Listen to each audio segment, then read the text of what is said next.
Oh boy, sorry for rolling noises. Okay, we're good. Oh boy, I was just barely ready. I was just barely ready to get started. Did not have my usual. I'm gonna sit and jive. Okay. Whew. All right. Hey, Naroctum, how's it going today? Got first too. Hi, how's it going? Hope things are well. I just got like settled back in after I was out all day. Oh boy. Let's see, what were we doing again? Oh right. I'm remembering now that last time I got cooked because I died during the thermal vision bit and I was sad. I remember now. We started Metroid Prime, we got some power-ups and we were doing all right, and then we got to this section where they give you like thermal vision. And I remember that I got nuked because of zombies. Not too bad. I've had the Helena Prison music stuck in my head for about an hour now. I think it's really nice when you know that a game...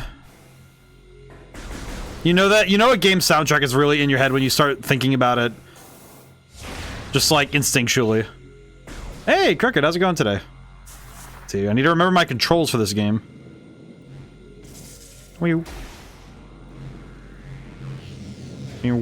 Okay. Think I remember? Yeah, I think I remember. Where do I go now? Where am I going? Oh, right. We have to go up here because we need to go over here because we need to go get the... We have to go get the thermal vision thing again. We have to go get that again because we died last time. We have to go redo that section.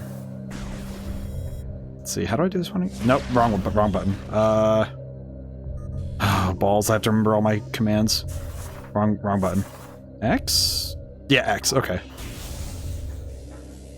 I have to remember my buttons. I do not remember any of my buttons. I have no buttons. Huh. What about a charge shot?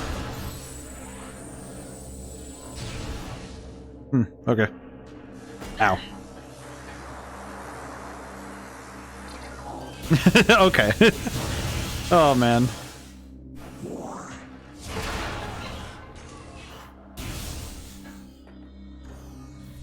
I have to remember my buttons because I'm just remembering nothing. I'm remembering very little. Like for some reason it's just there. Do their doors require being shot at? I haven't actually played this title. I thought other playthroughs did it for fun. Actually, all doors you need to shoot with certain weapons. Yeah, it's one of those things that I think it becomes second nature because when you've played enough Metroid games where you just kind of you shoot every door just like yeah, it's like it just comes right to you to do so.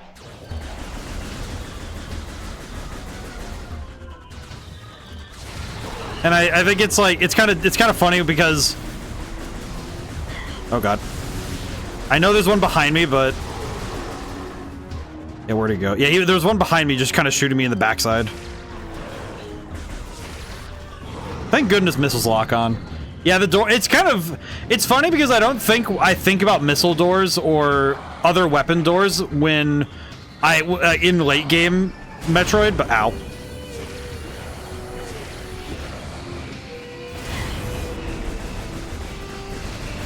Ow. Man, I am taking a lot more damage than I reasonably need to. I could go back to the save room once I clear this and just get energy back if I want to, which would be nice. Probably not a bad idea. Where's the other enemy? Oh, there he is. Oh god, hi. What? Oh god, there's so many. Why?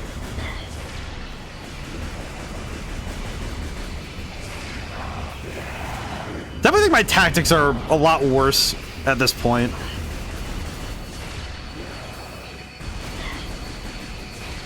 Wait. Man, those guys suck. Those guys suck to fight. Alright. Yeah, I should probably... You know what? I am gonna do that. I beat them this time. I might as well just save my progress. There's no reason for me not to. There's absolutely no reason for me to not just claim my victory and back up for a moment. Or at the very minimum, go get myself some health back. Or something. Oh, hello. Yeah, I think one of those things that I think especially once you've played a few Metroid games, you don't really think about shooting doors. You just kind of remember that, oh yeah, doors need to be shot to move, which is one of those things that I think it's because the original game had, it was kind of their locked door as well, was missile doors. It's actually something I remember in both Dread and Fusion, was both very cool and also at times a little bit strange, because having to learn that stuff, it's curious when you have to learn it. And you go, oh yeah, this is just how it is. Alright. There we go. Missiles full. We have full missiles too, which is also better than last time. Alright, cool. As long as those guys don't respawn when I go back up, well, that's good. I don't think that's how this works, but I'll find out real quick. It works exactly like that. Get me out of here. I'm not even dealing with that. That's not mine to deal with. I don't care. They can stay out there for now. We don't need this. Yeah, I hope everything's well today, Crooked. Hope everyone's doing well today. I spent most of my day out. I actually went out to hang out with a friend who was in from out of town, and I was very happy. Hung out, went to use bookstores. I got some books myself. I'm very happy. I have a lot of stuff to read, which I'm probably going to read tomorrow, because tomorrow's kind of a weird day. It's a lot of administrative work. Oh yeah, we get to see the Metroid, because this is this planet's Metroid variant.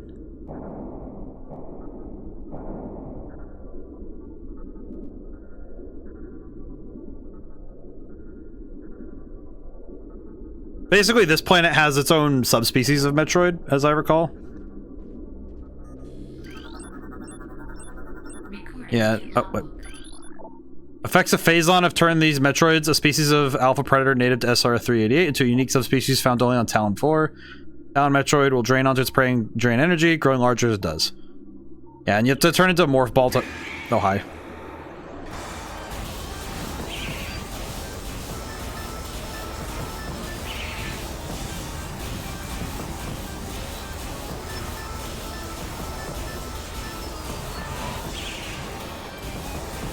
There we go. Whew. Okay, good.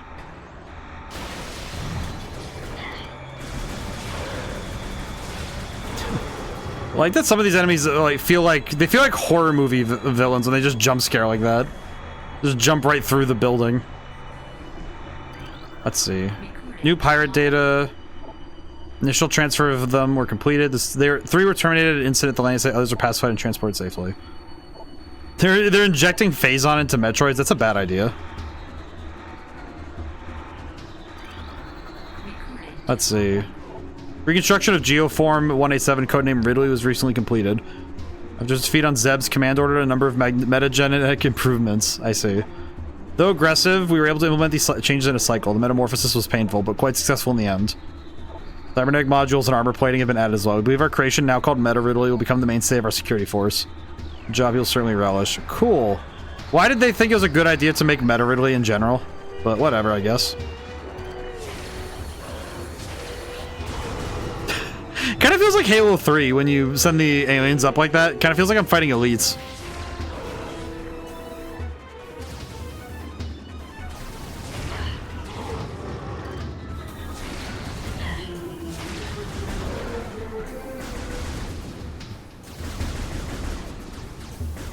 Trying to like lock in a little bit so I don't get hurt. I need to preserve my energy for later in this area, because this place is gonna get rough. I need to be a little bit more careful with my life. Oh, is that a Metroid? Yeah, that's a Metroid. Oh, that's just straight up a Metroid.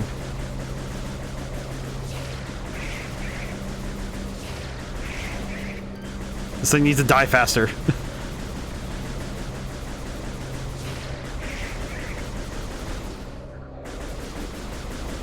Please die. Nice. Whew, okay, good. Holy, elevator operational. Cool. It's just, alright, cool. Lovely. Oh boy. Encrypted data. Studies of Metroid biology continue, though with limited progress. Likely it would be much more successful using the Metroids for our means rather than trying to reproduce their powers. No need of proper understanding metabolism. Small forces disciplined Metroids can wipe out entire armies. Once we find a way to shield them from cold containment weapons, they will be invincible. We could harvest the energy they consumed. They have solve the energy crisis, make Metroids. I understand. Not really, but I do get it. Over here. There's a shield door here.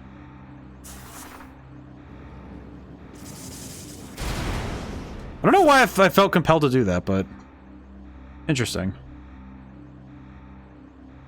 I will say, this game, wild to look at. Not sure exactly what it is, but something about aesthetics about this one just feel very, very different. Oop. Time to go. Oh, hi. Huh. Alright then.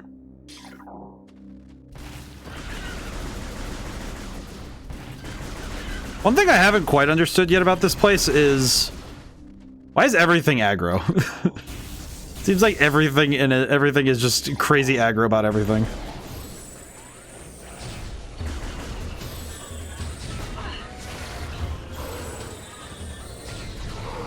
There we go.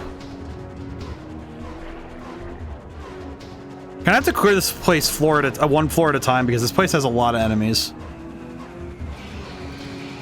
Ow, what? Oh god, I forgot about these guys.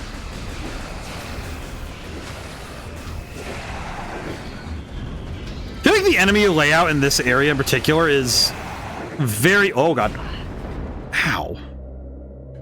The reason the enemy layout in this place just feels it doesn't feel... I don't think it feels unfair. It just feels like there's a lot. Mainly just because going vertically in this game feels a little bit less... feels less stable to go down a place vertically than it does to move laterally. You know, like, you don't want to have to do, like, this constant up and down shooting because it doesn't feel the same.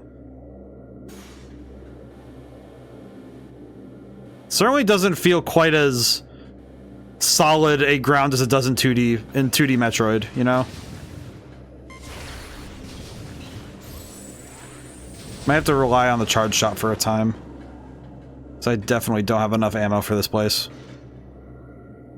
Oh, that's right. I have to go around. Oh, right. That's right. I have to hang on. I have to go turn off a bunch of stuff while we're here. Because there's a upgrade at the bottom that you have to go grab. Okay, so I have to walk back up. Oh, hi, Metroid. Alrighty. I think this place might be one of those ones that I might get frustrated, but that's okay. I think the key is as long as I can actually maintain my cool during the fights, I think it'll be fine. I think me getting thrown off kilter is what gets me knocked out. So we have to be more careful this time. Yeah, but yeah, I spent the day out. I went to bookstores. I got some books that I'm very curious to read. One of them being the, ever impressive House of Leaves. I'm very intrigued how House of Leaves is gonna feel because I've never actually read. I've read parts of the book, but I never got to like. I read the beginning, and then it's like I didn't get to finish the book because you know libraries and stuff. But I also was very impulsive as a reader when I was growing up. Oh god. Ah. But House of Leaves is very cool. Oh boy. Yeah, I'm very curious. I'm very curious to see more. I really would like to.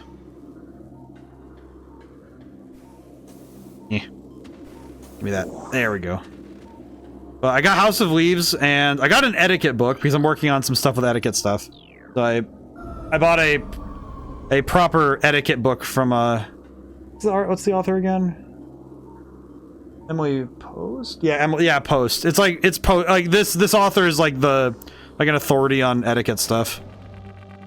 Oh yeah, the books are right there. I got 2 from Cicero. It's How to Tell a Joke and How to Grow Old. 1 by Aristotle. It says How to Flourish.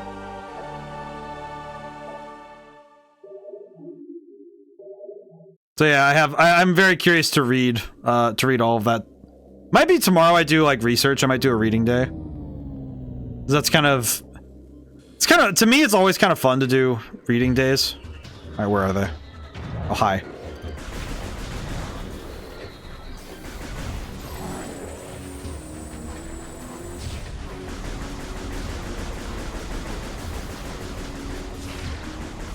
You rat. Whew. You know, I don't recall. I didn't actually check the VOD for this one.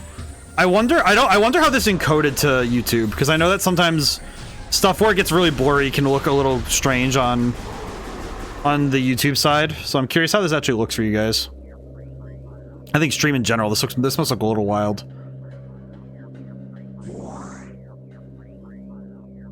Now I know one of these is going to spawn a Metroid.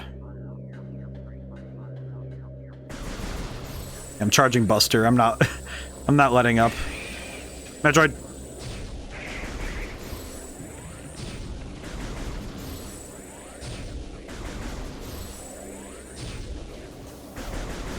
Nope. Nope. Okay, we're good. Anything I can do to avoid getting stuck in this area while I have to use thermal vision, much better. Much better. Now, as I recall from last time, I have to use the thermal vision to solve... There's a puzzle I have to solve. The door, so this door is locked down, right? Door cannot be opened. Yeah. So we have to get back up. That's right. Nope, can't make it. I appreciate that this is just high enough where you can't do double jump. Yeah, House of Leaves is like I understand it very, very well. But it's like I want to own a copy of my own, you know. It's also nice when I sit with a book. I sit for like, you know, the whole, I sit to read a book.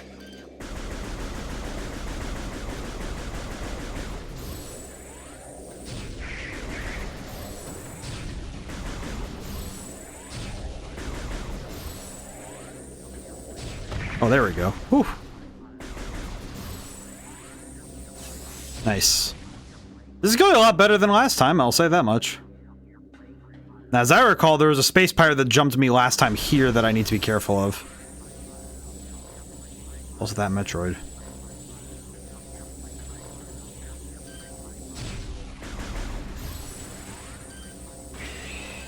There he is.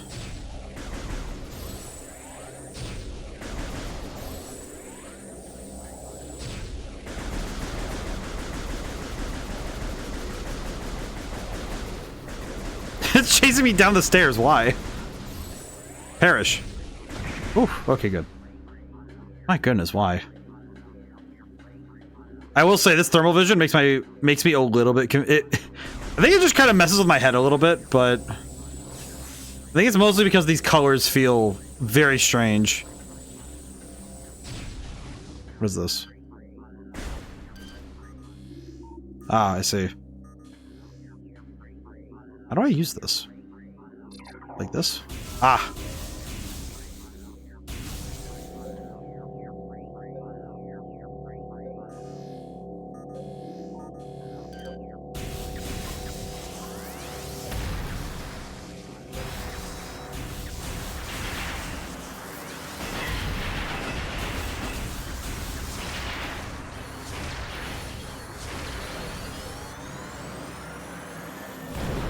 The doors have been unlocked. Nice.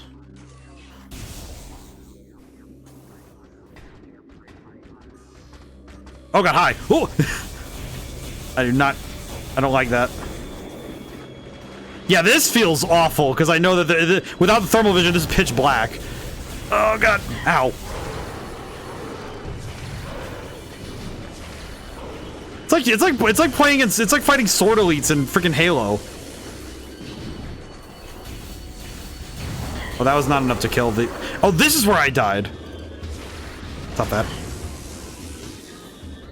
Because I think this is where I died. I just remember getting... I remember space pirates were what killed me last time. Okay.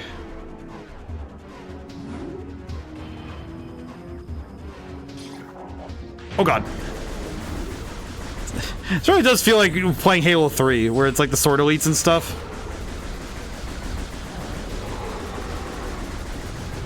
My goodness. I love the music, though. The battle music is definitely kicking for me right now, though.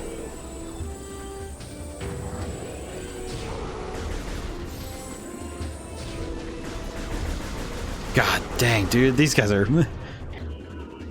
I don't appreciate how menacing this place is. This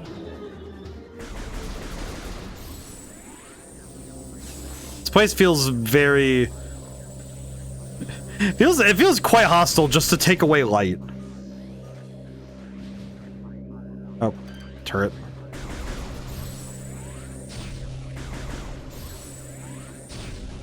There we go.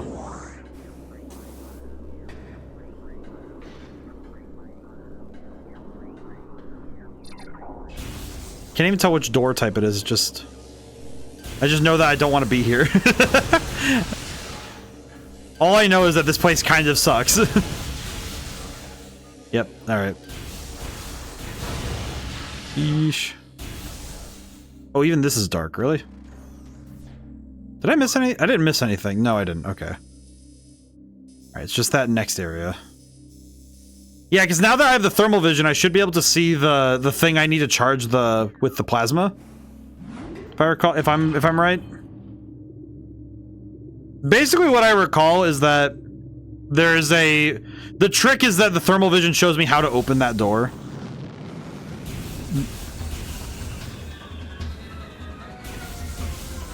Nope. Just nope. I don't want to deal with it, so I won't deal with it. just frankly not my problem. Oh, brother. I'm gonna have to bust out the thermal vision for everywhere, aren't I? Oh, brother, why? Okay, well, I need to get to the save room, so I'll deal with them in a moment.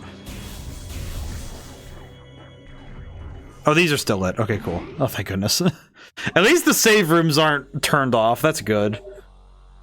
I feel like that's something that I can always kind of safely appreciate in Metroid games, is that if the power goes out in an area, they're not going to take away your ability to save just because the power's out. I know some games would do that, and where it's like, oh, the power's not on in this area, and it's like not in Metroid, but just one of those in general things. Oh, one plasma shot's enough. Oh, that's sick. Okay, wait, where do I need to go door-wise? Lower. Got it.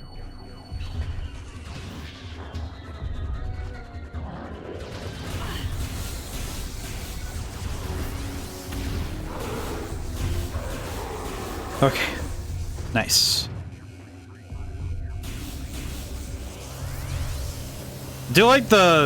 I'm liking the vibes of having thermal. I think just the color scheme is a little hard. It's a little hard to stare directly into, you know? Oh god.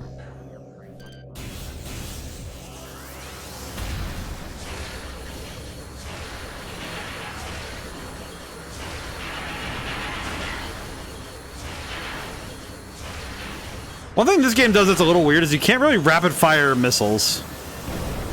Doors have been unlocked. Yeah, you can't really rapid fire missiles, so it's a little hard at times to fight enemies if your goal is to fire missiles. Which is funny because you can just kind of fire missiles in other Metroid games. You can just kind of rapid fire if you desire.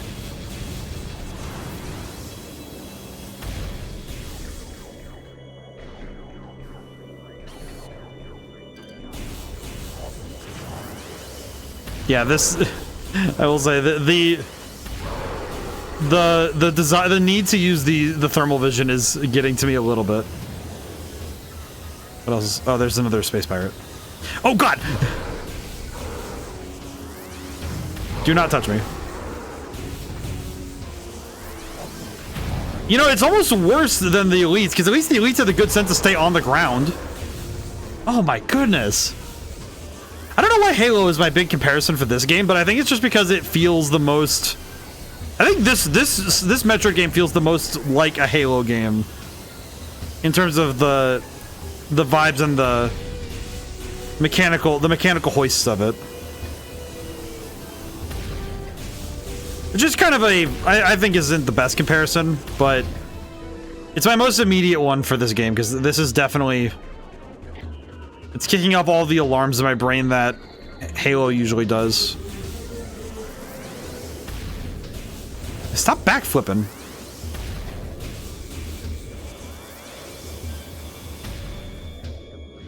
Let's see. Oop. We don't have any additional missiles though either, so this is gonna be tough. Oh god.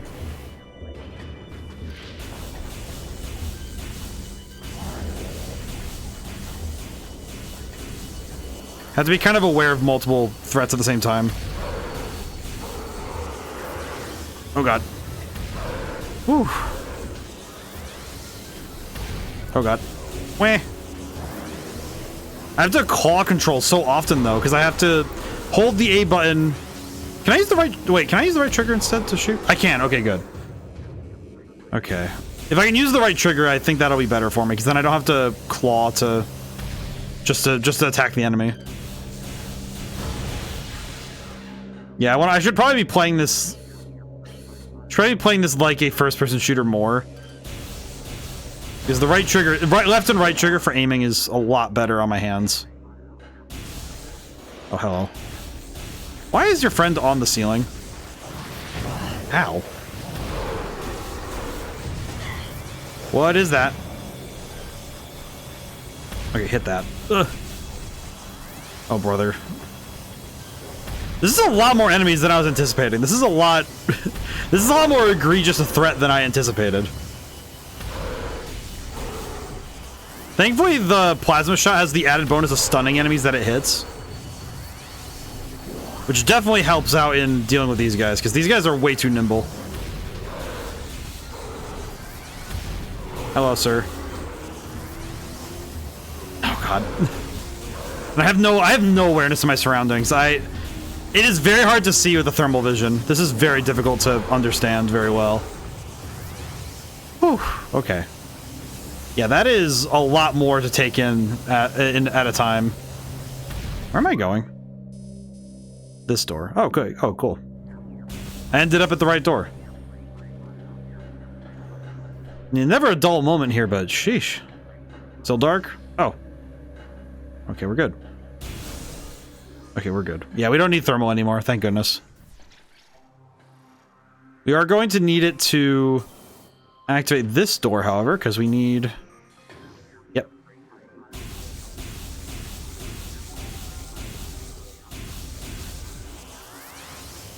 Is it...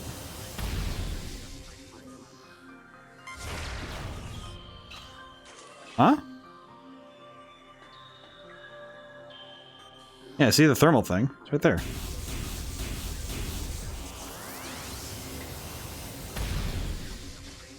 Am I not doing this correctly?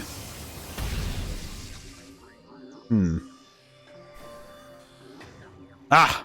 Maybe this will help? Maybe? No.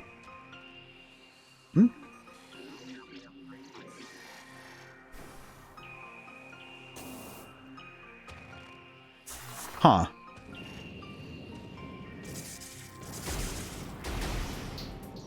Huh. Okay. Well, I kind of thought the thermal vision was supposed to be the be-all end-all of this, but maybe I need to do more?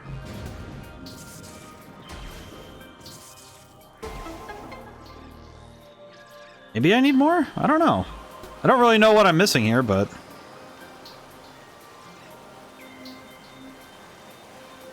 I'm guessing that... I must be missing something... Must be missing something that is important for getting... Oh god.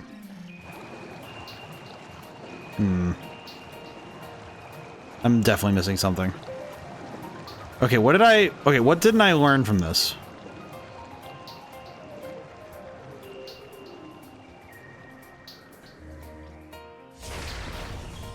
Okay. What piece am I missing here? Because I'm thinking that the thing I'm missing is just... Is it just bring the water up and then... Oh. Ow. I mean, it doesn't do any fall damage, but it hurts my pride. It hurts my pride to miss platforms like that. Even though I think the only thing this does is just make it so you can get back up. Yeah.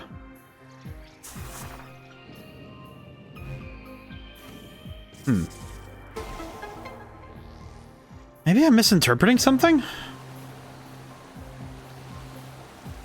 feel like I must be missing something. Like, it's not a... I don't think it's a matter of... I don't have all the upgrades I need. I think I'm just missing the pieces of information I need.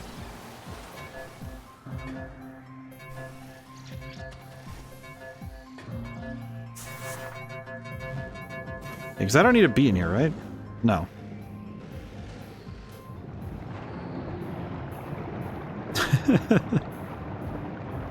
Nope. No, I don't. Not at all. Okay. I'm sure I'm missing something very obvious. Hang on. I have to be it just has to be that I'm blind, right? I looked at 8, I saw the time was 8, and I was like, oh, it's been the hour, and it's like, no, it's not. It's been 30 minutes of stream. I have to remember that. I have to remember that 9 o'clock is the hour mark today, because that's weird.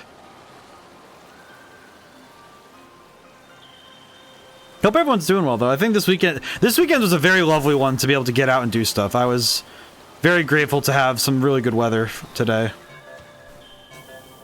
You know, we had good weather. It was nice. We got to walk around a lot outside. It was very sunny, very nice.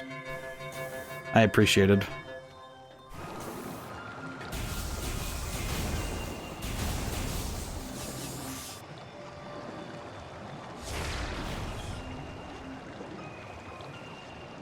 Can I scan? This cordite statue is worn and weathered. Scan indicates the presence of a power conduit behind the statue. It's made of cordite. How do I... Other than wanting pizza right now, I'm doing alright. Yeah, I can feel that. I basically had breakfast 3 meals today, because I had 3 different breakfast items for breakfast, lunch, and dinner. Because I did sandwiches. It was sandwiches for breakfast, French toast for lunch, and then I did like an omelet with vegetables at the end of the day. I was very happy. It's happy to get my vegetable fix for the day. Let's see, maybe I can bomb?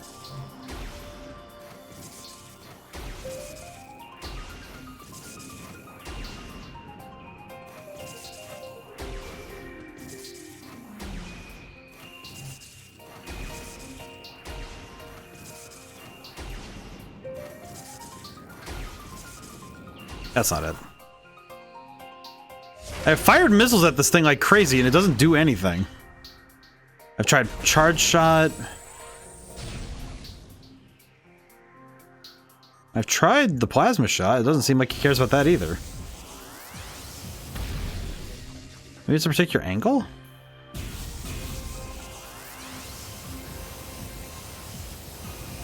No. Huh. I'm not very sure what it wants from me. Maybe. Oh, can I climb up it? Can I climb up it? Yeah. No.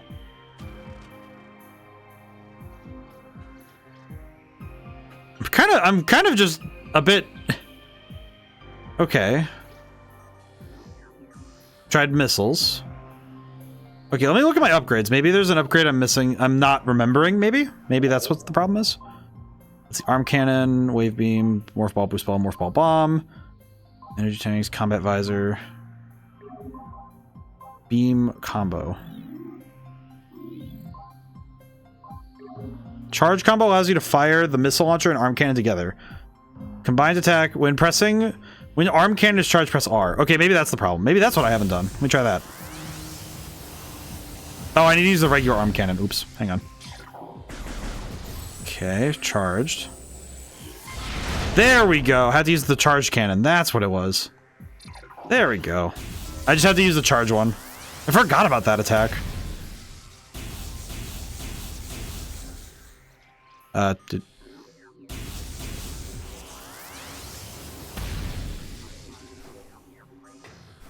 I missing something now? Oh, wait. Oh, it's just open. Doy. Okay. Okay.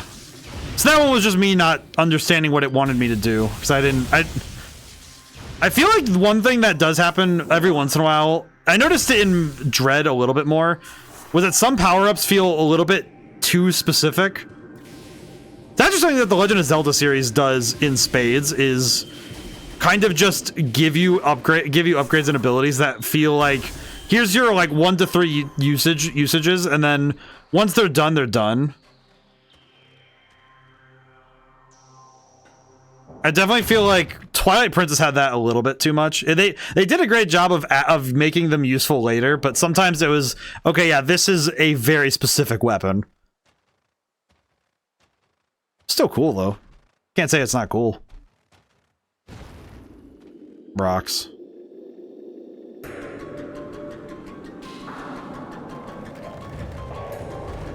Rock Demon.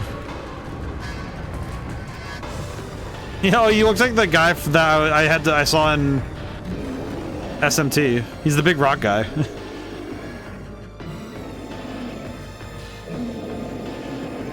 So, can I scan the rocks, or is this just, Nope, I understood. Oh, Lost Planet 2 rules. Got it. Hit the red part.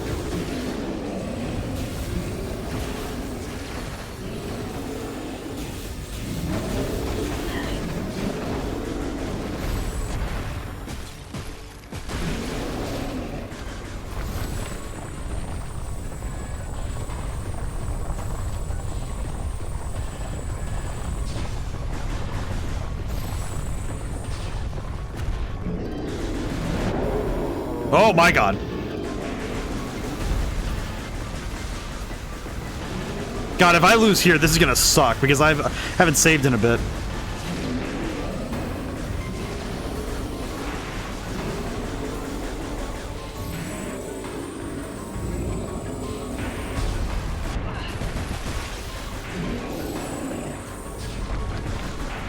And this thing is aggressive. Oh god. Ow.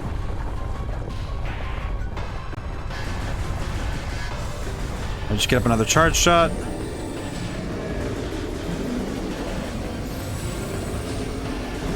Okay, there we go. Whew. Okay. Thermal vision? Yep, there we go. Oh god. Oh god. Ah, what?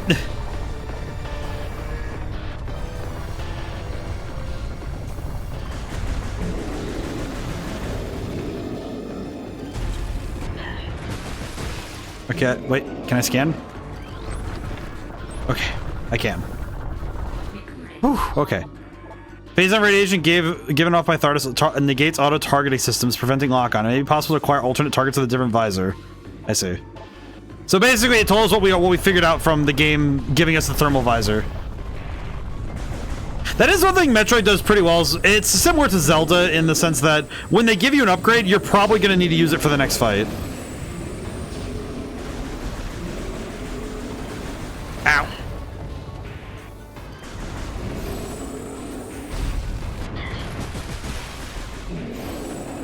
The only downside is this guy is this guy's just a goddamn menace.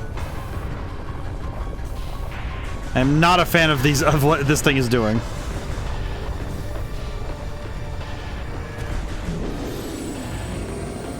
Main issue is that its animations make it so it's actually quite hard to actually get a shot on that area.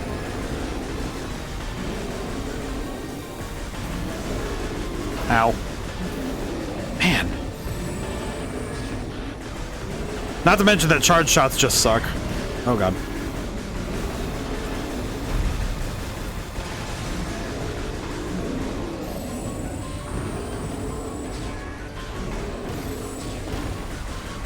Oh, I can shoot those for health. Oh, that's nice. Oh, God. Oh, I lost some. God dang it. Oh, no. Ow! God dang, dude. Holy. This boss fight's not too bad, but this is definitely... There's got to be a faster way to do this guy, because this is just awful. Oh my God, I hate this. I hate that guy's I hate the animation because he just pulls away. I know there's probably a fast way to do this, but my goodness. Oh man, I just saw how many sections of HP there is with this health bar. You've got to be kidding me with all that. Ow, what?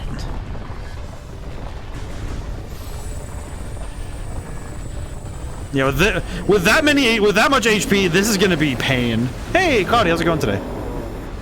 Hope things are well. Oh, ah! You know what? I'm gonna take a moment to hydrate. I'm gonna take that moment. Thank you for taking care of the streamer.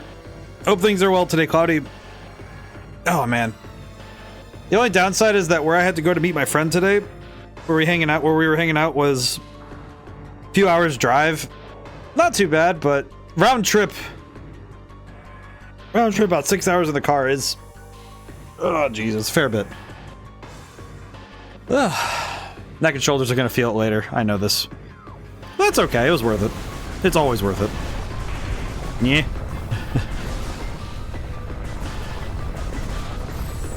Do not need any of that. Boss music's pretty hype though.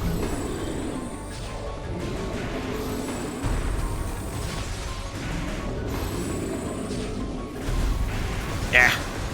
Oh, that's good to hear that you're doing all right, though, Cloudy. Oh, jeez.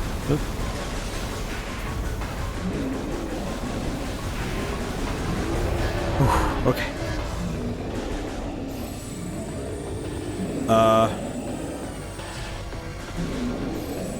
Oh, it's on its back. I can see it already. I can mentally project. I think.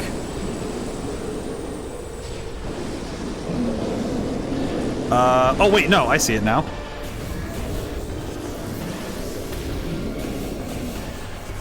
Maybe? Oh no. Ow! Yep, okay. Oh, so now it's just I have to stay in thermal, I understand.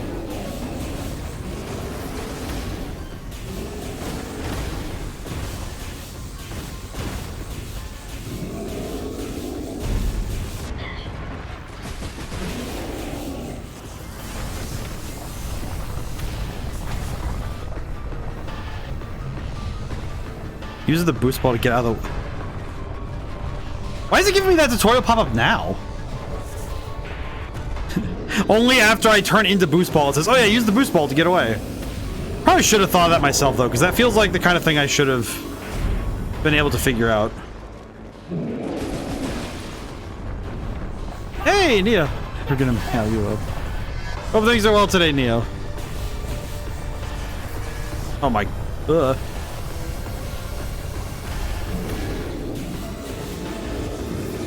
Hope things are well. Thanks for the... Oh my god, my brain just tuned in. 10 months, holy. Thank you so much, holy crap. Ugh. That's awesome. Holy crap, 10 months though. It's been almost a year? Kinda, I don't know, just kind of mentally just... Wow. It almost doesn't feel quite real somehow. Oh, it's excellent. Oh god. Ah!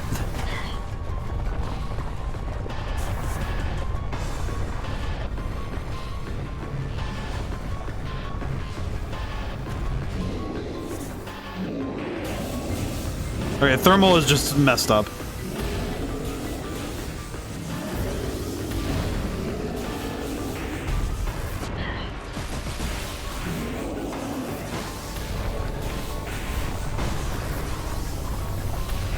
Oh goodness, no. Okay, good. You can't hit me from that corner for some reason.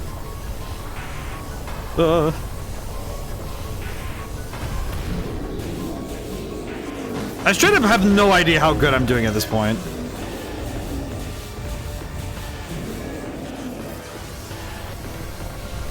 Oh now we, whoa, keep messing that up too.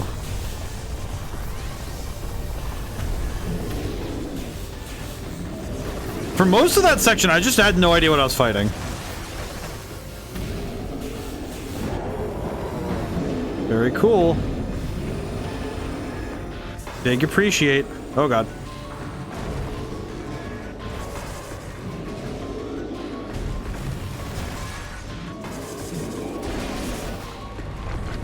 Nope.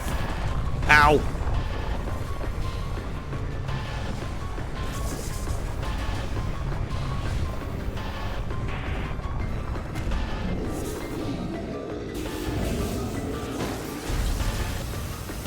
I have no earthly idea how well I'm doing at this point. This feels like this actually does just feel like I'm firing into the dark. Just a very bright darkness. It's kind of like a weird opposite of playing dark mode in a game. Oh jeez. Okay, we're good. Nailed it. Okay. Oh jeez. This whole place feels awful.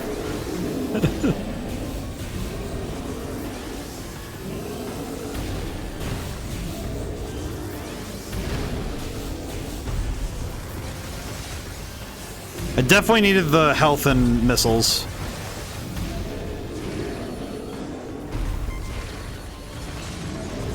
If only missiles actually worked on this guy. Oh no. 'Cause every time he moves, it seems like he's able to...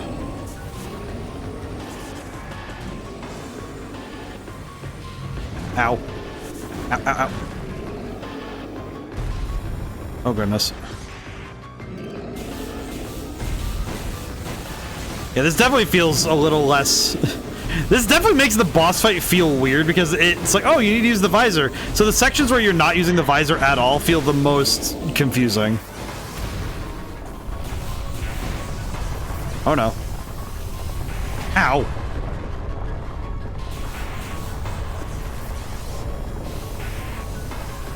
Yeah, I think this feels like the weirdest way to do a boss fight. Where you can't even see him half the time. Okay, we can do more thermal. Very cool.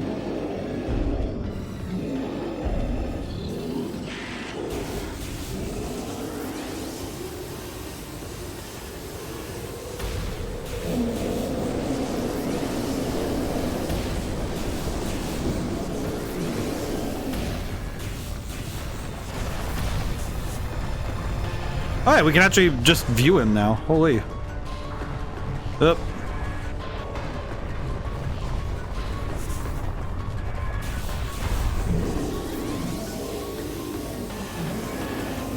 Alright, I still need a thermal to...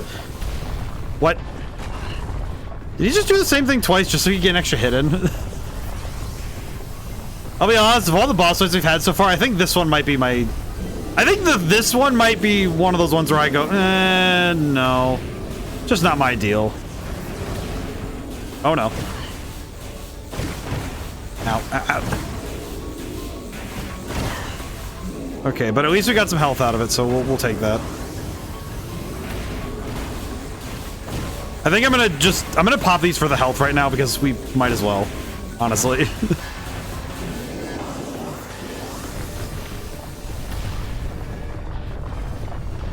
Oh, thank goodness. Thank goodness he missed.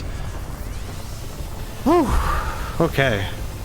Yeah, this looks like the last section though, so thankfully this should be over soon.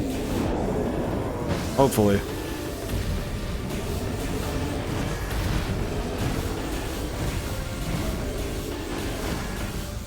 We have these psychic rocks, I guess.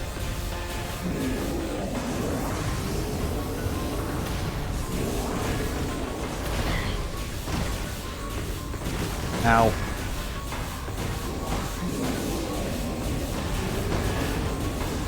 Oh my goodness, he's almost dead. Please die faster. Oh my goodness.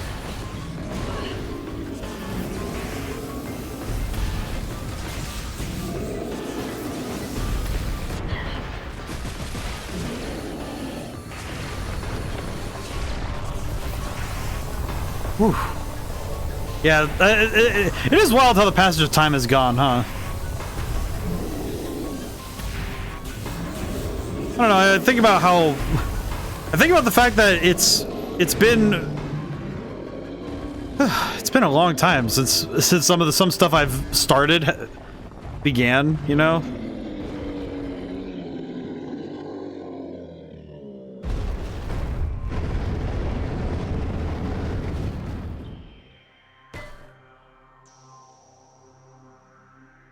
She's just like, really? What the heck is this?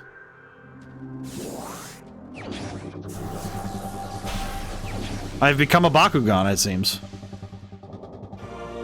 Spider Ball. Spider Ball? Press and hold ZL wall and morph ball to attach to Spider Ball tracks. Okay. I see now. Ooh. Meow. Okay, I now understand the objective now. That's pretty sick, I'll be honest, it's pretty cool.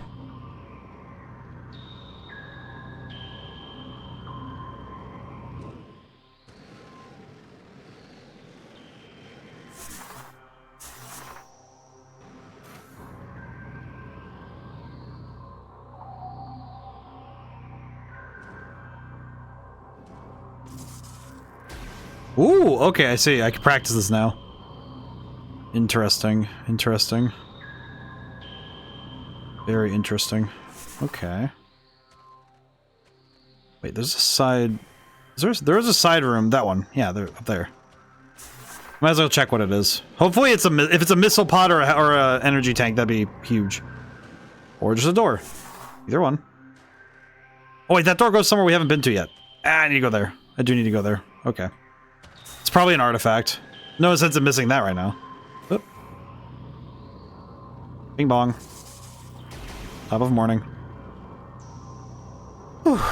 One thing I did forget is how often when I'm not on stream, how often my sense of humor skews a bit more off color. Because I am a bit of a wild card at times, truly. Especially when given the opportunity to be. Huh. Access to Magmore Caverns South. Interesting.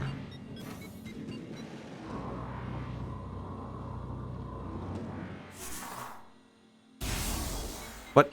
Oh. Okay. Well, that's fair. Alrighty, cool. Nothing else here, yeah? I feel like this is the one aspect of Metroid and Metroid-styled games that I always have to struggle with a little bit, is how to keep track of all the new things that just got unlocked in my brain, you know? The fact that now, okay, cool. What exactly is open now? Because now there's about 8 or 9 different things that are open because I have the track there. Let's see, where am I in comparison to the rest of the world? I have no idea. Oh god, I shouldn't have done that. It's far less a major mistake and more just a grievance that is mildly annoying. It's mildly annoying enough to be like, okay, come on. ODaM, please, we don't need to see the loading screen more than once. Let's see, let's see, summary-wise... We fought a rock monster and acquired the spider ball upgrade. And I've yapped a little bit about going out to bookstores today because it was nice. I got to go hang out with a friend.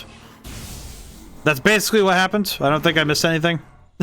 Today has been rather quiet. I started stream at 8 instead of 7. I'm excited for Fuga. I am intrigued to see what happens. It will probably if I'm placing any amount of like bets or what is this? What is this tweaking about?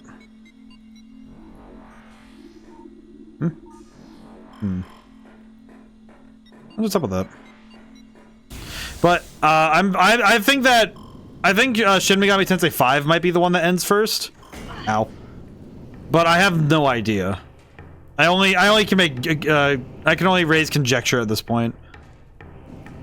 I don't actually know what will be the first game to end of the two. Uh-oh.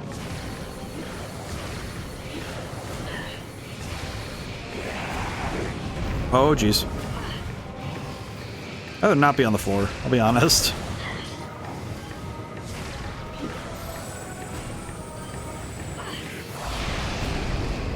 Instant death. Holy. Whew. That's nice. Yeah, Fuga looks very cool though. I am very intrigued by it. I think I'm also just happy that I was able to catch it on sale. So we can get the game promptly. I do think that for the next 3 redeems though, after this one, like specifically we'll do Fuga, and then I was able to in the same sale get Fuga 2. So I was able to get both 1 and 2 because it was the same sale, so I was able to do that. But I think after Fuga though, I am going to put a slight restriction on like series redeems that I should probably start getting through my backlog. So I think the next 3 should stick to the games list only. But this one I was more than happy to because I think this one has big potential. Also because it looks fun. Rocks. Unstable bendezium debris blocking path. Can I shoot it with a rock?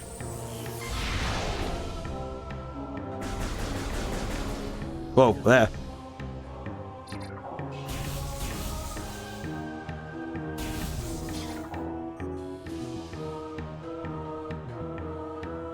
Maybe I need bomb? Or maybe I can burst through? No. Okay, nothing here. Yeah, I figured it was on sale because of Fuga 3, but I think that's still very good. It's very helpful because it means that we can try out the series and see what we're getting into. That thing's probably important.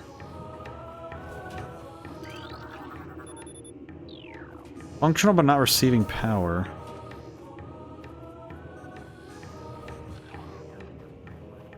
Oh, I saw something over there. Hang on. My brain might be working. Working on some stuff. Ha.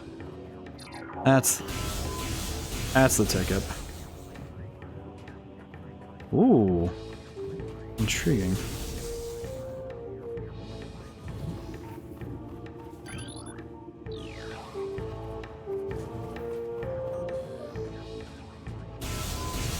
Okay, so I just have to find the 3 doors and turn this thing on.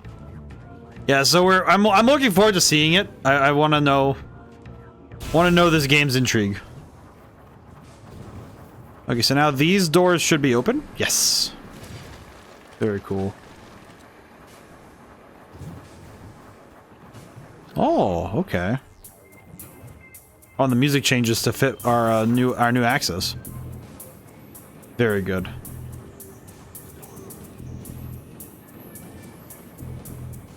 The music is... I like the music in this game. I think the music's definitely a strong point.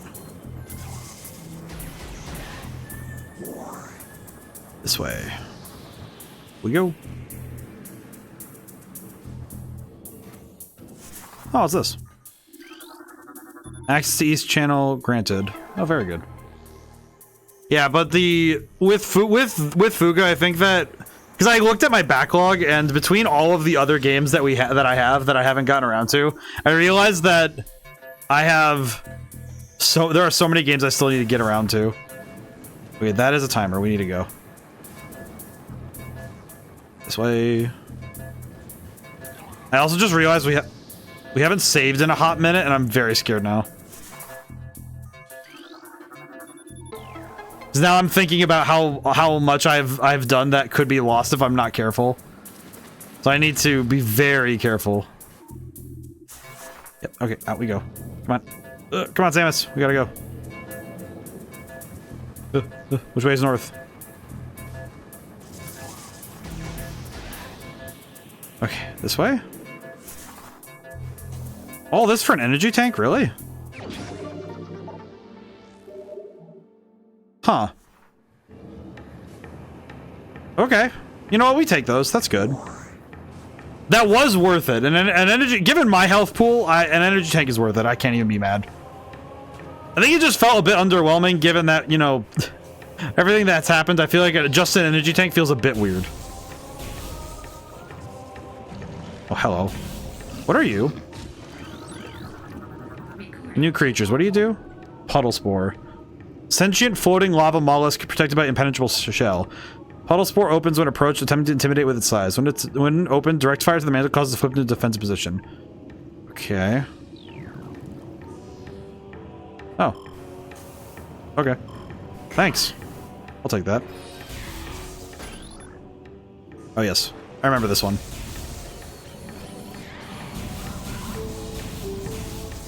Ooh.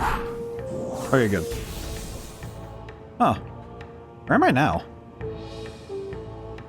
This place is wild. So yeah, I think having the series be a bit restricted for the future at a point. I think that'll be a good plan for the future, because there are a lot of games we still haven't gotten around to.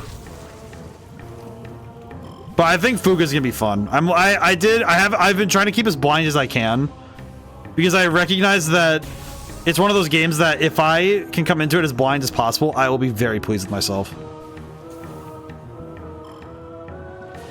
I think especially because I would guess that based on the artwork that it's gonna be one of those games that if I went in knowing anything, I probably would ruin the emotional impact of certain things. At least that's what it seems to me on the surface. Because if triangle strategies taught me anything, is that knowledge hurts. Because knowing what's coming is going to be equally painful.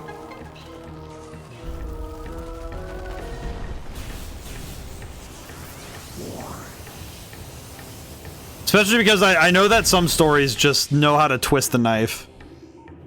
I'm very excited to see how that's going to work out. Bum, ba, bum.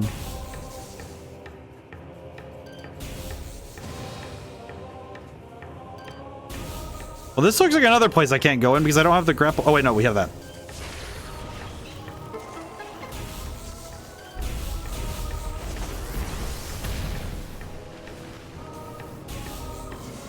Oh, good. These guys drop a lot of missiles. Nice. I don't know why this particular section reminds me of the... It reminds me of the Link's crossbow shooting for some reason. I'm not sure what exactly triggered that memory to recall in my brain, but for some reason it's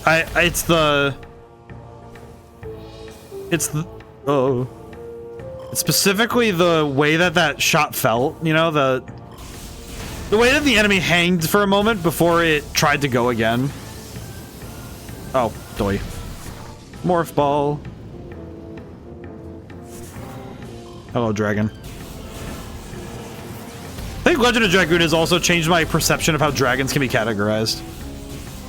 Hey, Loki, it's been a bit. We haven't got to speak yet. I haven't played this game in a hot minute. It's really good. I think I'm running into the difference in the game design, like the principles of game design at this point are so different than today. So it's like I had to reorient my brain a little bit. But how's it going today, Loki? I hope things are well. Ah! All right, we're good. Prime, normal versus remastered. Well, the remastered is pretty close to the original's game design, so I'm playing remastered right now. I think both are pretty close. I think if you play either one, you're getting a fun game regardless, which is good. It's grateful that whichever one you choose, you're not wrong. Doing all right. Got a bit of a sunburn from being on the sun for a bit too long. Oh, you know what? I just realized I was out in the sun all day myself. I did not even consider sunburn being a possibility. I almost never remember to do stuff with sunburn, like to do sunscreen and that stuff, which is probably not my best move. But I've also only gotten sunburn like twice in my life, so it might be me being... Wait, where does this go? Transport to Talon Overworld West. Wait.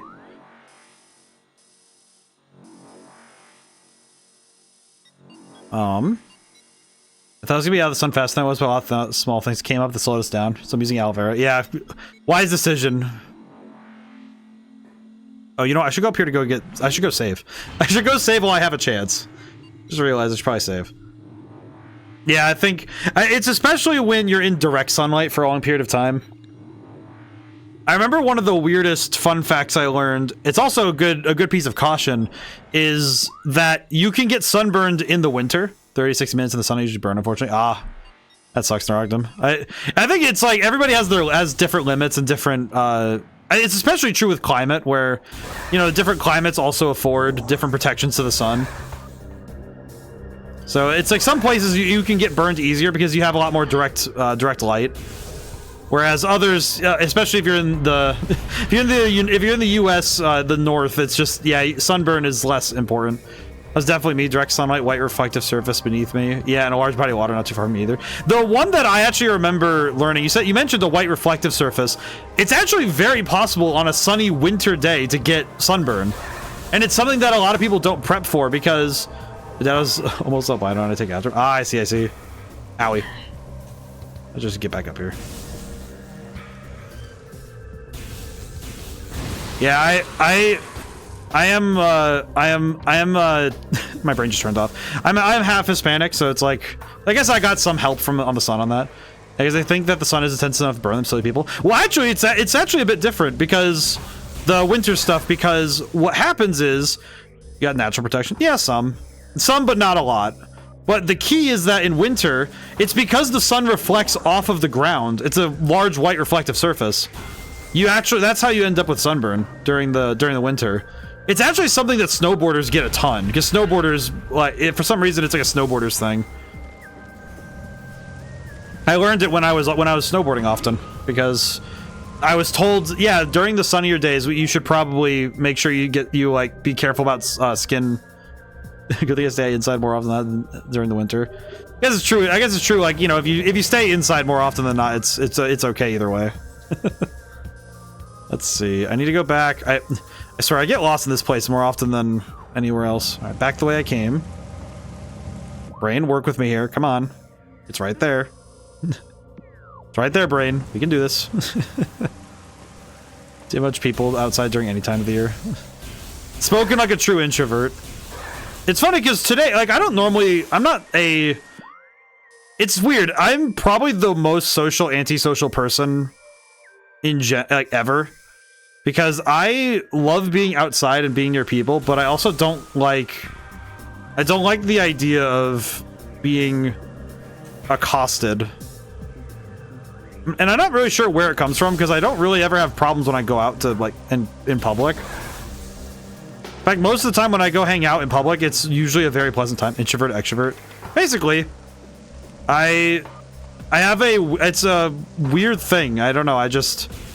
I am very much a person of I need people, but I also, those are people not so much. Maybe it's like it's sort of like I need enough people. I need enough people to sustain, because if I don't have people, I feel bad, and if I have too much people, I also don't feel great. Sort of like I need to ride this fine balance regularly with that stuff, like about having socialization. Like, too much and I get way too overexerted, and too little and I just don't feel great. It's kind of a curious thing. Because I really like talking to new people. It's actually something that's really helped with streaming, because I really enjoy getting to hang out with new people and learning about new cultures and stuff, and, you know, getting to just vibe with new folks. But it's like, if I'm in public, I have like a timer, essentially, where it's like, okay, yeah, my batteries are drained, I'm gonna dip. Which is just how it happens. Sort of like, I'm like Chibi Robo with, Chibi's very awesome for new people, covers new cultures. I've learned a lot since I started streaming. I have definitely picked up so many new I've met a lot of new friends, and I've also picked up so many, like, so much new information that I just genuinely would not have understood if I did not. Is this the right way? This is the right way. This is the way. There we go. Probably could have used Morph Ball to go a little out. Never mind. Never mind. That wasn't worth it. Whatever. We'll make it work. It's fine. We saved. That's all I wanted was the save, so it's good. Dreaming the cheap poor person's way to experience the world. It's funny because the way that I've been trying to do it lately has been just going out save point confidence. Yeah, basically. But it's like, for me, it's more that I find myself appreciative of the fact that the internet, what the internet can do in ways that is good for people and good for others. Those sorts of things I really deeply appreciate, because there are so many things that the internet can be used for good. Like anything, it's a tool, and I think tools can be misused. And I think often the people who misuse them the most are the ones who misinterpret their own power. And they misinterpret their ability in a space like that.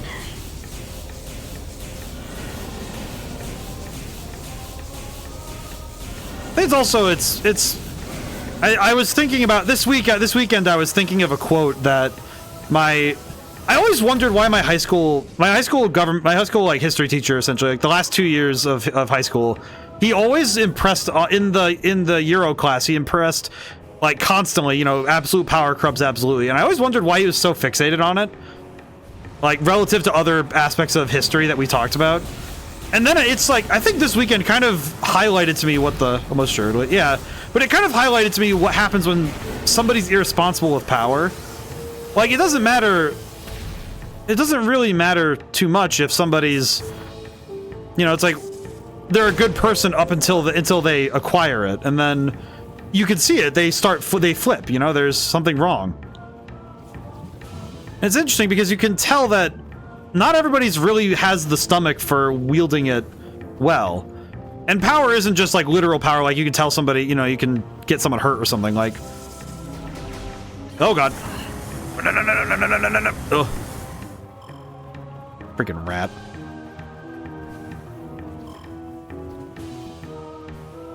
But yeah, there's a really slow flip where they're doing the right thing about it in the wrong manner. Yeah, where I think it's sometimes that, you know, it's that quote of, you know, you live long enough to become the villain. You know, they still have those intentions that are good, but they are being so weirdly misconstrued that they start to degrade, you know? Die to be a hero, live to be a villain. And it's like, I think some people know when it's time to let it go, you know? I think some people understand how to be responsible with it, but it is very rare. I think most people who have power thrust upon them do not have the wherewithal to keep it safe. I think it is more often than not that, and it's like, I think it's, to me, it's like, it feels almost slightly cynical to be like, yeah, like pretty much anybody with power is going to probably misuse it, right? And I think that is a mildly cynical thing to consider, to like think of that way, but I think that's also why we like heroes in stories, you know? Because we get to see an example of somebody who has the will to say, I'm not going to go like power hungry over this. One of those ones I think of, I know it's like weird, it's kind of a weird glorification of historical figures, but I think about the way that George Washington just kind of stopped being president. I wouldn't call it cynical, it's backed up by historical evidence of that happening more often than not. Safer to assume than prepares you for the worst. I think what strikes me is that it's, when you observe history, you can view a lot of instances where people gain influence and then decide later, well, this should be used for me. I guess in some ways that's why I know for myself personally, it's why I've been very careful to set up safeguards for myself, that I always have reminders that if I ever gain any sort of influence, that I have to be instantly reminded that I have a duty and a responsibility to be ethical and to be responsible. I've worked to get all this power to use a little bit for myself. Yeah, and then it goes from being a little bit to a lot. And that's what happens. It's the slow slide into being worse. The moral hammer to smack you in the face. If not a moral hammer, then the reminder of its weight. You know? Like, I think having, even just having the reminder, incoming scan data, what? Regional climate analysis complete. What are you talking about? Normally low temperature at ruin site. Huh? Huh. Where is this? Okay, wait, where? Hang on, where did that just say? With great power comes great responsibility? Yes. Precisely. It's also, I guess it's also a tell that Spider-Man was one of my favorite superheroes for ages. Still kind of is. Still pretty much is. Where?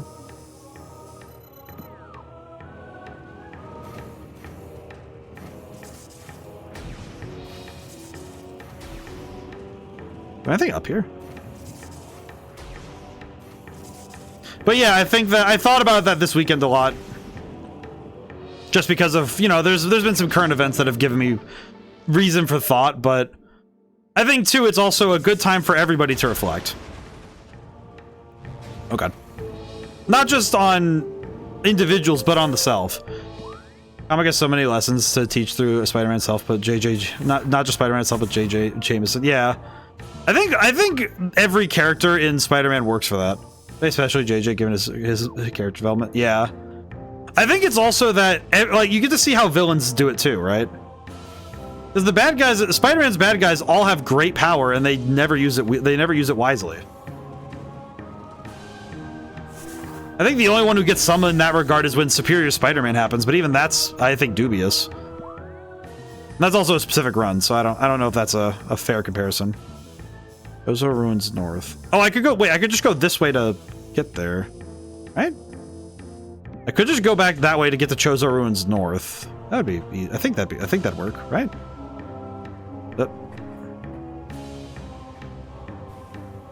I think that would work. I don't know. Yeah, but I think this weekend gave me a fair bit of food for thought for, you know, the way that people wield their influence. I guess in another way, it kind of ties back to what I learned playing Persona 5. That is true. Dogoff started off good and spiraled from grief, from what I remember. So I can't fully blame the guy. Grief can really screw a person up. Yeah. And it's like, I think especially the movies. The movies did a great job of carrying that. Very, very good.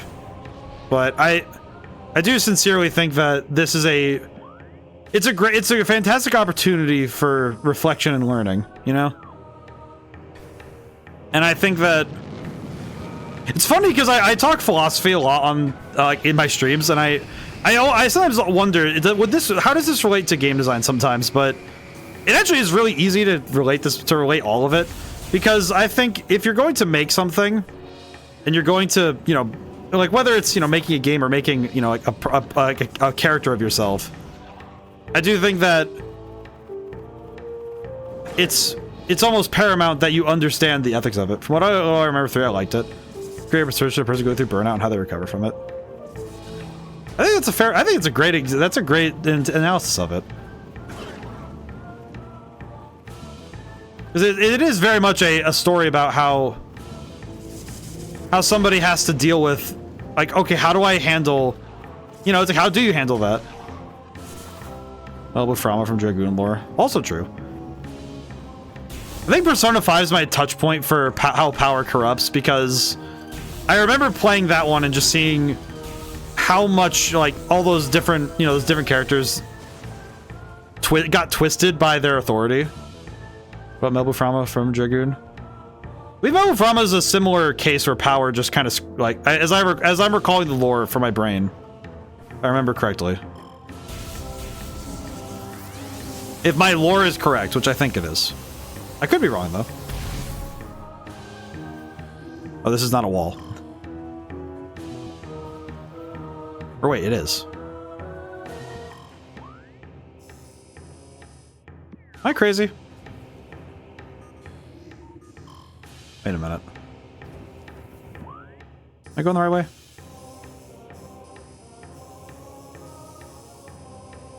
I am going the right way. King Wingley and dominated other species. Yeah, where it's like... Way through that right now. Once they power corrupted, it was the environment around him. The corrupted the Wingleys for the world power were in control of everything. Well, and I think that's kind of part of it, is that the... Huh.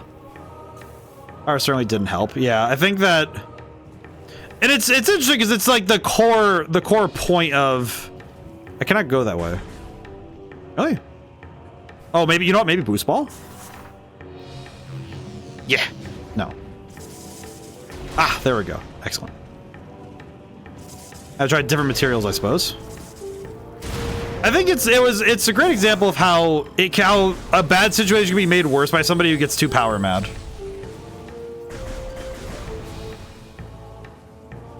But these sort of philosophical understandings, I think, make a more responsible designer. Because I think there's oftentimes a disregard for the job of an entertainer, you know, of somebody who's making something to entertain. Because I always find that there are times and places where the entertainer forgets that what they say can also hurt. On the flip side, one could say they were going about it like they knew they were about the 108th being destroyers and were trying to keep the other species in check. Yeah.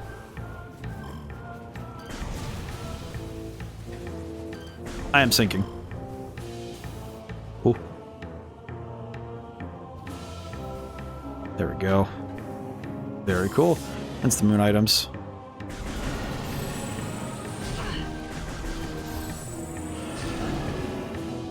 Wait. Okay. You know what? Well, you know what? I can take him out really quick. Oh, never mind.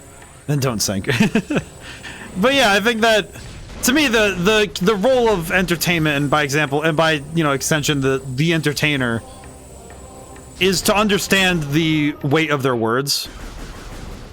You know, I always think that, if I remember correctly, Melbu made the mood items. I don't remember. That one I have to double check because I feel like my recollection is poor in this moment. I think it's also because my brain is primed on Metroid stuff right now. Not that is also a pun, but still. But it's like because my brain is primed on Metroid knowledge, so I'm having trouble recalling in the moment. I do appreciate that I was able to make that a pun too. It's great. You agree with my favorite game to make you just finish this 3. Yeah, I do like the... It's like, I'm happy that at this point I have covered a number of people's favorite games. It's like, I always hope that everybody sticks around when I think he did since Charles and the others were talking about stealing the God Destruction. Yeah, I think that sounds accurate. It's funny because I think that I know that whenever I get closer to streaming Dragoon, I always get a little bit better at recalling. I forgot that this is a climb. But feels like a Crash Bandicoot area. Why is it always that, like, platforms like this always feel like that? I'm grateful that I get to play so many people's favorite games because I get to learn why they're people's favorite games. Because that's awesome. Because I think every game has not just something to learn, but also something to enjoy. And I appreciate every chance to learn and to savor the beauty in these things.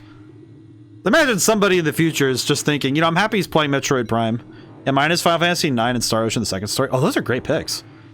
Also, I know that it's interesting because I have so many favorites now because I've started trying to cordon off by genre at this point. Which I don't know if that's because my brain is bad at choosing a favorite, but it's also because I'm going to put favorites in quotes, favorite changes as I go forward. Not because I'm indecisive, but because sometimes I go back to something because I played something new and I go, oh yeah, let me reevaluate that. I played either of those. I do own 9. I need to get around to. It's because they're good in their own way that it overrides. Yeah. Because I see the wisdom in having a new game, this new game as my favorite, especially in this moment where I'm like, oh yeah, this game is awesome, right? It's actually the same reason why I've been asked about my favorite Pokemon, and the answer changes I think every time I've been asked. Definitely with playing, you get 5.9 at Steam and Second Story Remastered Steam as well. I actually got 9 on the Switch because it was on sale, and I was very pleased with it. I was very happy to get that. I do need to try it at some point. I need to get around to it soon because it is... I don't know how soon I'll get to it though, because I have a lot of stuff on the burner. So I think my thought process was I wanted to start... There's one game I want to get to before I start another big one. Because I have... Here's a second of 3 locking mechanisms. Got 9 on Steam, so I can use Meguri mod and Memoria mod. Holy crap, such good mods to put on. What do they do?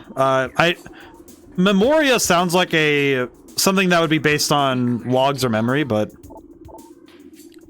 Future is a vague thing, ever-changing and always in doubt. Even if we chose or could gain the ability to foresee the future, it'd be a hollow gift, for we could never hope to control what has yet to occur.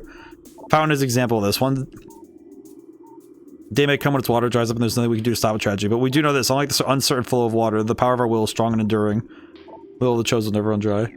More is a location in Final Fantasy 9. It's the location of the final dungeon. Oh, I see. The first to own FF game was taxed on the 10. It's like, I do understand the general stigma around Final Fantasy 13, but I haven't played 2 and 3, like 2 and Lightning Returns basically, but I really like the first Final Fantasy 13. Like, I think it might be, I think it's currently my favorite just because it was my first one, and it's also just, it still holds a special spot in my heart. Graphics overhauls and some quality of life. You really don't like the OG's 1 out of 256 steel algorithm for Zidane. That makes sense. Yeah, because a 1 out of 256, especially if you need like a stolen item. Because I know games with a steal thing is kind of crazy. Morris has a list of mods. Alright, this thing. You can implement if you were wanting to. Oh, okay. That's for the rare steal. Ah, I see. I can understand this. Let's see, where am I? Where do I go now? I think this is where I need to go, but this might be open to me now, maybe. I should at least confirm that if it's open or not. I'll go confirm. Can I jump from here? Oh, I can. Nice.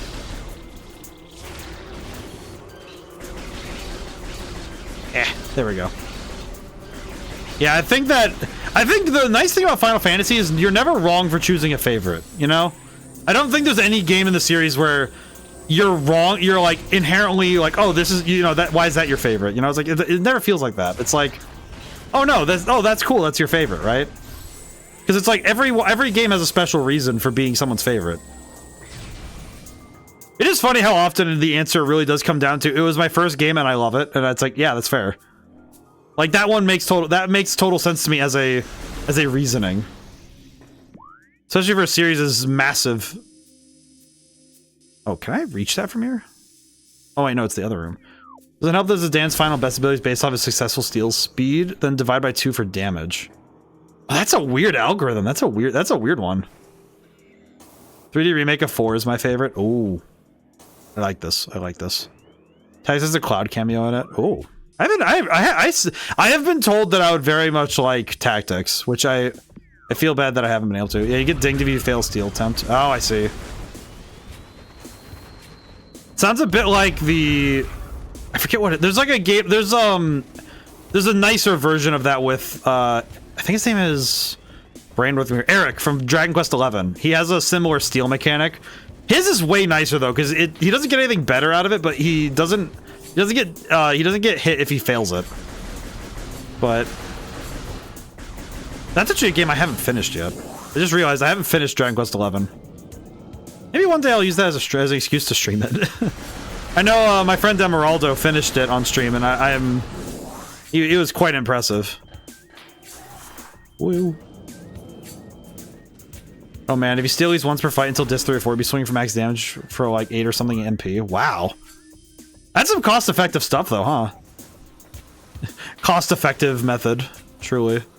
It's pretty sick. I feel like it's freaking bonkers. I know that the one that I liked a lot was learning about how grinding works in Final Fantasy 13. It's like if you want fast levels, I remember learning about Vanille and the tactic, which is basically she can cast death. Oh, this needs a grapple hook. Dang it. Ah, well, what are you gonna do? Okay. I forgot. All right, we'll go to the place we're supposed to go then. Damn useful, but also kind of cheap. Well, here's the thing: is that the main problem with the tactic for grinding is you have to take it to the strongest enemy in the game. And by strongest, I mean he has the most HP and is kind of hard to kill. No sequence breaking for you. Yeah, no sequence breaking for me. That's okay though. I probably should just play this normally. But the key thing with the Final Fantasy 13, like that particular style of grinding, is that it doesn't actually break the game. I got the first 15, played the point, forgot about it, I haven't finished it. Honestly, I think there are times where it's better, and there are times where I would be like, yeah, this game, I can see where somebody would have a problem with this one. I think especially for those who play on PC, because I heard about what happens with that game sometimes, where it kind of, you can't really use the Libra scope. You can't really use Libra in that game on PC for some reason, which just makes me sad because, man, I wish. It makes me very sad that people lost out on that game because of that. But the thing with like the whole vanille thing is it doesn't actually break the game, because it just kind of shortens the time, if you're good at it, to finishing certain parts of the game. You still have to do the leg lifting for some of it. The big thing is that sounds like it's not worth going back to if it didn't keep your attention. I think that's fair. Like, here's the thing, Final Fantasy 13 may be one of my top favorites. Heard not great things about 16. You know what it is? I know it's an interesting take. I think it might be an interesting take for me to talk about my favorite Final Fantasy and go, yeah, if you dropped it, that's perfectly fine.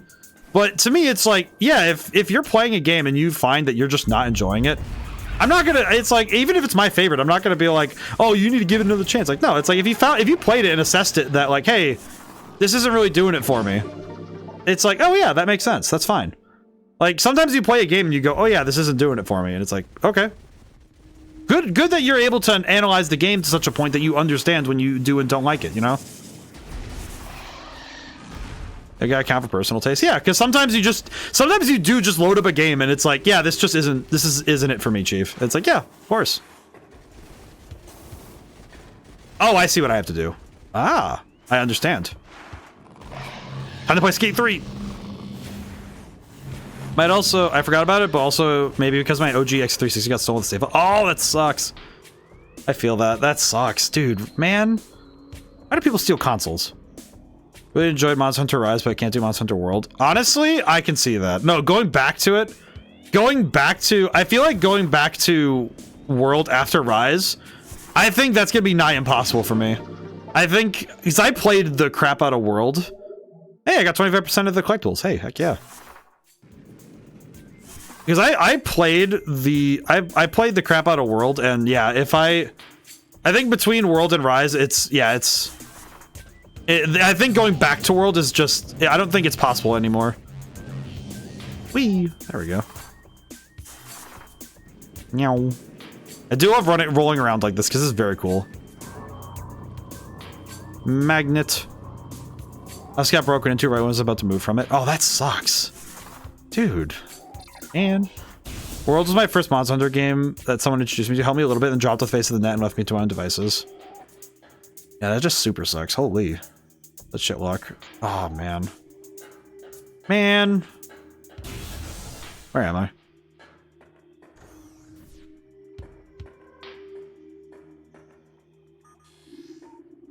Huh. Peculiar.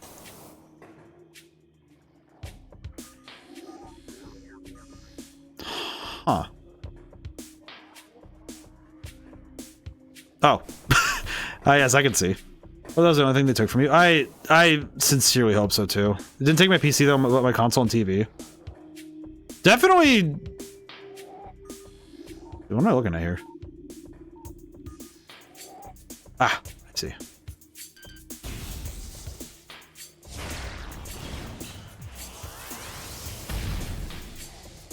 Okay, let me scan these fools. What am I looking at here? New creature. What do we got? Oculus. Generates electro pulses. Exposes single eye when active. Oculus detects anything capable of presenting a real threat of attraction to the permeable shell. Okay. So the PC is a blessing. See how expensive that could be to replace that. Definitely.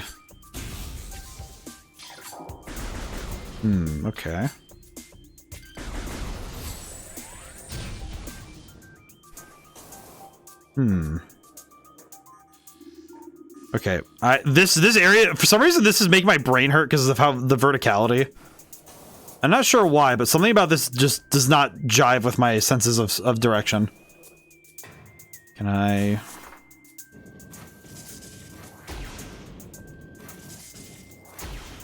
Can I?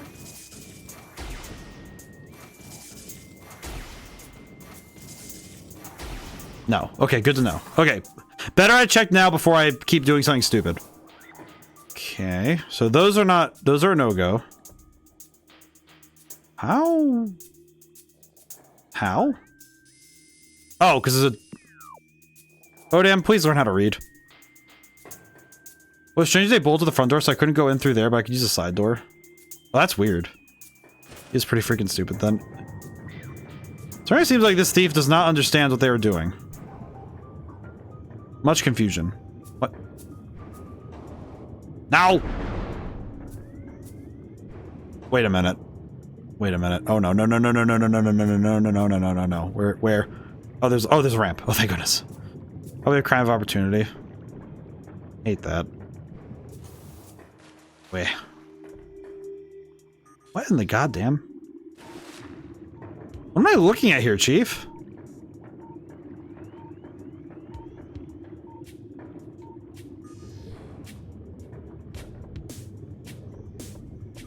Well, to a better note, I think that it's great that things have worked out the way they did, because we are now at a point where that is in the past. And also we have much room to make up for the sadness of the yesterday. We always have room to make things better. Even the tough stuff. What is this? Speaking of tough stuff, what am I doing? What am I looking at, man? What do you desire of me, game?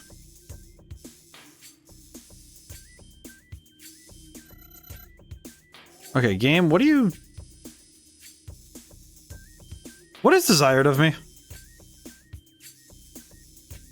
I have a PS4, Switch Lite, and free 42 in my plasma boss gave me. Oh, heck yes. 42-inch plasma, that's pretty sick. There. Okay, it's over there. This one. Oh, there's a hole there. Oh, I see. I understand.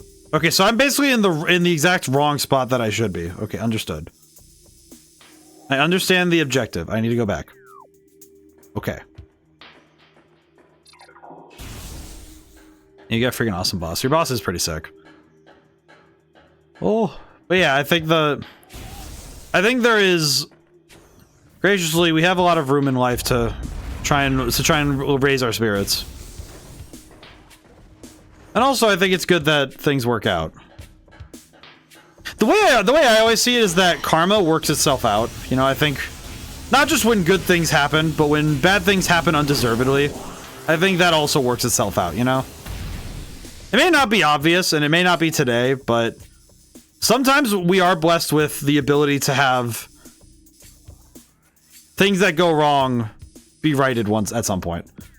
Always look on the bright side. If I could imitate a whistle on here, I would.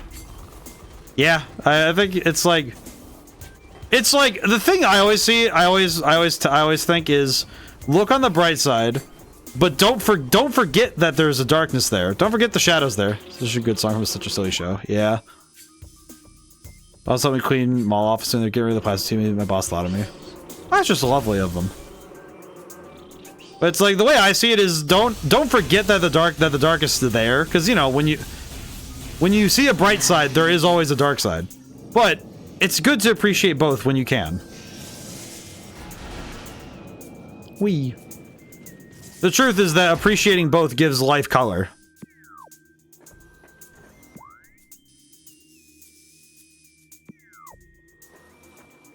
Up. Whip. Meow. Okay, good.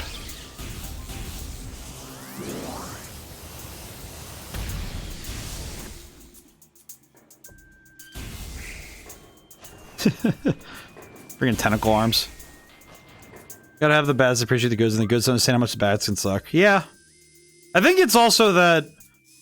I think that in some ways it does suck, but when it's that thing that when life strikes, it's like, well, you have to be there to live it, so, you know, might as well at least be there, you know. It's kind of like life happens no matter what, so regardless of the quality of it, might as well be present and there for it, you know. And as long as you're present and there for it, you can always make it better. There's always room to work. There's always a way. Just make sure it's not a body check that's gonna put you down. I guess that's part of it, is having the awareness to be able to see a train coming, you know? Also, I replaced my 360, and at the time I wasn't wanting to play many games. 360 got sluggish over time for whatever reason. Depending on the color, it sounds weird, but like, depending on the color of Xbox 360, I know that certain models would get the performance issues over time. I believe it's the white one that would... That's where some people just see a full-on freight train coming, so they can still won't hit them. 360 Slim? I don't know then. Weird one. Ring of Death? Not exactly, but yes, that could happen. But there's also that's a big one. That's one of the big ones. But there's also some other things where it's like, I think some 360s just had bad luck because some of their parts just didn't have the staying power that they really needed. My 360 having that issue. Yeah, I was grateful that I was able to swap in for an Xbox for like the newer one. Though that was because I had a funny story. 360 needs a better QA. Yeah, it did. It definitely did. I think what's funny is I remember the story of how I got my 360 because I was talking to this one guy at it was like I think it was in middle school. I think proved on no red ring. Oh, very good. Yeah, I think the 360 just had some issues over time though. I think every 360 had something going up with it after a point. I don't know what the deal was, but it did happen.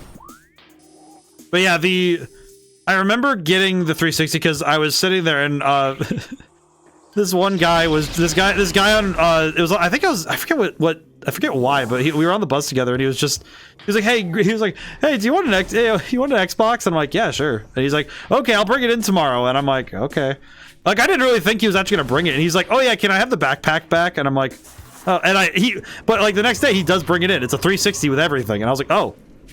Like, I just thought it was a joke. I was like, oh, okay. Sheesh, I'll take that. But it was very funny because I remember just like the way he said it too. It was like, do you want an Xbox? I might use from a game store. I guess set it right up, got rid of it, and the menu is slow. Ah, I see. Yeah, I am grateful that I've kept most of my systems, even if I don't use them often, because it's more for preservation. It's not sketchy as hell how he was asking. Yeah, well, that's the thing. That's why I was kind of like, oh yeah, he's probably just, you know, he's probably joshing me, right? Like, there's no way it's a real Xbox. And then he brought it in, and it's like, oh, that's real. That's an actual Xbox. It was an Xbox 360. I was like, oh, okay. It did sound sketchy. That's the thing. It was sketchy when he said it. You know, it's like, oh, but then when it's real, it's like, oh, okay, cool. Well, where am I? No, this is Shu. It'll be your lunch. I mean, yeah. But yeah, it was. I actually find that one rather endearing though, because it not only was it like one of those things where it wasn't so sluggish at the moment, I wouldn't have gotten rid of it. I can understand it. That's the thing. I think that like, but also when it comes to, you know, just game choices too, I think it's fair. Whee. A lot of Chozo writing. What the heck? Let's see. Chozo script translated to the entrusted one. If you read these words, then our hope has not been in vain. Your path is fraught with danger. Monstrosities beyond description lurk in the shadows, searching for ways to quench the poisonous urges that bloom in their brains. And these are shrewd, but they're blinded by their evil designs. Believing the black promise of the great poison, they seek to harness it for their own ends. These that are the greatest danger. If you rid the universe of these creatures, you will be the true and trusted one. Oh, Phazon. Got it. Primarily played 360 for Oblivion, Star Ocean, The Last Hope, and the Mass Effect trilogy. 2 is still the best in my opinion. I remember seeing the first one and not quite feeling it, but I feel like if I go back to it, I'd probably feel some interesting stuff. Oblivion is definitely I played that after Skyrim because of the order I just got the games for some reason. But I played it on PS3 and it was like, yeah, this is good. Believe the power cipher has been produced by linking the 12 artifacts should be strong enough. The fate of this one is now up to the one who will collect all the artifacts in the future. Huh. So the Chozo knew that at the very least that somebody would come in and fix this. Many Chozo are gifted with the distant sight, and even more begin to learn it with our harmonization. The universe becomes more and more complete. Peer forward, seeing prophecy in the ripples of the water, hearing rumors of coming days on the breath of the wind. We celebrate with the distant sight. Many of these visions are dark. The worst of the prophecies, and the most common, tells of the coming of the worm. Parasites nurture in a poisoned womb. The worm grows, devouring from within. Words come to pass, of course. Well, that's some good information.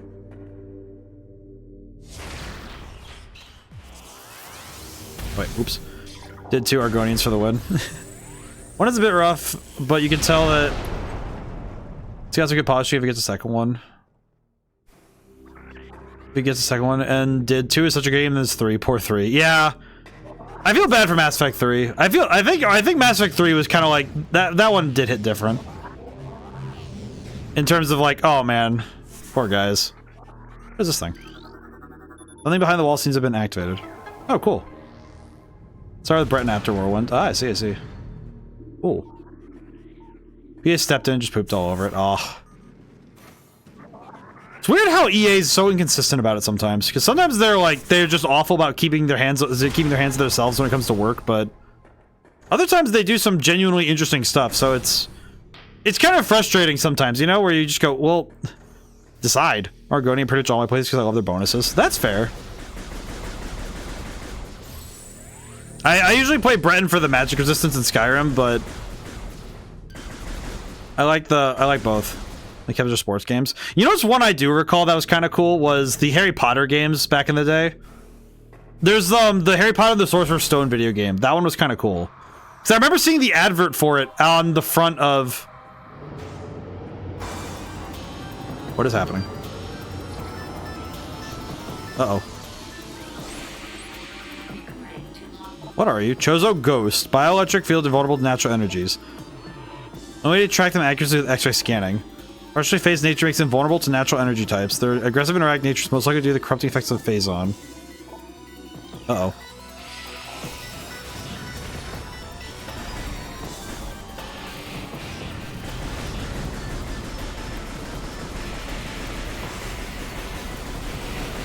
I think it's working?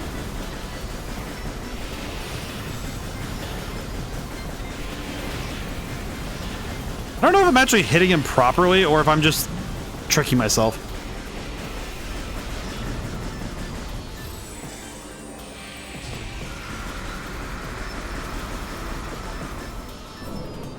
Oh, I won. Remember that? And oh boy, per Haggard with his model. For the bread for the magic, and I had an Atronach sign more one. Oh, very good. That's actually an interesting build. The reason I love Argonians outside of countries specifically because of the Oblivion game, it's lore for them. See, I remember in Elder Scrolls Online, they described the fact that the Argonians basically made a point of basically breaking in. They made a point of going into Oblivion Gates and being worse for them than the Oblivion Gates themselves. I do remember that, which I think is very funny. Yeah, but I remember the advertisement for that particular Harry Potter game just because of it was in the front of the first movie's VHS tape. Because I still own that. You know.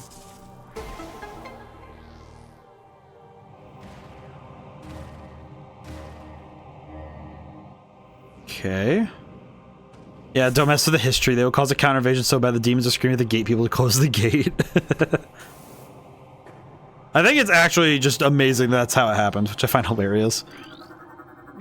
It's like it's like let's see, all things obey this law. Shapeless, they wait beyond their own perception. Our will to defeat the evil sleeping in the planet remains. Okay. Secondary question, what am I doing?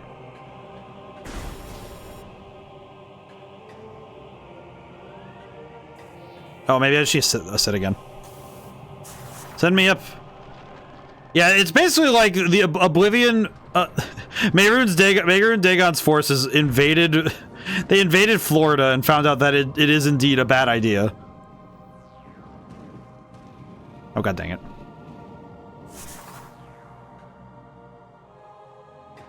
Chozo, what am I doing? Help. Oh wait, I can just go this way. I'm a fool. Yeah. It's back here. Oh, save room.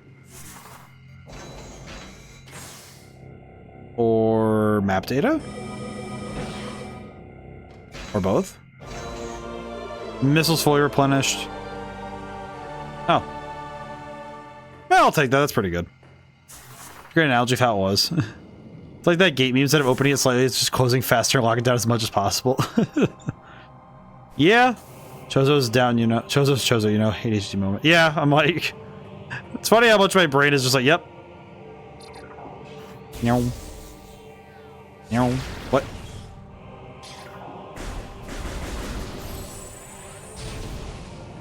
What do you desire from me, game? Am I supposed to be here? I genuinely feel like I don't know what I'm doing.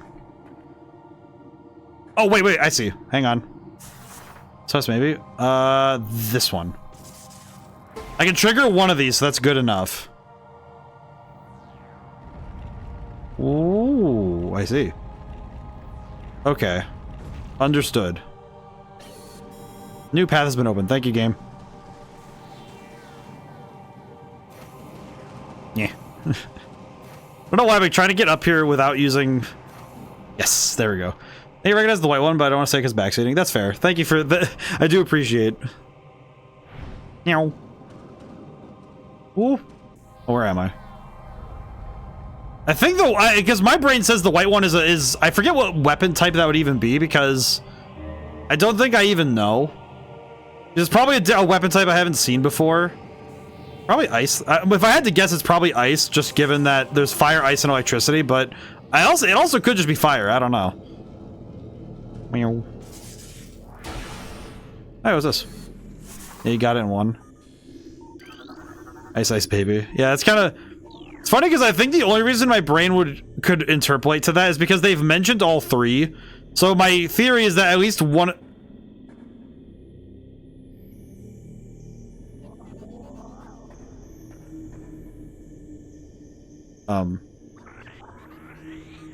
It would have to be a flamethrower or something, I think. Perhaps. Oh! What are you? Fractures detected in drain cover. I see. Knowing Metroid and how it likes to do things like that. Either that or it's like a flame, like a tri-shot or something. I don't know why my brain was thinking tri-beam, but... Maybe just because the terminology of tri-beam makes a lot of sense. Okay. Oh, it wants me to do sick half pipes. I see. This Tien is freaking awesome. Yeah, he is. I think whenever somebody dislikes the human characters in Dragon Ball, I always feel a little bit leery because it's like, did you ever watch Did you ever watch Dragon Ball like original, or is it like, or is only Z the thing that you discuss? You know, it's like. Because to me, that always feels like a bit of a, Because original Z was very cool. Or original, like, OG Dragon Ball, you know what I mean? It's like Z is cool. And I love Super and I love Z, but... Like other games like, hey, just go check out this room right here. Watch OG up to a certain point. The first fight with Tien is so freaking cool, because it's one of those things where... When you go back to it, OG DB was Toriyama in his prime for his writing style. I think that's a fair way to put it. Because I think it's also that... What the heck? Ice Beam. Oh, it is an Ice Beam. Dude, OG fights are brutal. Yeah, they were not messing around. Alright, we now have Ice Beam, so... Let's see. What the...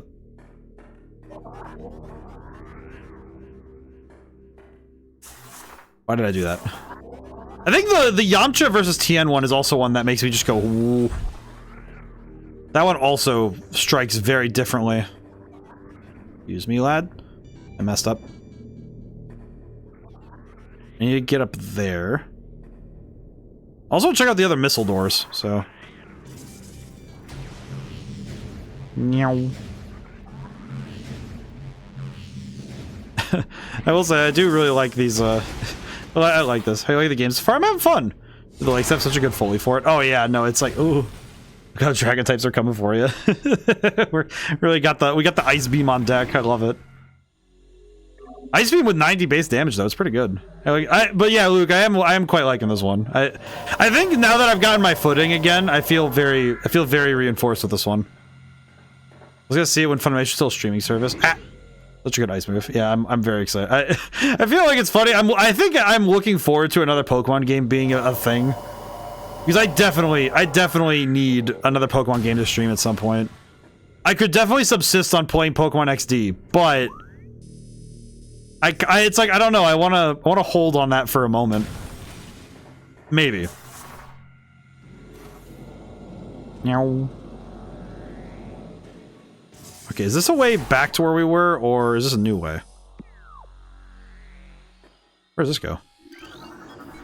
Access to Talon Overworld East granted. Okay, I don't want to be here yet. Bubs! Bubs!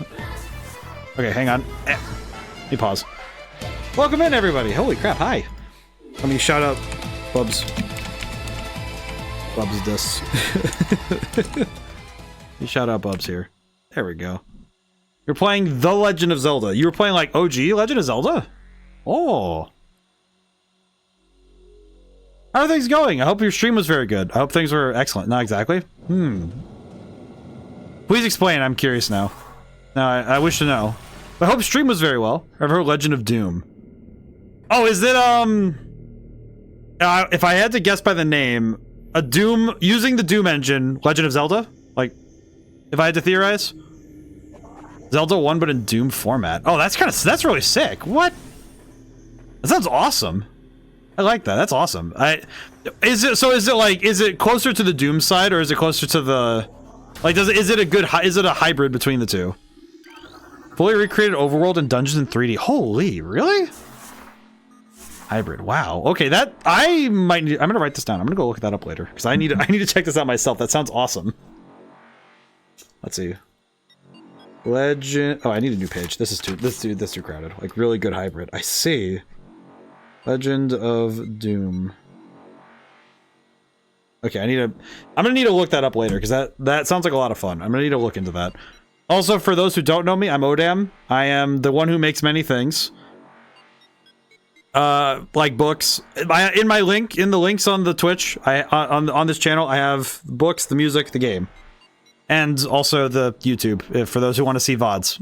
Alright, now where do I go? Where to now? Because there are basically 2 elevators I need to go check out. We'll do this one first. I'm right here. We have both. We'll go check. That's awesome, though. That sounds really fun. That sounds really exciting. And I imagine it must have been pretty, like, you must have been moving really fast, because I know Classic Doom has some really high speed. As I recall, it is super fun. Oh, that's awesome. Thank you so much for the raid again. I'm deeply appreciative. Oh, heck yeah, you can get moving real fast. Of all things, I think Classic Doom, one of my favorite things about it is that ability to go so fast. I think that's probably why Sonic Roboplast, and it has Doom save systems, so you can save at any time. Oh, that's nice. That's really nice. That's some killer stuff there.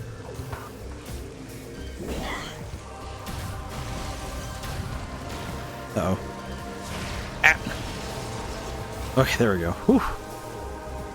Yeah, I'm a big fan of that. It's probably, I would guess that's why Sonic Roboblast 2 is also a mod of Doom, because Doom you can move super fast in Doom. Which I think is just freaking rad. What is this Sonic the Hedgehog looking pillar? Look at this thing. Meow. Meow. This is awesome. Doom can mod onto anything and into anything. Yeah, because that is what I have learned from looking into Sonic Roboblast 2, Sonic Roboblast 2 Kart, Z Doom. There's the various Doom mods used to play other properties. They get some really creative later. Some fun stuff in rainy rooms. Yeah, there is. I should probably. Wait. Hmm?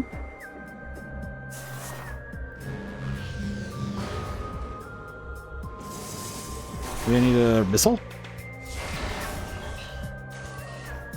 Is where the rain falls?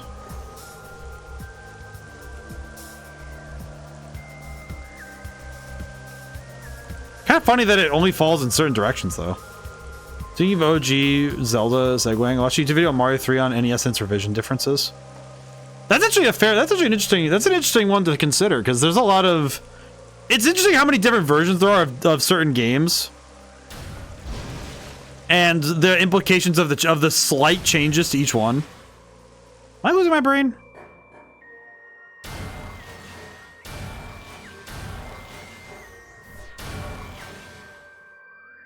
What do you desire of me, game? You can't get through that right now. Let's scan it. Oh! Is this scannable? Oh, there's a scannable. Analysis of wall shows rampant. Larger traces benzene. Oh, that's the material that's blocking us in the other area too. Scan everything. Yeah, you're right. I will say that once I feel like whenever I run into like a new enemy, I'm better at scanning. But when it comes to some things, I am less stellar about my scanning habits, which is not always the best for me. Let's see, where do I go? Can I go further down? No.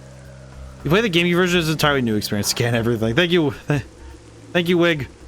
Also, how's it going today? You're right, I need to scan everything. Wait, actually, wait, I do need to scan this. What is this? What is this? Gate lock engaged. Controls are on the other side. What? Yeah. OG cartridge had a glitch that didn't show up the power cards at the bottom. Oh, interesting. What the heck? Also, how's it going today, Wig? Hope things are well. Let's see. There's that door up there, which I think I can reach, but... Let me check the other... Still editing footage from yesterday. Ah, yes, I see. I have actually been putting together a video to discuss level design. Specifically, I'm actually working on trying to use my game design degree for good use here. I wanted to talk about how lighting affects level design, because I was playing the Oblivion remake, well, remaster. It's really a it's just a remaster, really.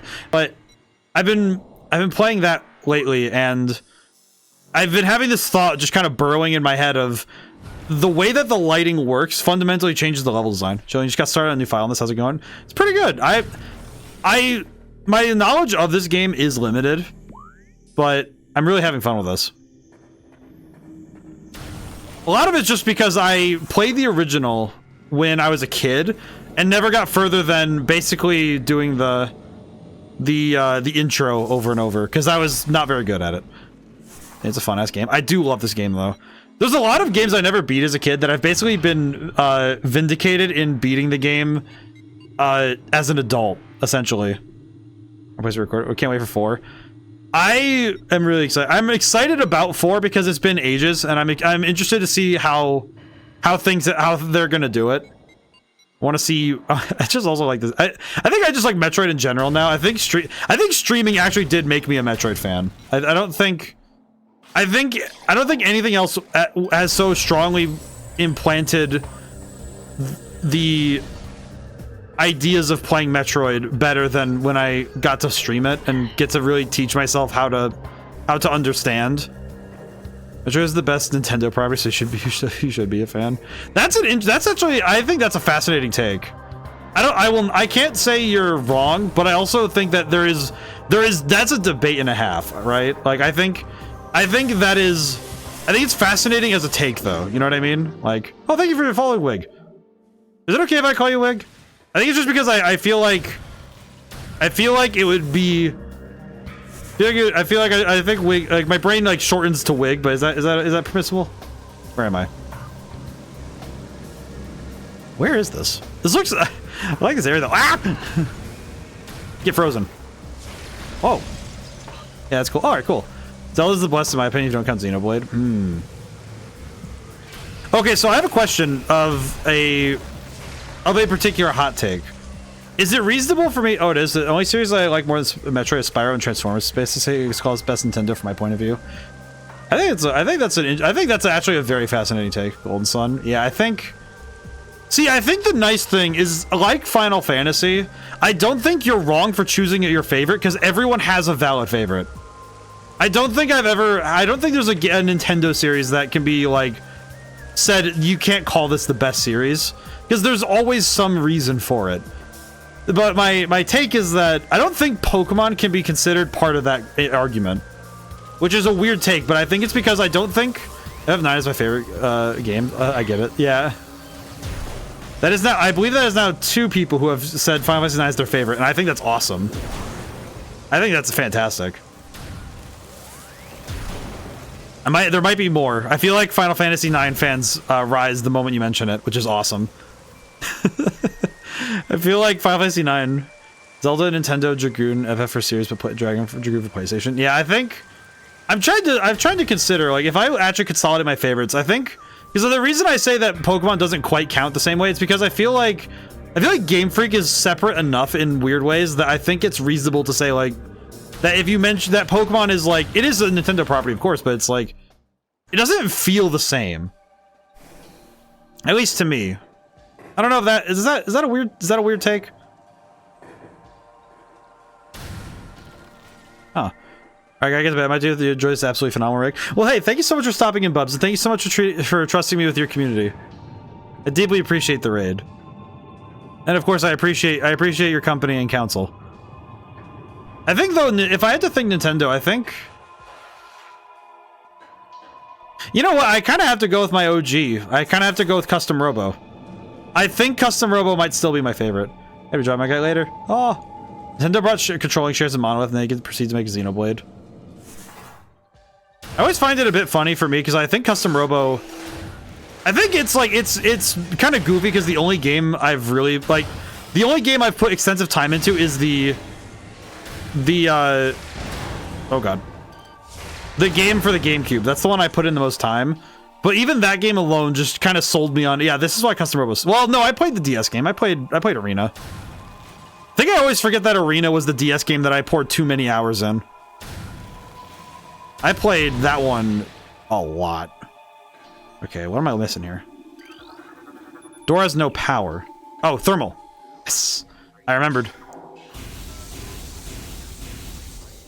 We good? Hey! I remembered. Had to put all my new powers to use. Oh god.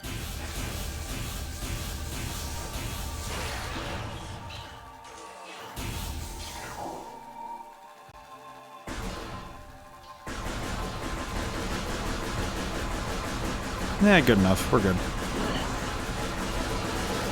Ooh. But yeah, I think Custom Robo might be my favorite, because Custom Robo Arena and the GameCube game were absolutely formative for me as a designer. All those very involved wizards, since they're coding wizards. Game Freak is okay, I guess. They're coding, but so they can basically do Pokemon. I am a big fan of Pokemon. I think every game I just enjoy it. It's very hard for me to not enjoy a Pokemon game, but I do understand the grievances people have with Pokemon. I don't think it's unfair. Oh, I should scan that. What are you doing? But I don't think it's unfair to criticize the games, because you want the series to be better.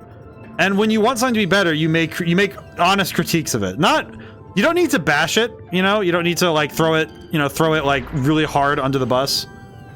This room in particular, if you like Gravity Suit, do not save at the bottom. Just turn around if you don't have it. Uh-oh. Uh-oh. Uh-oh. Hang on. I'm gonna make things happen. Alright, let me get somewhere safe before I do more. Because this is the room I spent 2 hours escaping. Alright, I think I can... Thankfully, my expertise with water levels may assist me. Alright, what do you desire? New creatures, what do you do? Tracks the ground.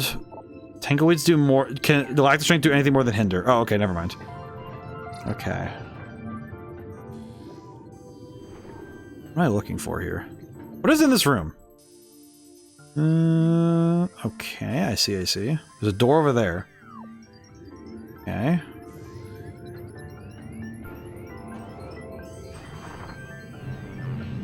Whee! Alright. We can use, at least we can use this to get around pretty quick.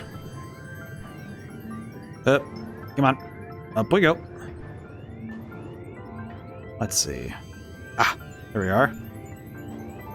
Good thing this is floating right here.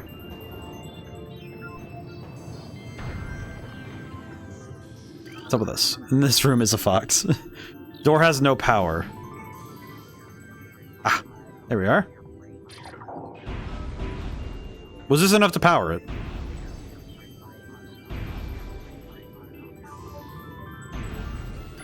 Ah, needs more. Okay, I need. They curse my decisions for an hour. Ah, I see. You taking a save point after you leave? Oh, sweet, an E-tank. Let's save. Then cursing my decisions for an hour. I see. Okay, so I need to find the other panels. So that means there's 3 other panels in this room that need to be charged. Whee! I don't know why. I just find it very. I find water levels weirdly therapeutic. I think it's also because my general. It's not really a thalassophobia, but more I guess I would call it an understanding of the deep ocean, but also the remaining dread of being in the same place as the eel from Mario 64. Okay, is that enough, or we need one more? Okay, let's see. Thermal vision. Can I see it from here is the question. There's 1, 2. There's 3. I would be able to see 3 from here, right? Oh, it's down there. Oh, that's sus. How'd you put it down there? There we are. Ha. Door openable. Very cool. Okay, we will avoid. For some reason, this thing reminds me of the squid in Gang Beasts, like the large tentacle thing in Gang Beasts. For some reason, I don't know why. It just reminds me of that. I'm still not quite sure why it makes me think of that, but it does. Might be because of its size and scale, perhaps, and because it's kind of goofy grabbing moves. Sort of monsters in a lot of games. I think squids are in a lot of games just because they're a universal thing. I think sea monsters show up in a lot of media because sea monsters are a sort of universal concept, right? And you use the...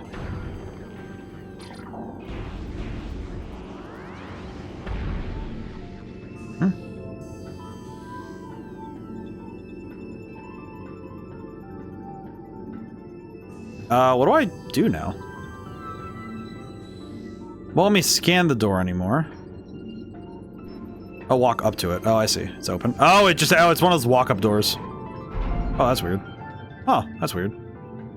Wonder why that one you have to walk up to, but the other ones you shoot. That's funny. Primary door control is unavailable. How about the auxiliary? Nope. Okay. Scan. Door has no power. Oh, that's not too bad. Power. Power. Power? Ha. Incoming scan data. Unusual gravity patterns analyzed.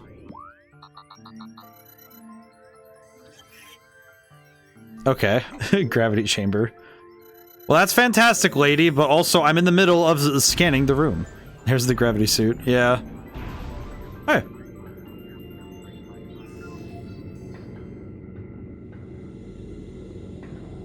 Yeah, we're gonna need to get out of here soon then, because that's the gravity suit. I guess I just needed the game to point me in the right direction.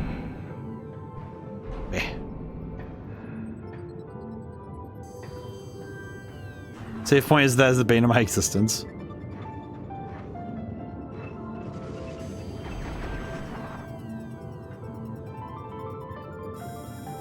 Progress hindered by liquid environment. Okay, so this is the spot that's the problem. I see. This is the problem, child. I see. You can get to that E-tank. Wait, which E-tank?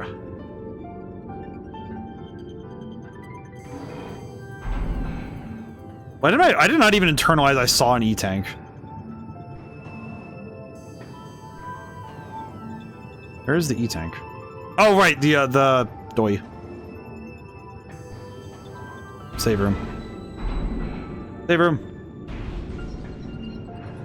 Behind you. It's not in the save room. Okay, hang on. I feel like my brain isn't internalizing it because I'm just like, okay, what am I looking at?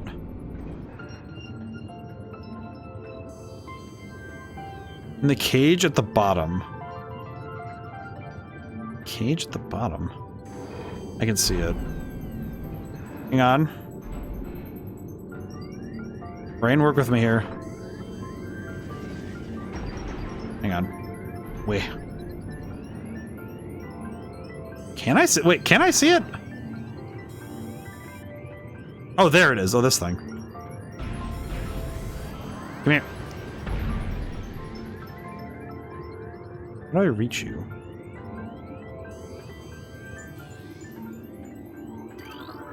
What do you desire? Concussive blast. Oh, just missile. There we go. Missile. Okay, we'll take the E-tank back up then. I feel like the only downside of this is it doesn't feel quite like you would know better. Because of without the hint system, I actually wouldn't really know that I'm supposed to not be here, really.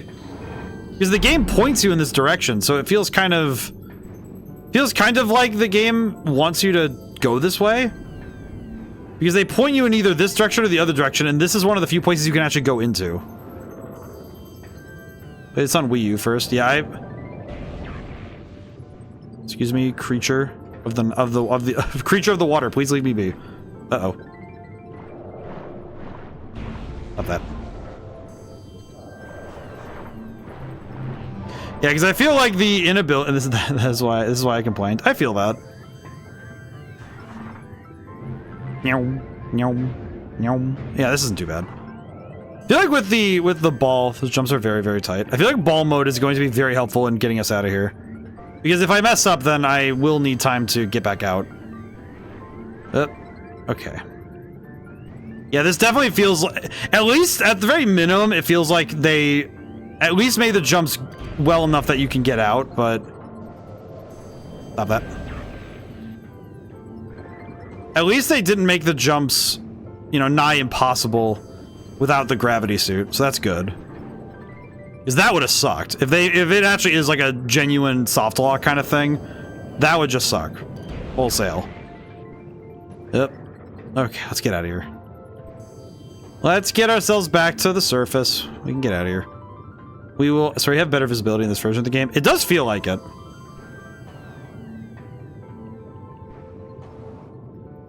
Oh, we're good. I don't know why, I'm reminded of my experience playing Getting Over It. You know, just like, alright, you have to take your time, make one jump at a time, you know, don't think ahead. You can only see the platform immediately in front of me. Some of that might also be monitors at the time, you know, like TVs and such. Oh god. Oh. Oh, we're good. Okay, we're fine. I was a little scared for a second there, but we're good. We're good. We are fine. That I can definitely tell that someone I feel like someone in the past, present, or future definitely just panicked seeing that drop. Gonna do your thing? Yeah, okay, good. There we go. Those guys kept knocking me back to the bottom. Yeah, I feel like I could definitely feel the rage of a thousand young people seeing those things again. Because I imagine many people made the same conclusion to come down here first. Play the trilogy on Wii. I feel like the Wii might have been the best way to do this. I feel like having like the motion controls, getting to actually be, you know, like be Samus. The version on Wii U is on sale, 50% off. Oof. Meow.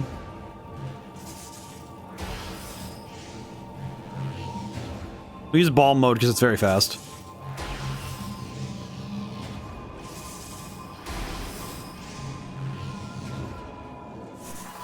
I'm checking. I don't know why. I just was like, wait, I should probably check the map so I'm not going somewhere stupid. Chozo Ruins East. I think I just need to go to Chozo Ruins. Definitely the best way to get it. Okay. Let's see, world map. It said in Phendrana? This one, right? Yes, Phendrana. Okay, we just need to get back to Phendrana and then we're good. This way. I do like being the ball. This is the wrong... Wait, this is the wrong way. It's the wrong way, right? No, it is not. Am I being silly? Yeah, I remember there are certain sales that I think were the reason why I was able to get certain games. And I think if they weren't there, I would definitely have been missing out on certain titles. That's actually why some series have happened on stream. There are actually some games where if I hadn't been able to acquire the game on sale, I wouldn't have been able to do the series. Case in point, actually, the Ace Attorney trilogy, because it was Drifter who spotted it for 50% off on the Switch. So I was able to acquire the game,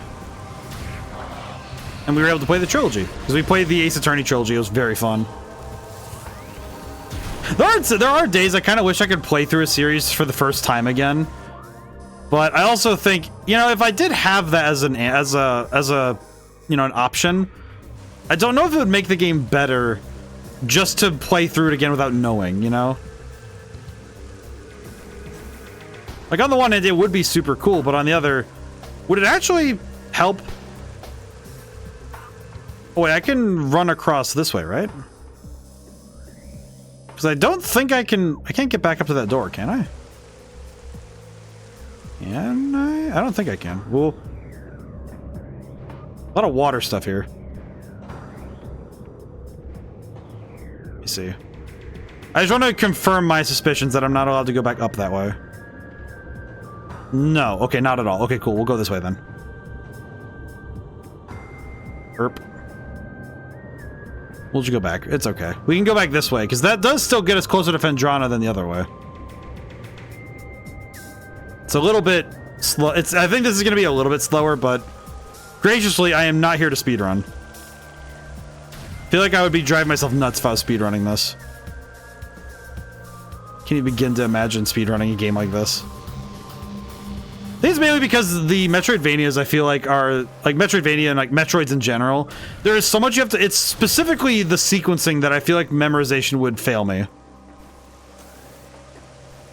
Ah, back to the ship.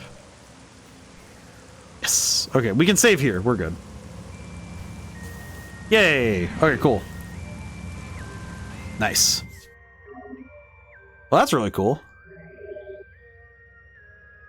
Whew, I hope everyone's doing well. As I said, I went out for the day. I was to play randomizers, and it gets even harder. It's funny because I think sometimes randomizers really do make things harder, and other times randomizers just make it so much nicer. It really depends on what. It depends on the RNG you roll, truly. Let's see. Magmore Caverns, Chozo Ruins West. Trying to remember how to get to Phendrana. I need to look at the world map. How do I... Let's see. I think it's Chozo Ruins. There's a way to get to Phendrana from here. Talon Overworld. This one? Hall of the Elders. Let's see. Hard in terms of memorizing, I meant. Yeah. Yeah, because I think the memorization just gets a little nutty after a certain point anyway. Let's see. I didn't get in here yet, because I can't get in there. Because I don't have the... I was about to call it the gravy suit. Magmore Caverns. I keep doing the wrong thing.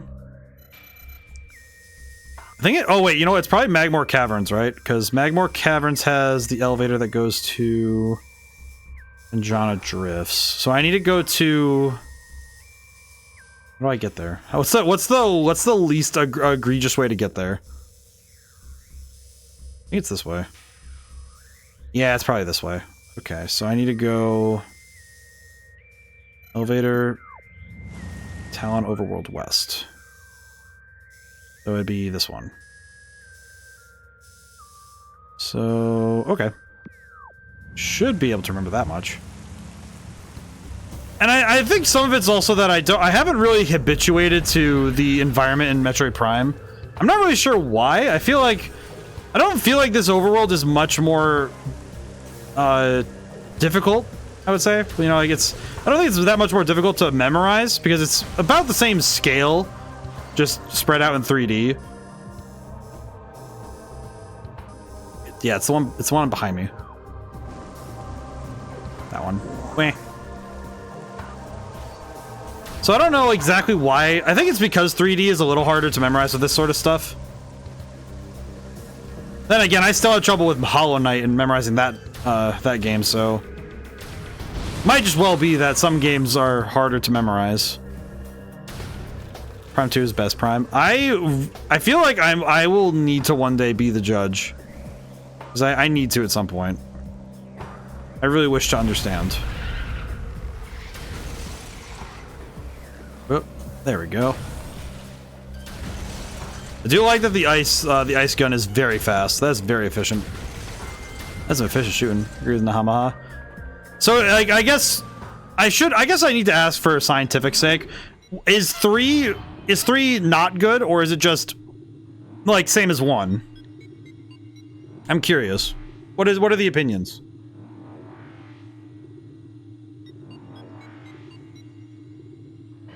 Three is too easy. Okay. So it's like... Okay. Interesting. You know what I probably should do? Let me check Phendrana Drifts. Which area would be better to pop in on? Let's see. This is to Magmore Caverns South. Magmore Caverns West. Where do I need to go to find this supposed room? It's there. Oh, it's in research. Oh, I have to go to Research Core? Okay. Oh, because there's the white door at the end of that. That's right. Prime 2 is actually the hardest, and I'd say it's the best no reservations if its final boss is a smidge easier. Interesting. Okay, so here I want to go to... I do actually want to go to south, so I need to go to this way. Okie doke. I wonder if it being difficult is an aspect of the game that most would consider to be... Final boss is way too hard to beat on veteran difficulty. So other difficulties is just right? Okay. Or like it's still hard, but not death incarnate. If I had to theorize. That sounds like that sounds like fun though. I mean, that seems like... I feel like often people complain about things being too easy, so when something's too hard, I feel like more people will turn it into some sort of masochistic challenge rather than remaining upset. That's so damaging just as much as a damaged sponge. That's an endurance fight, so that's not too bad. I guess in the grand scale of difficult fights, that's not the worst problem to have, but still a problem nonetheless.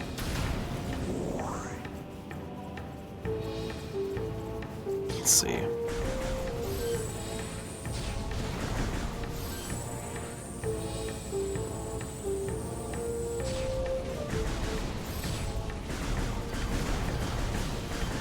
There we go. Yeah, so I think some enemies where they're just damage sponges can be kind of annoying. I think Shin Megami Tensei 5 does a good job of not doing that when I've been playing on Thursdays, but there are some bosses where I've been a little leery of the HP pool, because some of it's just, okay, how? Prime 2 had ammo limits more severe than Prime 1, and I ran out.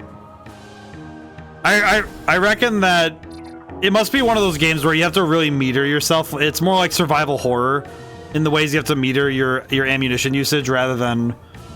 Because most Metroid games, I feel, they at least try to give you a reasonable amount of ammunition to go pick up. So it wouldn't be that confusing to me if someone said that, and turning this game into survival horror more than it being... They have plenty for the rest of the game. Not that boss. Yeah, because if he's a damage sponge, then it'd be quite difficult to get past him. I see that. Oh, is this another grapple hook challenge, or... Does it need the grapple hook, or does it want the grapple hook? Okay, no, it needs it. Okay, good. I don't know why it just occurred to me. If I had a nickel for every time there was a lava area that required a grappling hook to finish, I don't know why it's weird to me that there'd be two. Like, the GameCube era just liked lava areas and grappling hooks, I guess. And then Twilight Princess had to change that up a little bit by giving us the illustrious Sky Temple with grapple.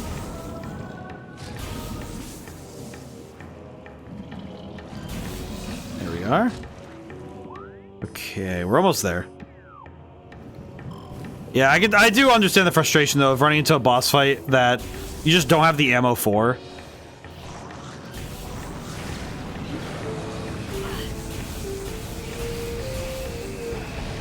Okay, I need to hit these guys with something important. Ah. There we go. Ow. Cease. Cease. There we go. I know one game that I initially had trouble with that sort of thing was actually Metroid Dread, the first time I ever played it. So when I played it my own time, I think Dread, the difficulty of dealing with the final boss there was very interesting. Oh.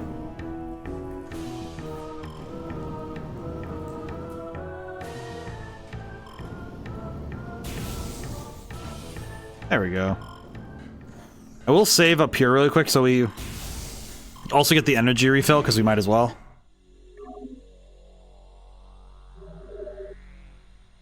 Ooh, I'm definitely gonna feel the driving tomorrow. I feel like it's funny because it's the same muscles as when I'm working, you know, it's just sitting in a car, but I feel like sitting in a car and sitting at a desk feel fundamentally different. I think when you're on in a car, it tires you in a way that you don't really get to appreciate until later. Oh boy. I feel like Metroid games in general, the difficulty in designing a game like this is the complexity of the world. Because you have to make so many like little adjustments to make sure that the world is explorable in a way that's fun and engaging. Oh, hello. There's a hole up there. I haven't been in there yet.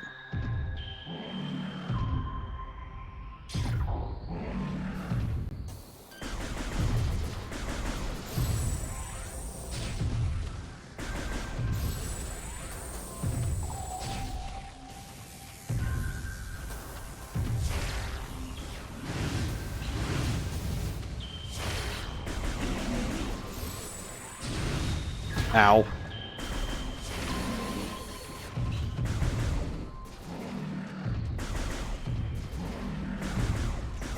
Pew pew. Just fire. I'm firing little lemons at him. It's like the same way that Mega Man's described. It feels like I'm firing lemons.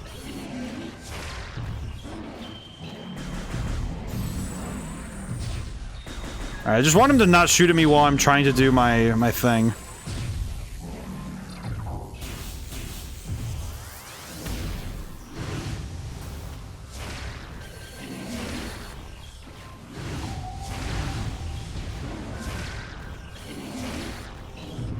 Definitely using my missiles in a very poor way. I'd appreciate it if he would just... I don't like... I think Shigas are one of my... I think Shigas might be my least favorite here. This is a very slow fight because it doesn't feel like the enemy is actually aggressive to me. Sir, can you... Ow. Okay, I guess I asked for that, but still.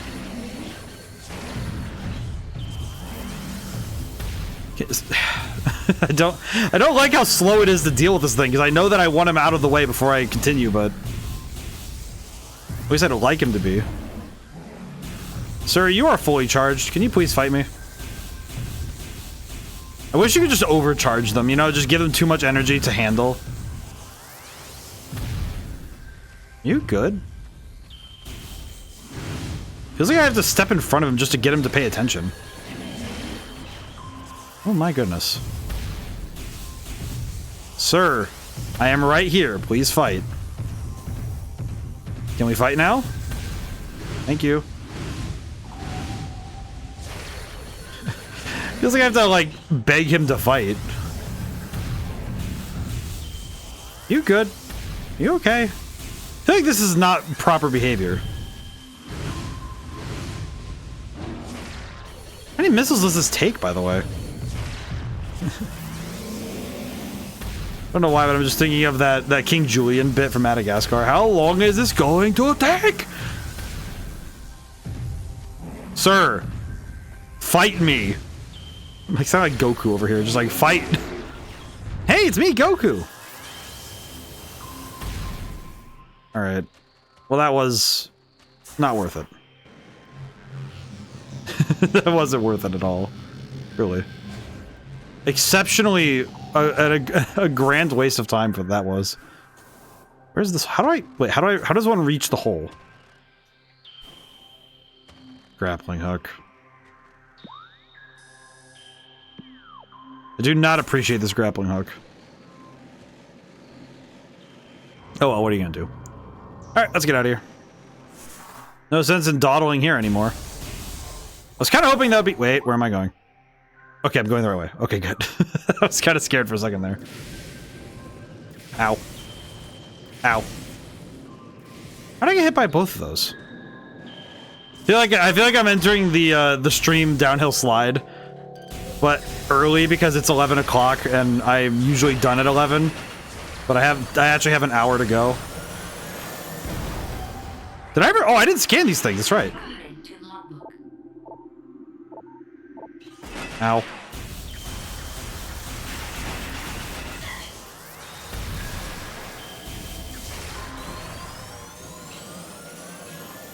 Huh. Alrighty.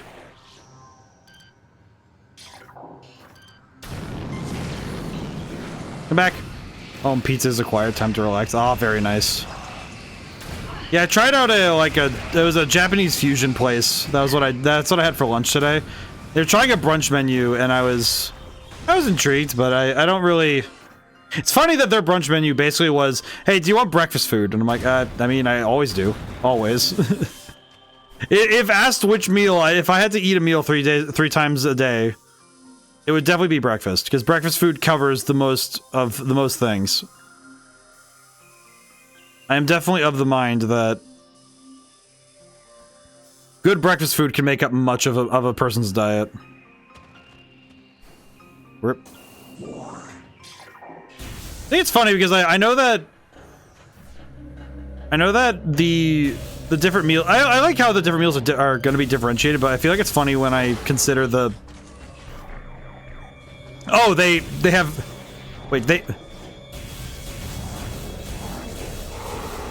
these guys are just Halo elites. They have active camo and everything. Oh god. Ow. Oh. I do not like this at all. This is not according to Keikaku. Oh, that's funny. You can't hit them with the... Oh. Switch back to the laser. Laser beams.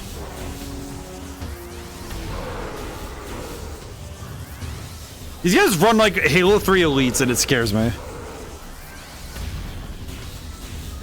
Oh man, I said it earlier. I think these kind of aggressive enemies can actually really be fun and scary because they inherently put you on the back foot because you are having to backpedal the whole fight. Ooh, good stuff. I think enemy design is one of those ones where you have to consider the intention of ow. You have to consider the intention of both your design and the level that you're building. And, you know, in the game in general, really. You want your enemies to feel at home. And in some ways, you also want to make sure you keep some surprises for the player, right? I feel like it's often, I think, very easy for designers to get a little bit... Oh, we have tropes for this. You know, we have the fast, aggressive character. We have the small one that's hard to see. You know, it's very easy to play to the numbers, you know? But I do find that there are times where... I think it behooves the... Oh, God. I think it behooves the designer to try and... You know, try not just to subvert, but to understand what, you know, what their game is going to do uniquely and be able to work accordingly. Because the unique draw of any individual game should be the first piece. I feel like this game definitely I feel like the Prime series pulls the most from the Alien, you know, connections. It's actually funny because if you actually look through the whole Metroid franchise, it feels like if you actually compare it to what the Alien series is doing at any given time. Oh god, I just had the worst premonition about what could happen in the newest Metroid Prime. Because it just occurred to me, oh yeah, they follow the Alien movies. Wait a minute. And then I thought about it, I'm like, what's the last Alien movie that came out? And I thought about Romulus, and I was like, oh, please no. Oh, please no. Because they could pull some, they could make some actual, like, nightmare fuel if they really wanted to. With, like, a Chozo hybrid, like, Chozo Metroid hybrid or something. Or, like, a... Actually, yeah, just a Chozo Metroid hybrid would be scary. Give me those weird, Chozo warriors from Dread. And give me them with, like, weird goopy looks and... Well, they had that in Dread, but still. You know what I mean? Give me the Metroid-inspired versions, because I think that would be scary. Actually, I guess on that same vein, I didn't get to watch it yet, but there's a trailer for a new Alien movie. I haven't gotten to watch it yet. I need to check that out. It's called Alien Earth, which, I'll be real, hearing that does scare me. I do not know how to feel about an Alien movie going to Earth. Where am I going? Oh, right.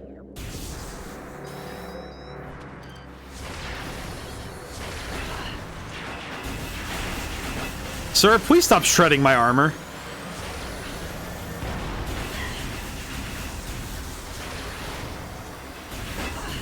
Oh my goodness. Okay, thankfully they give a decent amount of HP back, but still, eh. Yeah, now I'm just considering the ramifications of what if Metroid pulls more from Alien, and I'm like, please no. There are many ways this could be misconstrued for violence.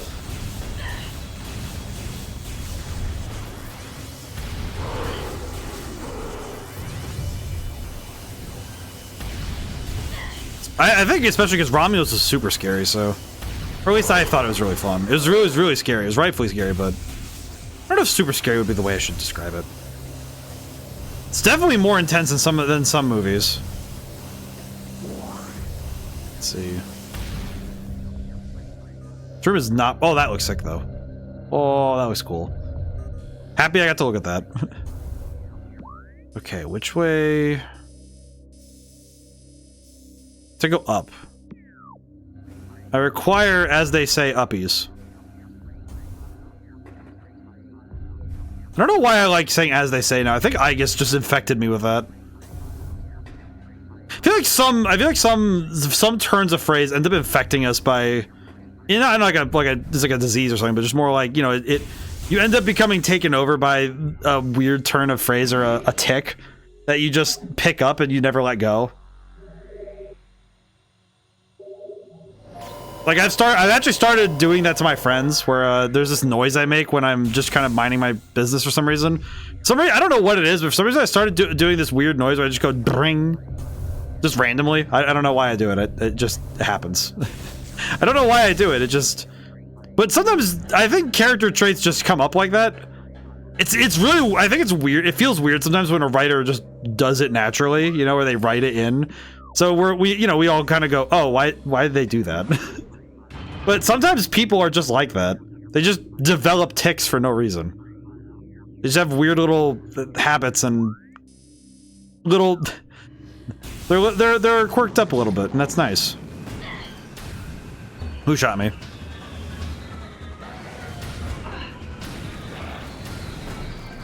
Stop dodging, you fool! Will not survive me. Ow. Oh, never mind. I don't need thermal for that.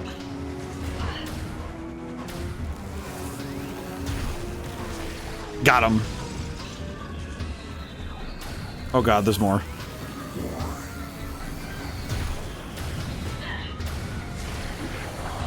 I do appreciate that the ice gun lets me one-tap them. I do seriously appreciate the ability to one-tap.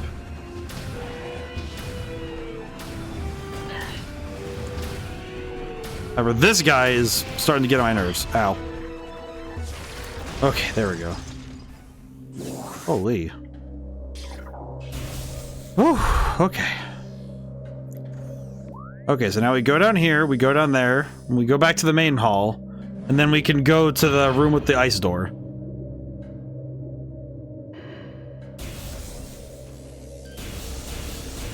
I do think this game's level design having this much backtracking is a little bit of a problem. It's one thing in a Metroidvania to backtrack, but it's another thing to have to go back a very large amount and have to make your way all the way back to a place just to get another upgrade to go to another place. I think the area flow in later Metroid games does get a little better. I think it's a lot less of the I'm going to run back and forth through a place.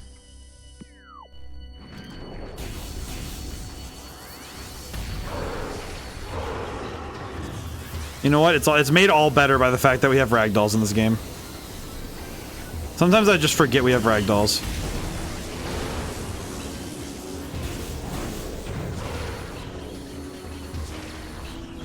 Oh god. I heard that. Where is it? Oh, you Metroid. Space pirate, stop.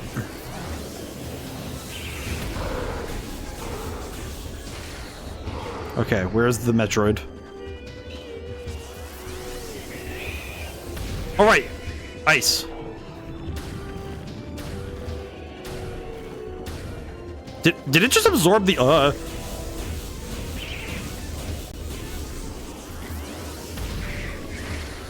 Was it just absorbing the ice power? I thought I couldn't do that. What the?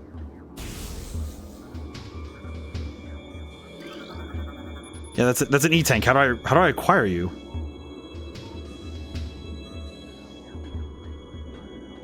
Huh.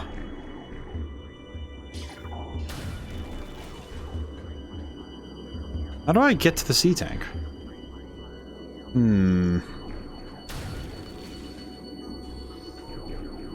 This one?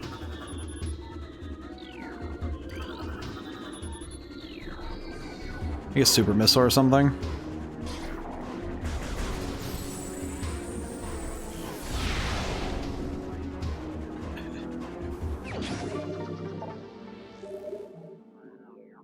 All right then. I feel like that one, I guess I wasn't expecting it to work, honestly. I feel like that one, I guess the game has trained me to look for switches rather than just shoot it. Which I think is funny that my brain has been trained by this game to consider not that just shooting it probably isn't the answer. Ow, ow, ow. Which is curious, because I find that normally in games, my instinct is to attack it full force and hope that it works, you know? So it's a curiosity that this game of all games is the one that trains me out of being a menace with firearms. Alright, I'm out of here. I do not need to deal with these Metroids. I am leaving. No. I'm just not dealing with it. Ah, we're going the right way now. Oh. Huh. This music is sick, though.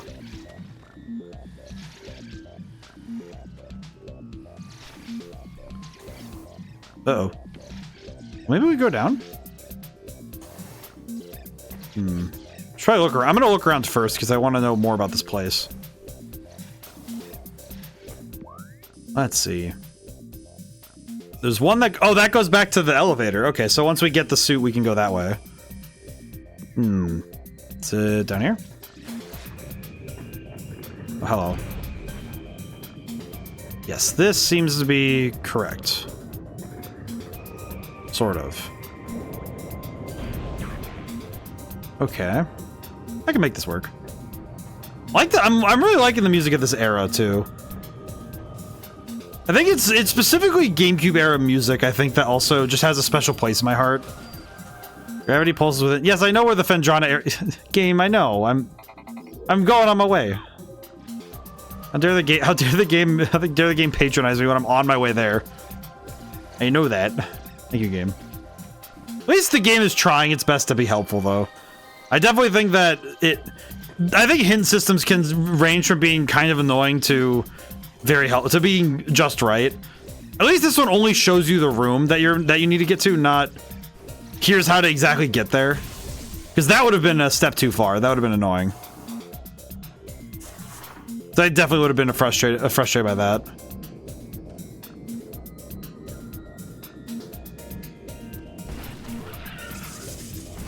Ow. I think for right now, I'm gonna... Ow. Alright. I mean, just the room is great for having a general idea how to get there.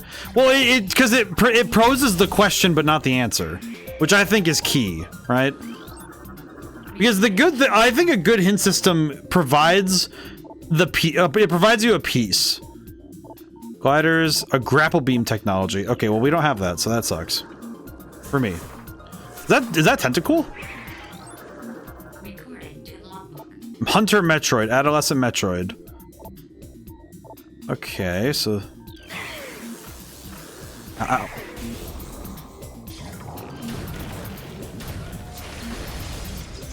There we go. Okay. Trying to think of where to go before I jump, before I just make leaps into space. Now, where do I want to go? Kind of the question, huh? Ah. Oh, thank you, Claudia. But I think giving a piece of the puzzle... Thank you for the hydrate. I think a piece of the puzzle without overdoing how much you give is key. I think it's hard to tell what is a good hint, what isn't. Prime 1 especially is basically a Super Metroid in 3D. Prime 2 is very creative. I'd say it's a mix of Metroid and Link to the Past. Prime 3 is Samus interacting with a choice you didn't before.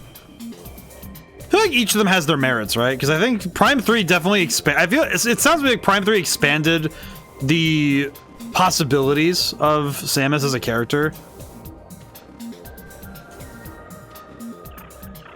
I just realized I can't do anything in this room without the grapple, right? According to what they said, it's like you can't really do anything in this room without the grapple, right? So where is the grapple? Prime 3 is also on Wii, so a lot of interactions are motion-based. I feel like it's nice that it's not inherently a bad thing now that some controls are motion-based.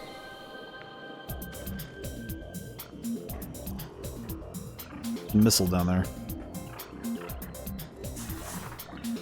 You know, maybe I could scan some stuff. Missile expansion. I'm definitely certain that I need the grapple for this room. So we need to go out of here and find the grapple, because we don't have... Without the grapple, we can't really do anything here. We need to get back out of here. Motion-based aiming, fantastic. Motion-based door levers, frustrating. Yeah, that's some truth right there. I think the key with good motion controls seems to be that you really want the motion controls to be accentuating the fun and mitigating the frustration. Prime 3 has both. Ah, I see. I understand this. Let's see. There's a door at the top I can't reach either. Maybe I can reach it? Reach, maybe? Let's see. Whoop. Crap baskets. My jumping is definitely getting worse. I'm noticing it now.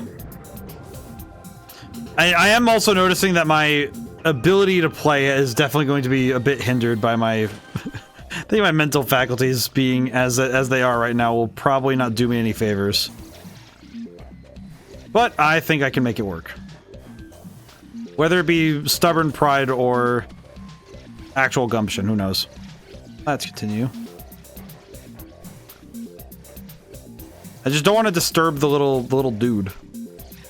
He doesn't deserve that. Ow, you little brat. I don't want to disturb him though. He doesn't need that. Ow. Where's... Oh, it's up there. Wait. Hmm? Surrounding like Buzz Lightyear, just going, are you friend or foe? Ow.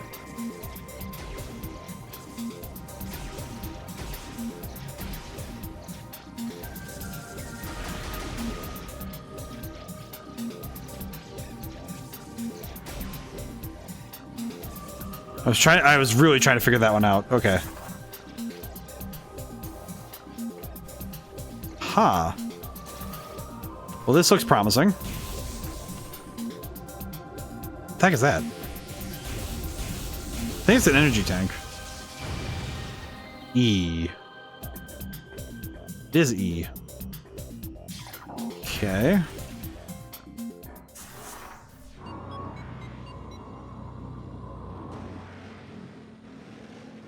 Wait, where does this go? Transport to Magmore Caverns. I've been here before.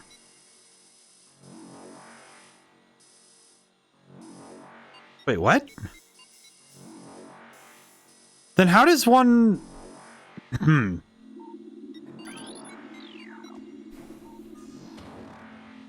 How does one reach the... How does one reach where I'm supposed to go? Because it seems to me like I'm supposed to be able to go... Oh, it's probably that lower door, but how do I get in there? Probably the lower door, but how? I must have missed some. I will say that this game's usage of fog sometimes gets a little bit weird. I think specifically the way that it handles... The way it handles certain types of fog feels a bit strange.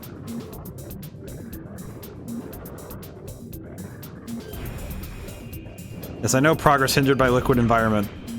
Wait a minute, how then... Okay, I must have missed something in that back room then, right? I must have missed something. There's no way that... I feel like this game is definitely making my brain hurt in ways I wasn't expecting to. But I also think that I am not... I don't think I'm best suited for Metroid-style games. Like, I can certainly play them, and I think I'm solid at them, but I don't think my brain is suited at times for figuring out environmental shenaniganery. Especially if I miss a key one thing I do know as a player is if I miss a key detail and I don't see something that needs to be seen in order to understand an environment, I will definitely hit my head on a wall for a while until I actually find it. Which is less than ideal as a playing experience. Oop. Alright, you know what, I don't care about my life right now, let's just go. Ow. This one. Yeah, it's supposed to be here. But there are two doors. Okay, let me check something really quick. Is there anything in these other caves that I haven't discovered that... Is there something... Is it supposed to be in Magmore? I don't think that's correct. I don't think it's the case that it's show up somewhere in... I think it's show up somewhere else in this area and pop in, right? This is the closest I can get.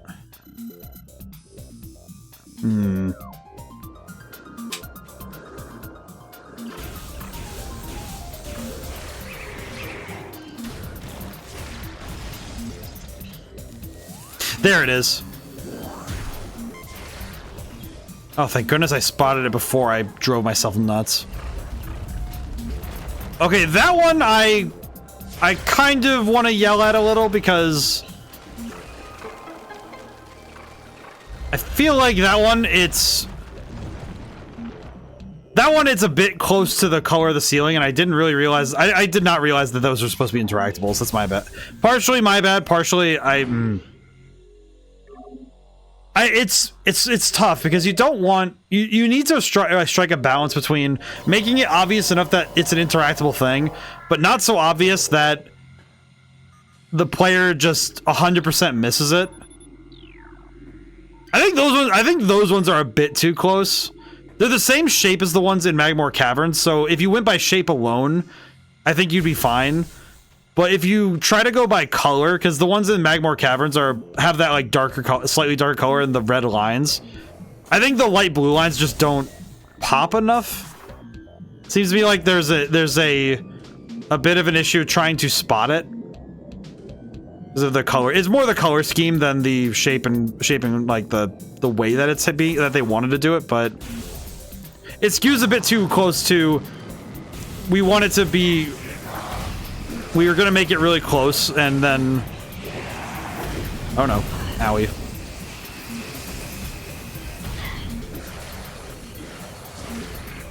Okay, I'm gonna get out of here. There we go. Okay. Well, at least we're moving in the right direction now, but holy crap, this place is... Place is a lot to handle.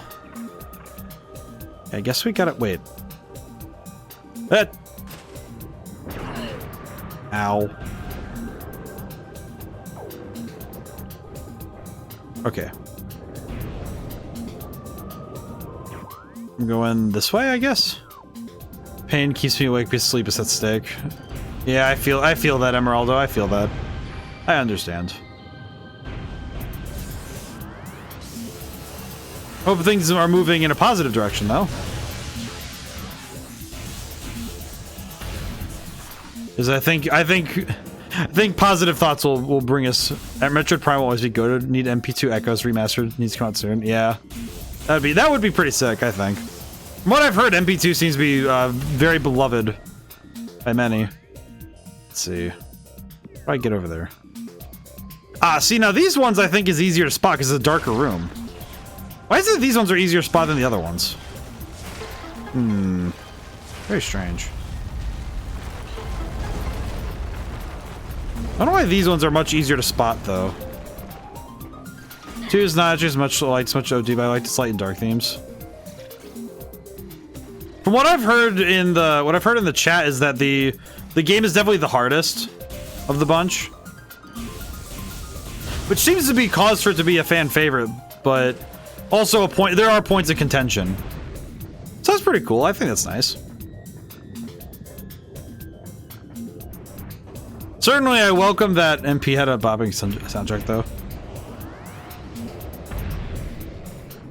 Okay, where am I exactly?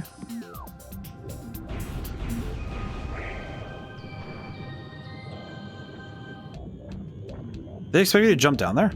Armada definitely the most balanced difficulty of the bunch.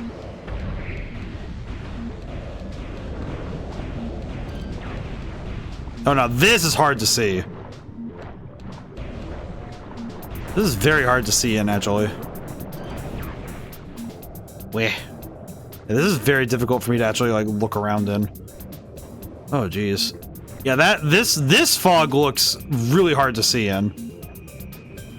I can barely see in here. Holy.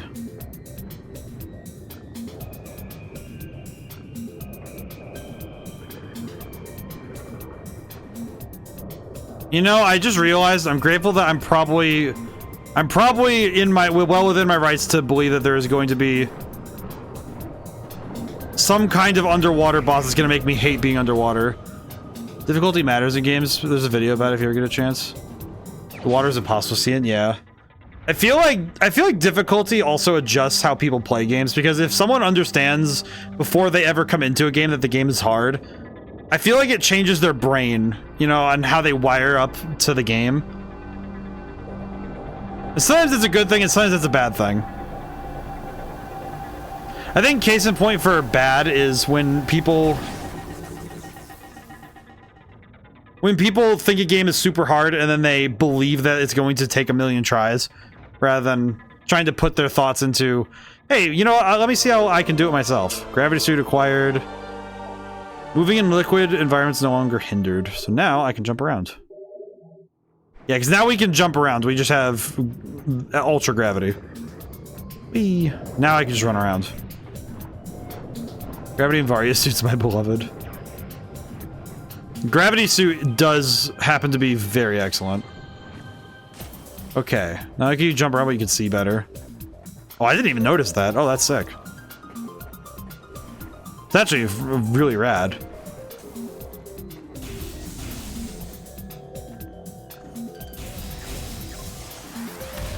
Wah. There we go. Huh. Alrighty. Funny that this is one of the few areas where the loop is just a genuine loop, rather than just being a... The MG from Prime Variosuit, the other M current Variosuit, the one uses Smash 4 Ultimate. I think both are pretty good. I think both are good. Oh god, ow. I am not a fan of the jetpack boys.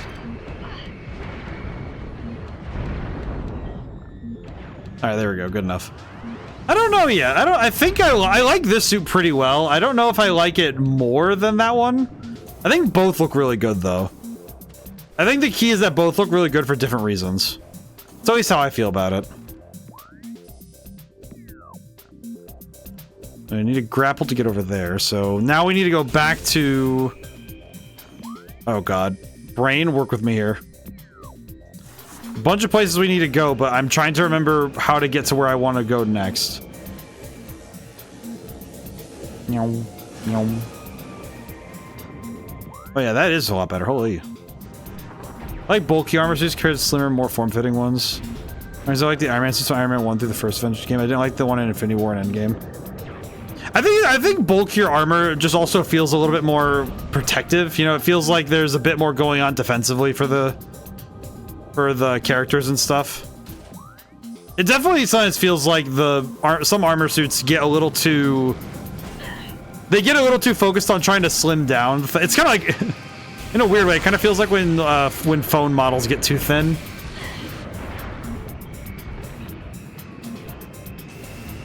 Okay, I need to swap to ice again, because these guys are really getting on my nerves. Die. There we go. Nice. Whew. Man. Yeah, I think my favorite Iron Man suit actually might be Marvel Ultimate Alliance 2. Because that one was bulky, it was like bulky movie suit, but it also had the decency to be pretty solid in terms of the shape. Because it had enough sharp edges where it looked really cool, along with being... It had the general roundness of the Iron Man suits, but not by sacrificing the coolness of having some interesting edges. I'm a big fan of that. That one's really cool. There we go. Got him. Got an ad. Ah, jeez. I will repeat myself later. It'll be okay. As I am wont to do, I do repeat myself often. Let's see. Wait, if there's something down here, can I... Oh wait, no, there's nothing down there. That's whatever. Probably good I pick up the health upgrades anyway, or the health refill. And minor spelling mistake, I'm cooked. Not today. I am lenient to the spelling errors today. As much fun as it would be to obliterate. I feel like I'm the weirdest about spelling errors. It's like if I see one in a game, I range from, oh, you know what, that's okay. You know, I could just... It's funny you say like minor spelling mistake. It's funny that some games, if I see a spelling error, some games I am far more forgiving. If it's a game, to me, if it's a modern game like a game today, and it has like grammatical and spelling errors, I am far less forgiving than if it's a game from the 2000s that has a spelling error. But I like the endgame suit because it's all CGI and didn't feel natural, you know, back from that. Yeah, I feel that. I know I said it during the ad break, but I'll make sure I repeat so everyone gets to hear it. I think my favorite Iron Man suit is still Marvel Ultimate Alliance 2. Because it has the chonky, it has like edges and it has this like certain chonk to it that you kind of need for the suit to feel lived in, you know, to feel natural. But also it still feels futuristic enough where it's like, oh yeah, this is really sick, you know? Why did I go back in that room? What is that room? Yeah, we don't need that. Alright, let's get out of here. Ow, ow, ow, ow, ow. Out of here. Where am I going? It's why armor suits like Halo Master Chief's suit, Samus' Prime suit, and Isaac Clarke's engineering suits peak armor suits. I can agree with that. That's a good take. I like that. I think it's also because it feels also like the armor should look like it protects you as well as actually protecting you, right? Okay, this is where I am. Where do I wish to go? I think I want to go to... No, I need to... God bless America, where was it? It was Chozo Ruins, right?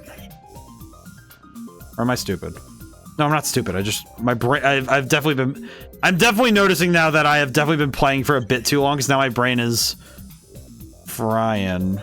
Oh, it's down here. That's where it is. Reactor core. It's here. But I need to go back to Talon. Like in Dead Space 2, the advanced suit, form-fitting undersuit, slight armor compared to other games. I feel like it feels a bit strange sometimes when an armor suit doesn't feel like it's going to protect you. Sort of like, yeah, you look at the armor and you think, how is this? It kind of feels like the armor bikini argument, you know?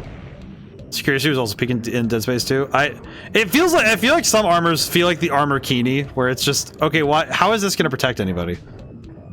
It's like, it's just a frilly looking thing.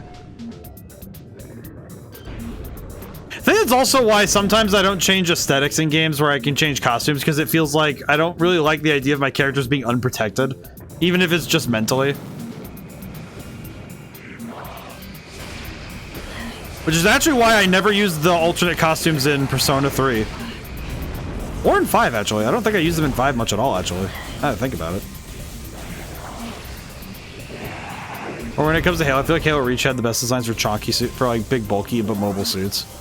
Yeah, I think this game's also done good for the enemy armor as well. That the armor makes logical sense.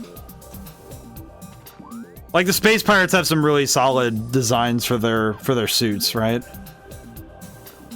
But also the Jet Boys have some good armor because they're meant to stay light and mobile because they have jetpacks and stuff. So it makes logical sense that their armor would be a little lighter on the ground. That door. How do I reach that door?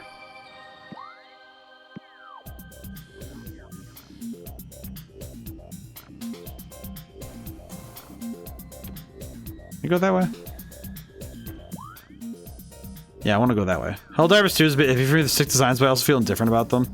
Well, to be fair, mechanically, Helldivers has proven time and time again that the armor really doesn't matter.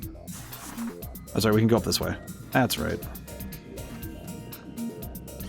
I think good sci-fi has to make armor that you can't just make flimsy armor. I feel like that's when you you start to crack into what is like into the world building in a way that kind of shakes the realism of the not realism like realistic as it's realistic. I mean like more like the internal rules of the world feel a little flimsy if the ways that the world works feel a bit shaky. Like it's like, okay, why would you wear armor like this if it gets one tapped by a laser gun, for example? You know, it's like, what's the point? Why even bother? Like, what about Gears of War? I feel like Gears of War is weird because everybody just has their biceps out for no reason. And I think sometimes it's just, oh, because it looks cool, but it does feel a little weird that everybody just doesn't worry about armor. It feels like an awfully bad idea to leave your arms out like that. Your God of War or Gears of War, not God of War. Different acronym. Am I going the right way? Yeah. Gears of War is like 95% testosterone. Yeah, I guess that's fair. But it does feel a bit funny at times, you know, where you're sitting there thinking, yeah, like how does this armor work? Right? The nice thing though is it's not such a big deal that you actually just go about questioning it at all times, right? Because I think that's when it's egregious, right? Not because most of the time you're sitting there thinking, shoot the bad guys, not, hey, how does this armor work? So I guess it's good that Gears of War does a good job of not letting you think about it too much. I guess that's true of science fiction in general, is that if they can keep your eyes away from that long enough that you have fun with the story anyway, it doesn't matter. I guess more specifically, it's not that it doesn't matter, it's just that it doesn't matter enough to make it a problem, you know? Kind of like, hot take, and I disagree, that's why I like Halo 4, dislike Halo 4 armor design, and also 5. I think 4's is okay. I think as I've played the other Halo games, I understand that it's like I still like 4's. I like 4's Spartan designs for multiplayer. I think Chief's armor looks the weirdest in that one. Because it looks very, I don't know, it feels like they added too much to it. You know, it's like the other suits, it makes sense because they're diegetic to the game. But I think changing Master Chief's suit is weird now because I played the other ones. I feel like sometimes that's what happens with Samus' suit, where you end up with some weird details. I almost wonder if people would feel the same way about Prime with that, where his Prime's suit is pretty, like, if we look really quick. Like, this suit has some not too bad, it's not too bad on the details, but I could see somebody being a bit confused by it if their main pull would have been the 2D games. See the undersuit more than the armor at times. Oh yeah, no, that I definitely agree with. Yeah, I think though, like I said, I think to wrap it back to the beginning, I think a suit of armor is meant to protect the body. So when it doesn't feel like it's going to do that, it does kind of it kind of nags at the back of your brain, you know, you start thinking about it. It's true of other details in stories too, right? Because I think sometimes you end up seeing something that feels strange. That's reasonable. Samus' ball form, which makes a complete question design. At least in this game, they show her getting into the ball form. You know, they show her actually, like, assuming the rolling position. So at least this one, they actually do a good job of... They do at least a good job of making it so you can actually see how she physically does it. So that works out. At least this game, they do that. Other games, it's just, how do you do that?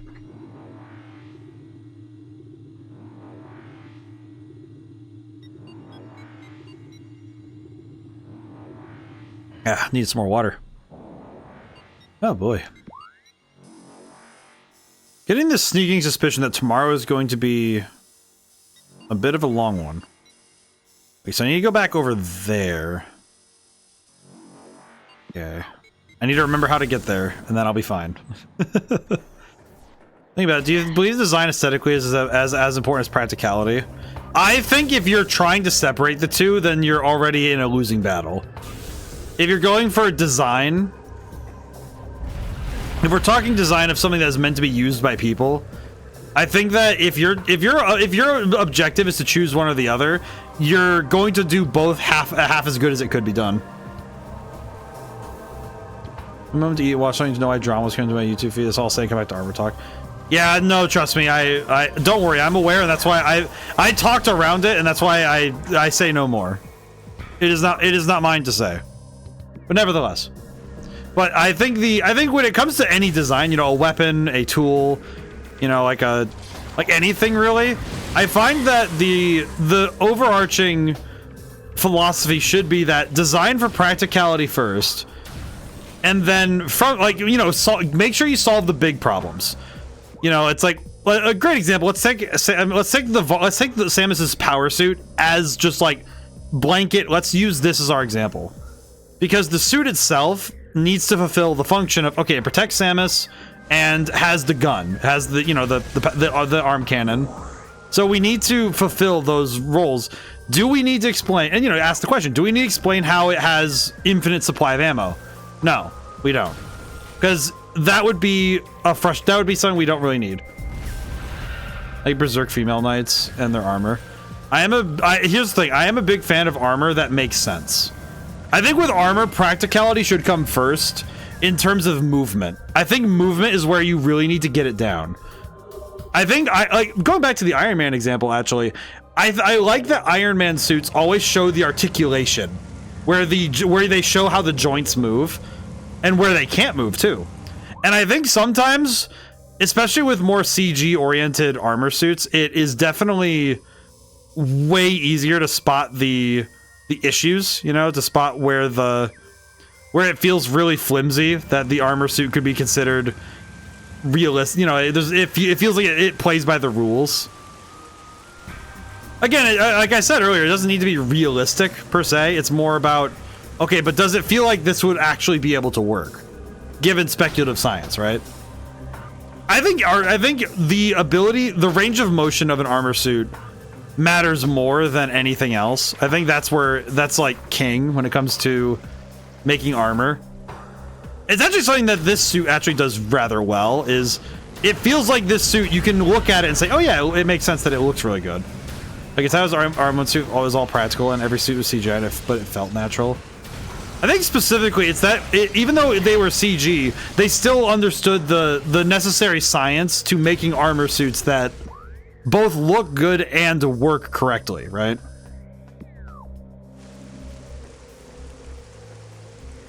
Oh, you know, I could just run across here, yeah? Ah, I can. Now I can. I have the gravy suit. All right, well, that's good enough for me. Let's see, how do I...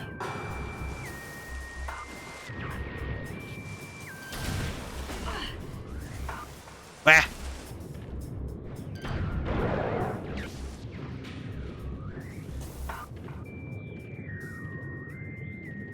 Ah, there we go. But it's like, you can even see it in this suit, because you can see how the joints would work properly. You know, you see how the... Oh, what the heck? Go back. You can see it also in like how the joints move, how her body is able to move. That they at least tried to make sure the big questions are answered without having to go too far into, let's make it 100% practical, because you don't need that. You also get armors in medieval games and when you get peak and versus questionable Smo's armor. Armor also has the form for the setting. Reincarnated as a sword as Fran's armor have gaps because black cats prefer to feel nature on their skin to be more mobile. And the defense is done with magic. I think magic is a great way to also allow for armor sets to be a little bit more loose with the design aesthetic.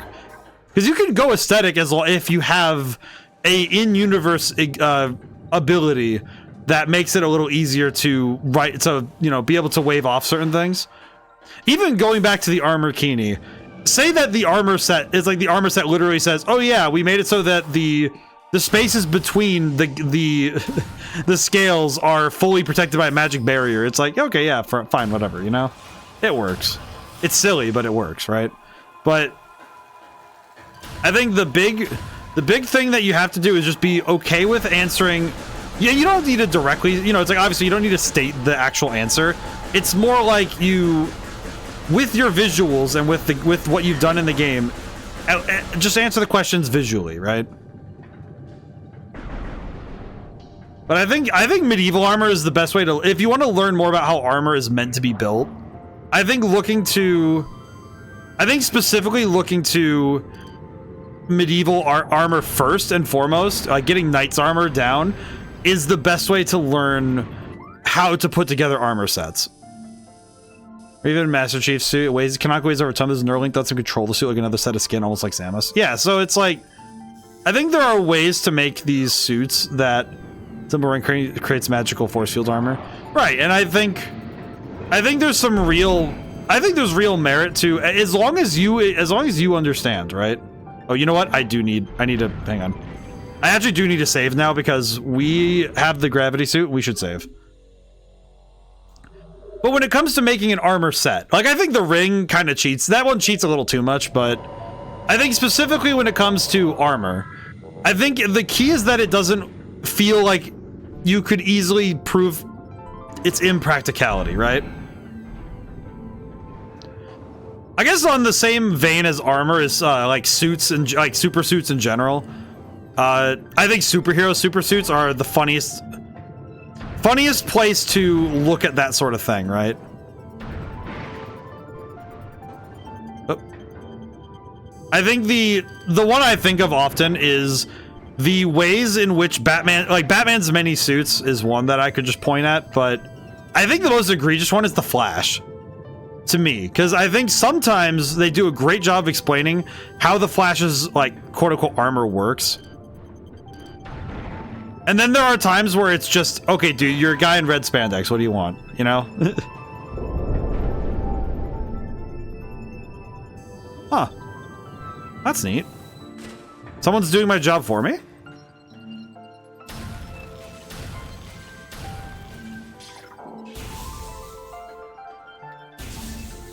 Hey, what's up?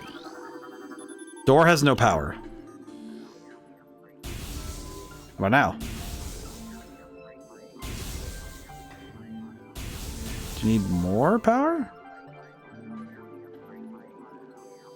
Oh, I see. Oh no. Ain't that just an awkward quink? Ow.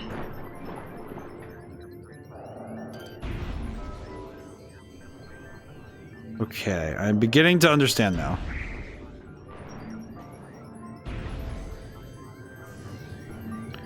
Okay. But it's like either way, I think armor, the key is just that it's like know the rules of reality so that you may break them yourself. Can you stop? Stop! Stop, stop, stop. That thing just ate so much of my health. Why? Why is it only the tip of the tentacle that has a hitbox? Kind of weird. Move it, nerd.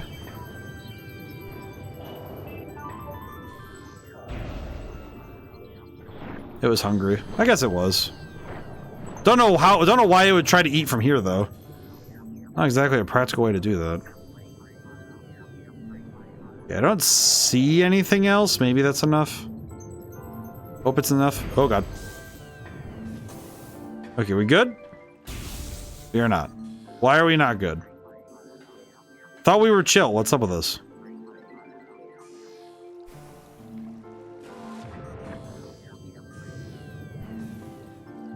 I will say, I think the thermal vision is going to overstay its welcome just a little too much. I do think this is one where I do kind of... Oh, there's one down here. Really? Oh, man. I feel like Dork has enough power. I feel like this, the whole thermal mechanic thing, it is cool. I do think it's neat, but man, I do think that's going to overdo it at some point. Because I think sometimes finding the necessary places for these door things, some of them feel a little less. It feels a little less fun when you have to climb all the way back up and down because you didn't realize it. Thermal can be tweaked a bit. I think the tough thing is it's unavoidable given that the way that they set it up is that you have to go to the top of a place first and then find out that the door needs the thermal. Which I don't know how you would avoid that though in this game without actually fundamentally changing how it's introduced. I don't think that'd be I don't know exactly how to tweak it in a way that wouldn't just be worse. So I think this is it's a necessary compromise that, oh, you have to climb to the top, realize the door has no power, and then scan for thermal, which is fine. I think if I had to pick and choose, I would still choose this. I think it frustrates me a little, but I don't really have I don't think there is a better way to do it. Which may seem like a cop-out answer, like, oh, so you're just complaining. It's like, yes, I will. But ow. I think more specifically, though, it's that I recognize that it's just a design choice that's hard to work around, right? It's Foxy Man logic, it's okay. I think more specifically, it's like, it's more that I understand that this is the best that you can do with that idea. And that's not, and they did it the best they could, and I can't fault them for that. I'm gonna guess. Ah.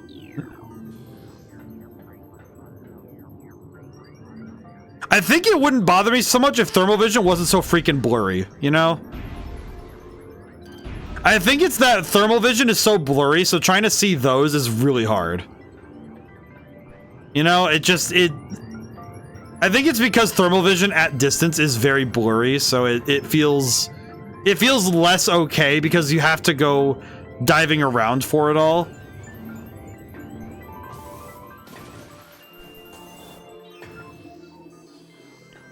I think if the thermal vision wasn't this blurry, I wouldn't mind. Just tweak the colors, maybe. I think just removing the blur effect would be more than enough. Like, make it a little sharper so that it's not this blurry throughout. So I think this amount of motion blur when you're running around like this is really unnecessary. I think that's a little unnecessary. I think the colors, let's see, let's look at this again really quick, just to like clarify. I think if they made the reds a little, like, make the reds slightly deeper and the blues slightly darker. Just like a bit, it's funny, I was writing all this down for that lighting video I was talking about. I think contrast is the key, right? Having contrast in your like the space is key. Like you really need to make sure that your lighting has good contrast. Otherwise, I think it's just kind of painful to try and figure all that out. I think especially because it's harder to spot differences if the contrast is bad. And by extension, that means that it's harder to see.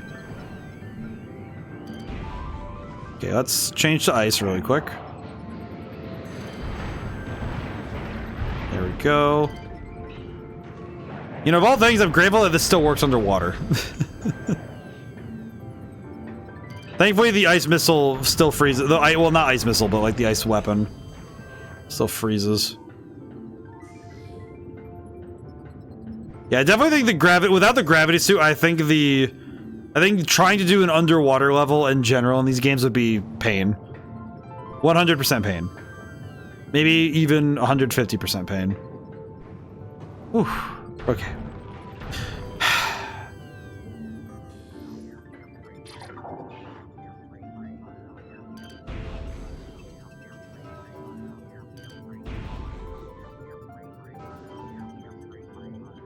Where's number 3?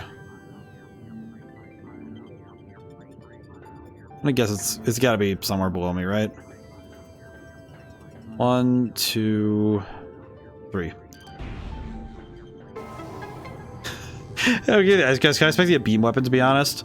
I'm kind of grateful it's not, because I feel like that would be the easy answer, right? That, oh, you beam them and freeze them and stuff.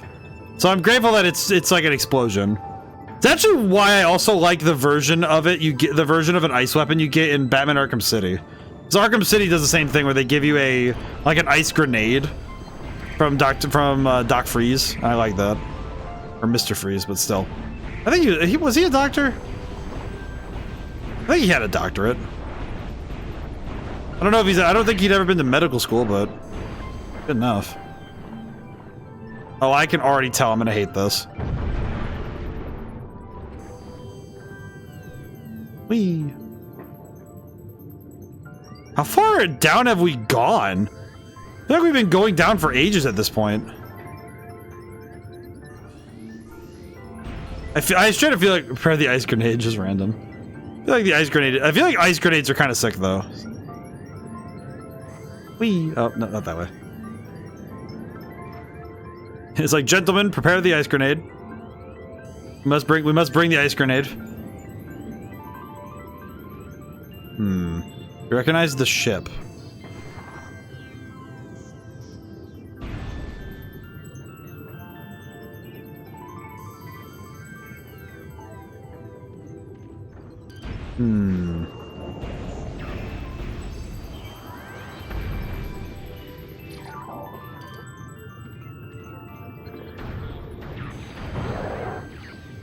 Oh, nice. It's the one from the start of the game. Oh, I didn't have time to figure it out. Oops. I didn't actually have time to sit and figure that out. I was like, my brain was like, well, wait a minute. Let me go. I need to I want to see more data. I want to see more of the ship. I didn't actually, I was trying to my brain was trying to suss it and I was like, oh, okay. I understand. Ship. So the ship from the beginning did actually crash to the planet. I see. Got through the whole ship. I walked through the whole thing. Probably should have been looking more. I probably should have been looking better then. Holy crap. That's my bad. Intense radiation detected. What? Oh. Oh,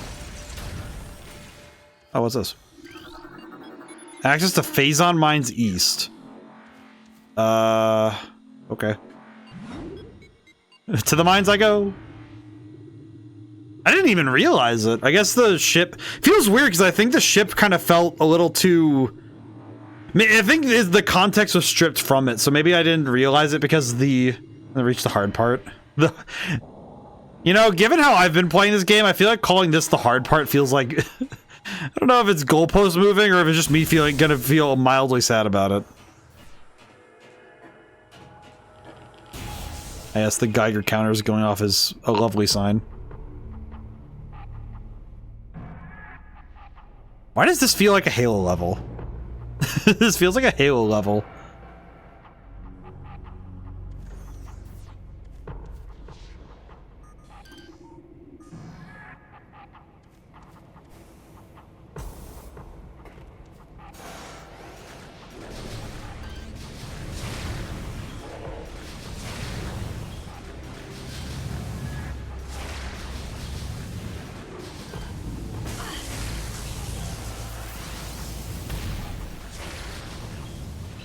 Okay, there we go. Ooh. This place feels like it's inherently dangerous. Meow.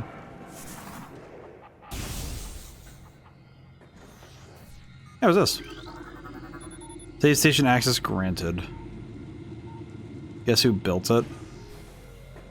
I mean, it's probably either the... Well, it's like, if I'm guessing lore-wise, Space Pirates, but...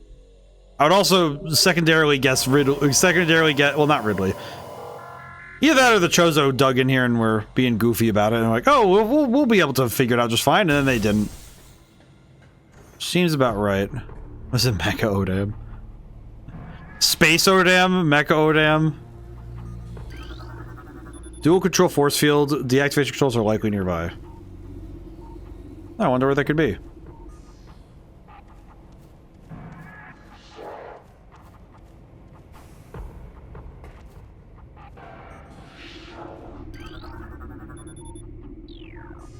Secondary force field control disabled. I need to look around a little bit more because I'm trying to Space Pirate style architecture. So yeah, I was guessing. I guessed right that it's Space Pirates. I mean, that would just make sense. Based on the lore I've seen so far, it makes sense that the Space Pirates built this place.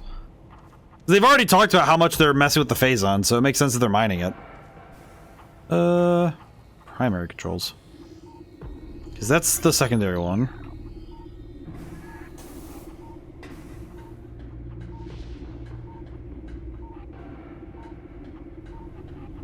I see.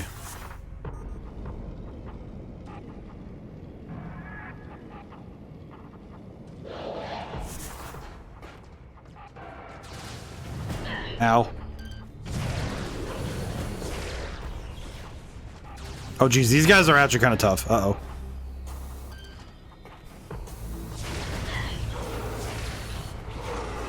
Okay, hang on. Ugh.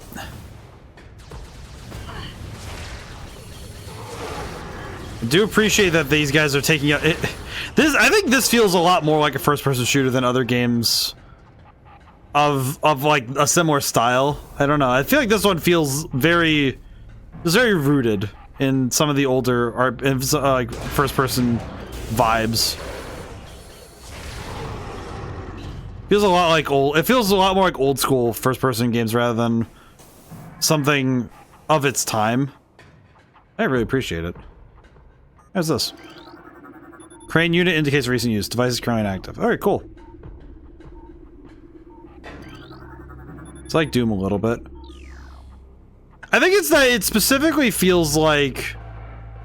It feels natural to compare it to Doom because of the closeness of its DNA to it.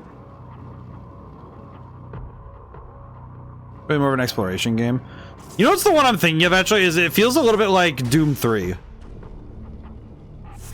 Where Doom 3 was a lot more about the suspense and horror than other parts of the gaming sphere at the time. Anything else in here? No. Not really anything else I really need right now.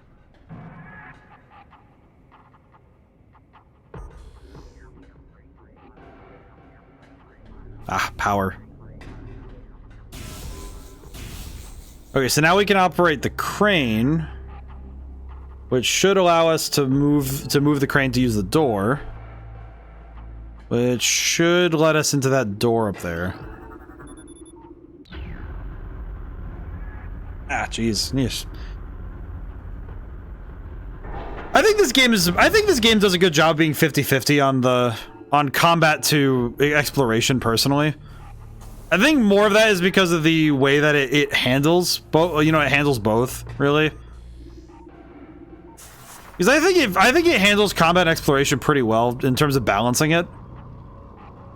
Because they definitely could have overdone it on one or the other, but they put it 50. They put it as close to 50-50 as they could get it, you know? That's pretty good.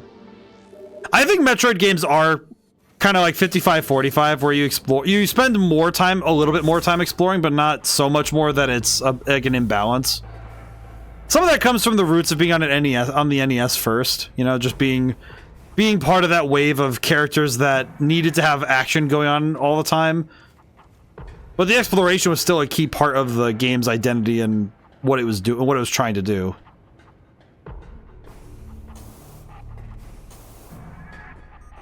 And that, I think, just works well, you know? Crane control's now active. Okay, so now we can put the crane over there. There we go. So, we are nearing time, so I will explain a little bit of how we're going to do this. We're going to probably need one more stream to finish this game, all things considered. But that's okay, because honestly, probably reasonable that we do one more.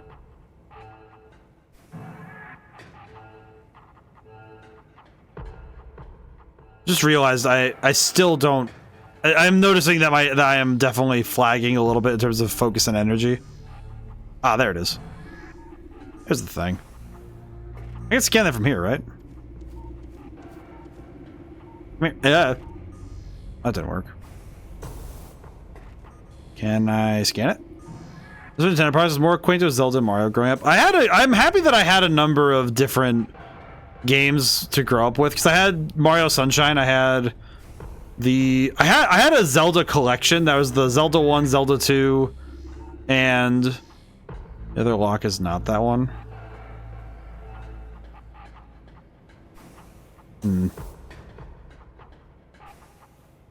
I will remind to be careful. So I'm still I would prefer. Hang on. I'd prefer that I got this. Even if I must be foolish, I will get it. I shoot that at all. But can I scan this really quick? Attachment point for a grapple. Okay, sorry. No worries. It's still like. It's just like a gentle reminder, like, yeah, I think that it's like, I think I got this one. The tough thing is that I do still, like, at the core, I do want to, like, oh, it's just right there. Blech. I think the core of it is that at the end of the day, if, oh, like, this is out of reach, I'll save some time. That's fair, I think. I think, at least here, I think with this one, we do want to at least get a little bit further before time is up for today.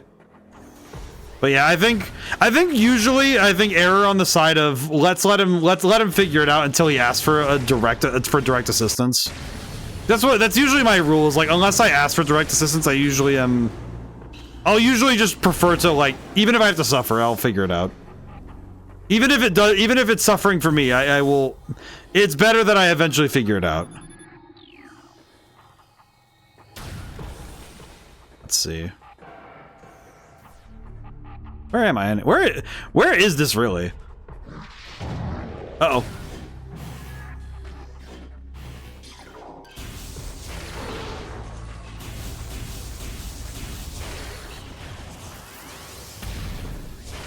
My goodness. Wizards and Warriors, ice hockey, and baseball. Yeah, I think I will say, I feel like the NES had some just really crazy, good games, you know, at the time. It's just like, the stuff that they're putting out, like, all in a row, you just list those, it's like, those are some, it's like, how awesome is that library of games? Oh boy. Yeah, but when it comes to puzzles, I prefer to suffer and then learn from my mistakes than... But it's mainly because I think if I know the answer, then I can't study the design and why it doesn't work, why I'm not getting it.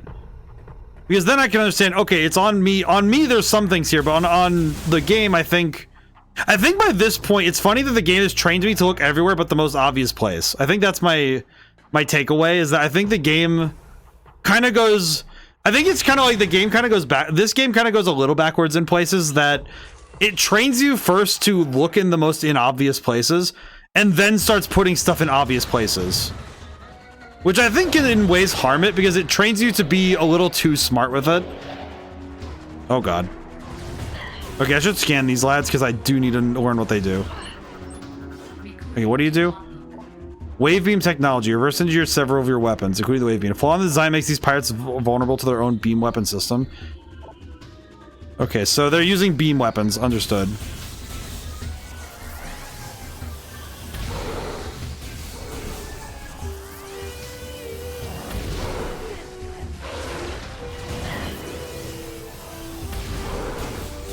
Okay, they are chasing me out of there. Oh god.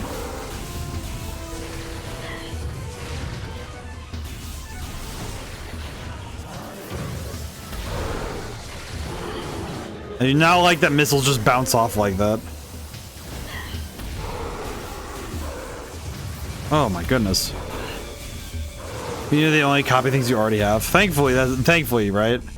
Yeah, and it's like I think the aspect for me is that I'd rather be able to study what is wrong, because I don't think that this game is inherently like 100%.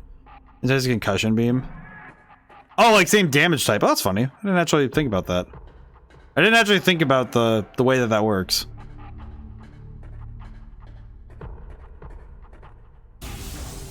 But I think that with trying to study the design of some of these things, it is a lot different to understand the problem when you're looking at it through the angle of, okay, what's the design of this game doing and how does it work? You can't just go through the hole. Let's try scan. I need to scan better.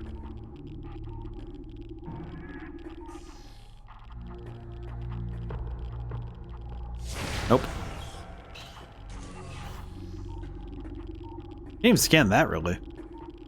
I see.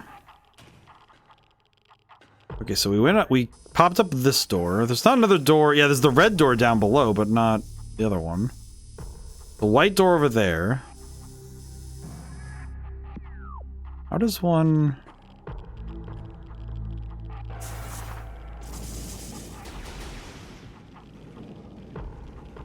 Nope.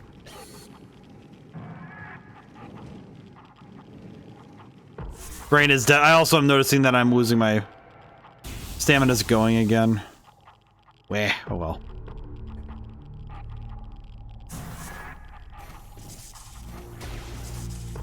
Don't know why I thought that would work, but can you just shoot the pipes? Can I just shoot the pipes? Oh! Again, it's like I feel like this game is training my brain in the worst way possible like this, because I keep thinking, okay, it has to be more than that. It's not just blow up the thing. I swear, man, it's like it's turned every basic solution into like this weird puzzle. I think it's because the middle of the game, it's never just okay, just shoot this. It's okay, it comes with some question marks, you know, some caveats. It feels like a bunch of things are like it shouldn't be that simple, you know?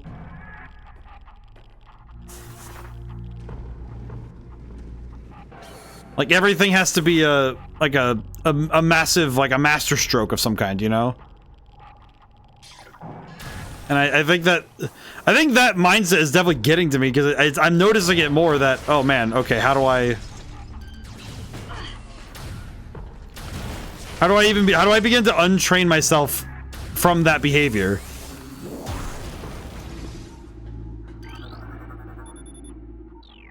Oh, there we go. Oh my goodness. I am also noticing that my brain is very non-functional, but okay. Data. I think the thing that's kind of getting to me a little bit with that stuff is just, why is the game organized like that? Because normally what I have learned is that normally it's like there's end parts of Metroid games that will do that. You know, they do that thing where they... Oh, I don't need that. Okay. They'll do that thing where they make the game weirdly... Oh god. I pressed the wrong thing. Oh god.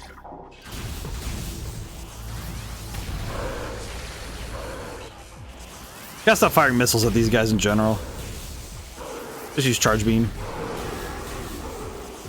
But I think this game's greatest weakness right now for me is that it's kind of jumbled, like the order in which things get easier and more and harder. Because it feels at some points like the game is getting harder in weird directions. All right, the missile. Oh wait. All right, the missile. Oh, rip. Okay. But I don't know. It's like I'm trying to think of how better to organize this without just fundamentally altering whole areas of the game. I think some of it might just be that making it so that the upgrades are a bit more. There's a bit more circular motion when you go through areas, so that you're actually making loops to come back to the main area rather than having to do this weird kind of like crisscrossing. I think that would help a little bit with, and also I think like making it so that the part of the crisscrossing can be fixed by not doing a lot of. I think the puzzle difficulty being kind of up and down has been a bit of a weird one too. I think that's also part of this, where the puzzle difficult and the area complexity has been kind of up and down through the game, which can sometimes be. Oh, I see.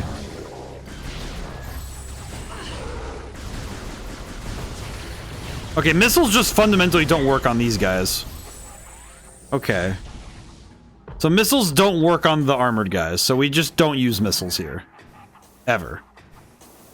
I understand. Is this the first game going this direction of the timeline? I can't remember. Yes. This is, well, it's like, it's weird because they basically say this happens right after Metroid 1. Like this is, they say this game basically is right after Metroid 1. And I think it's the same with, I don't know where Fusion is with that. Unfortunately, I am, what is this? I am uncertain.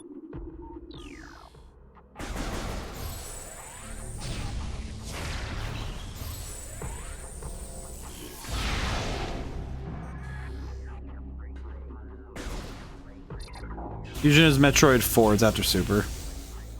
I see. Oh, you know what? Maybe it's just...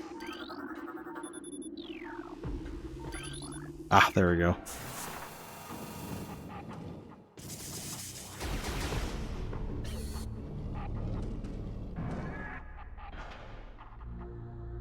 Game?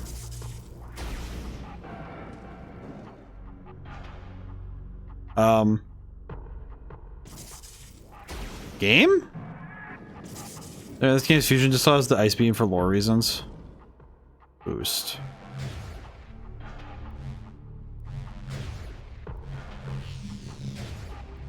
I can just spin it around. I know it's. I needed to go towards the wall. I know, but.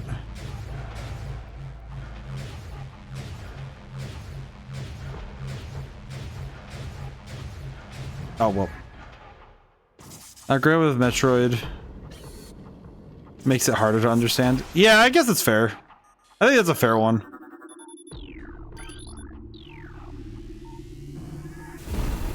Oh wow, that is a very big radius. That is a surprisingly large radius for that to work, but hey, we'll take it. Oh, the temptation. What? Oh. Hey, it worked out. Oh, alright then.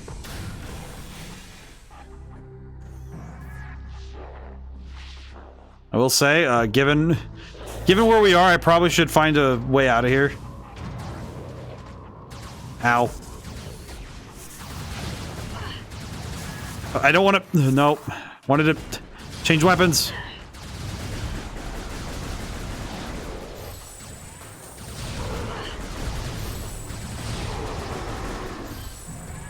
I mean, there ironically hurts us to try to do it the normal way. Probably. Okay. Yeah, I feel like the tough thing with this game also feels... I think sometimes the way that things are organized is feeling a bit strange at times.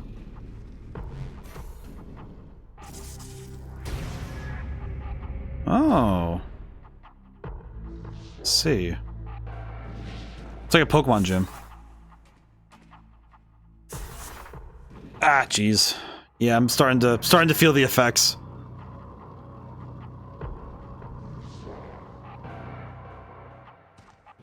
What happened here?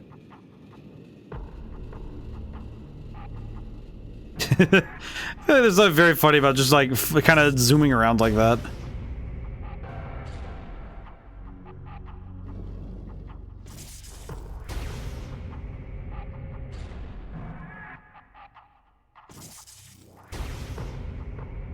Okay. Now we can ride the red rail all the way up, and then we go to the gold one. Didn't make the connection before, but yeah, it's exactly like a Pokemon gym. Well, it's like, because okay, this is actually a great example of what I'm talking about. We didn't actually get to use this mechanic anywhere else yet. You know, like, oh god. We didn't actually use, like, we've used it a few times, but it's weird that this is this is a major test of this mechanic. Kind of a fair bit after we got it, which is a bit strange that we got this mechanic and then we get handed this mechanic, but we don't actually get to use it the same way. What the? I feel like did I do this wrong, or am I just tweaking? Am I crazy? Have I just messed it up, or am I just? Oh well, let me find out. I'll find out. Oh, you know what? Actually, wait. Oh, you can't boost on these. That's funny. Huh. Well, that's kind of funny. You can't really... Look at that. What's the deal with that? Okay, where does it want you to land?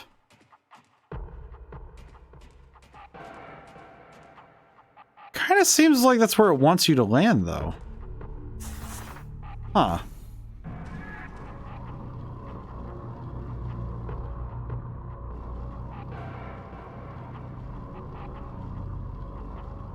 Oh wait, I see it. I need to turn this like a whole... God dang. I need to turn this a whole bunch to get it to line up right. Okay, I see. Hang on. I saw it this time.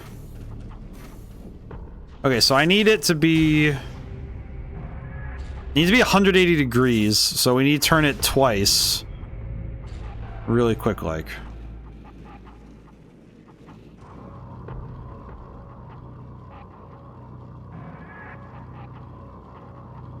Oops. Whoa. Where am I? Oh, hi. Good morning, my friends. Oh, but I can't activate that one at all. Oh, well. Well, phooey, how am I supposed to do that then? Well, that doesn't quite track now, does it?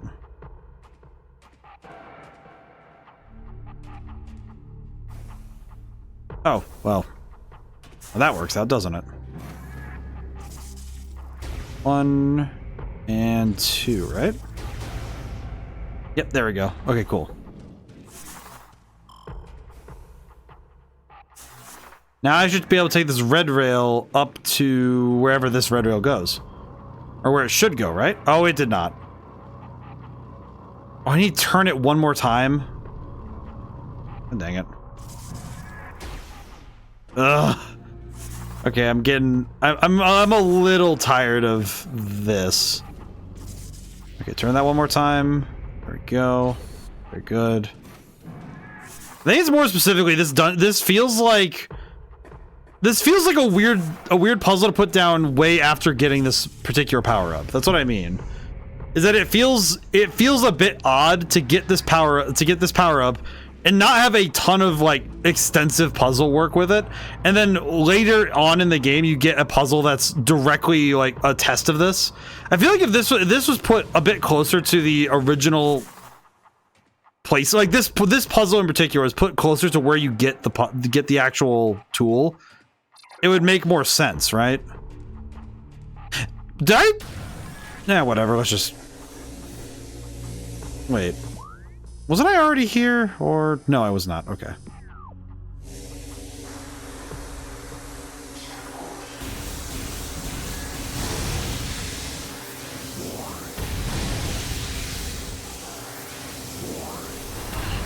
Ow. That's fine.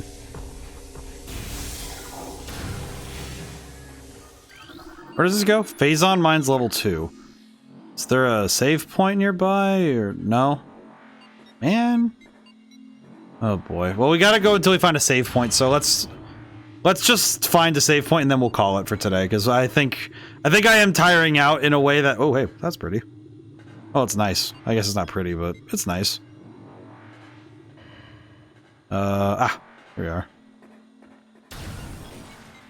Okay. Nice. Oh. Oh, it's gonna drain batteries. I think it is just mostly that I was already a little bit on borrowed time, and then getting this far I think was good. What is that? Why is that?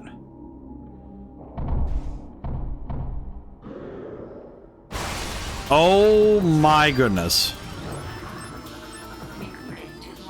Elite Pirate. Well armed. Potent foes. Energy Siphon absorbs beam weapon shots. Nature's system makes them vulnerable to concussive-based weapons.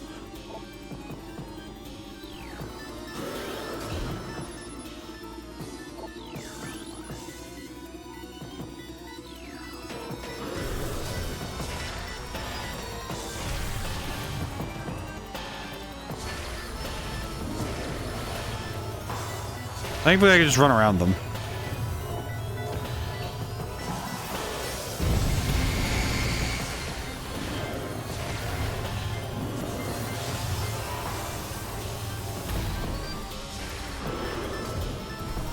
Is it weird? This feels like a better version of...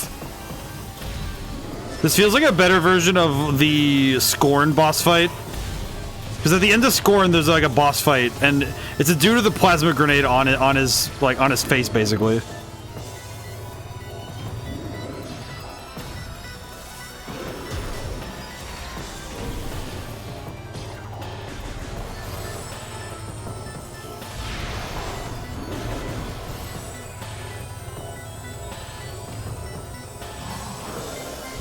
Oh, he's dead. Okay, thank goodness.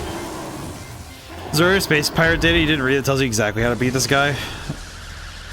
I mean, I feel like I was able to kind of handle him at least semi-well.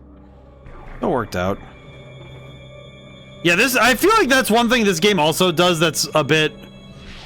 frankly, a bit silly, is that I feel like the utter lack of save points does feel a bit weird.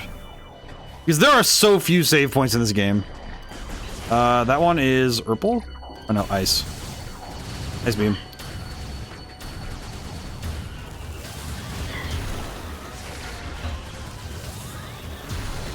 Forgot that it's the ice. Oh man, I just realized if I die here, this is gonna suck. I need to absolutely keep myself alive. Oh man. I feel like this is kind of weird to have so few save points. Especially with the severity of enemies at this point, that there no saving at this area feels egregious.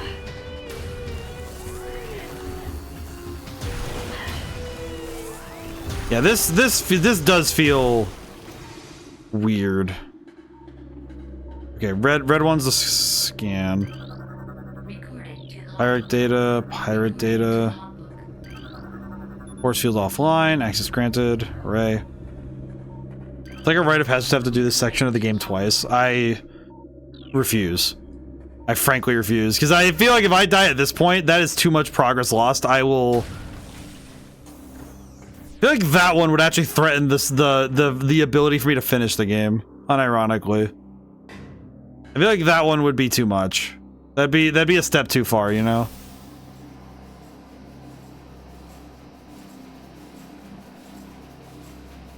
Why?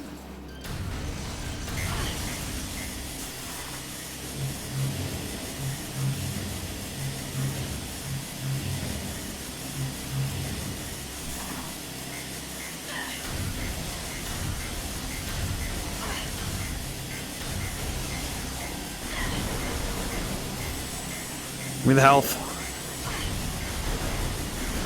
Okay, I think I see where I need to go, but Oh god. Okay. She can get up there. Okay, we're good. I feel like this does feel rather this feels rather egregious.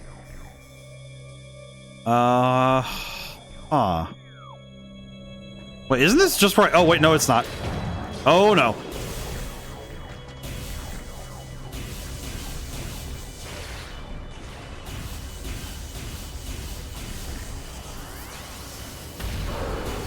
I appreciate that the game has decided it's a suggestion that I shot my enemy. This is where you just were.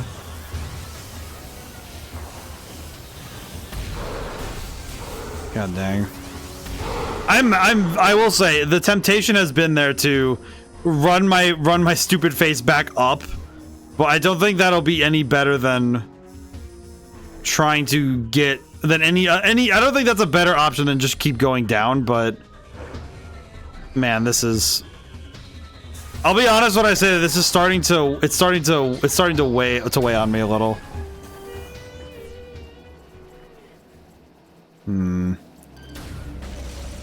Maybe. Hang on. Okay. Let me try something.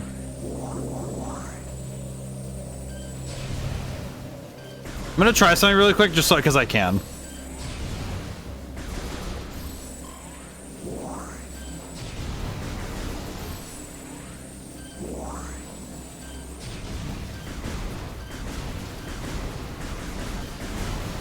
Thankfully, there's an endless supply of these guys, so I could just, for a little bit, get enough HP so I can actually figure out where I'm supposed to be.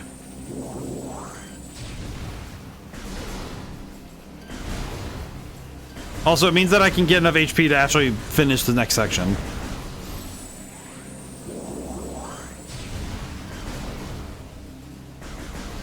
There we go. Yeah, because now I can just sit here for a moment, get my health back, and we're good. We are fine. Thankfully, this is not that bad. It's just having to wait a little bit. It's pretty easy to lock in, though.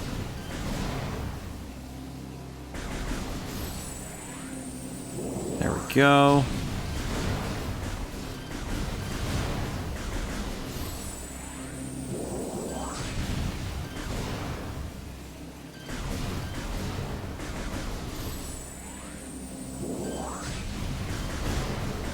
Yeah, I think we're good. I think we're basically, yeah, we're basically good. I think we're good.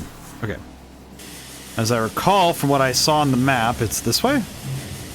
Ah, there we go. Okay.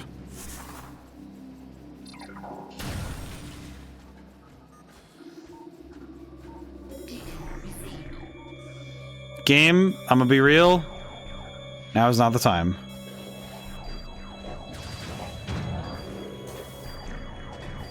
See, not that one. Out of here. Sorry, game. I do not have the brain cell nor the focus for that. So, stop beeping at me. It's just right there. Power surges detected. Oh, brother. Phase on processing and security for the dynamo.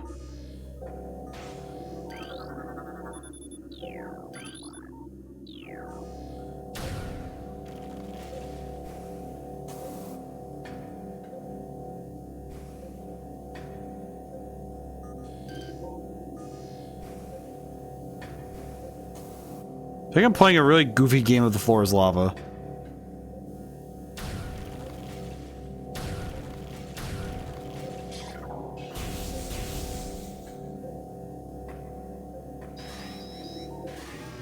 Oh god, why?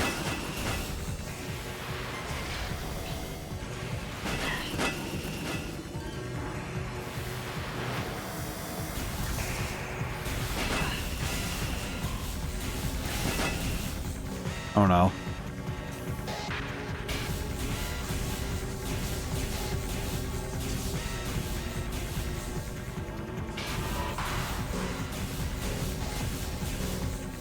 What do you want from me, game?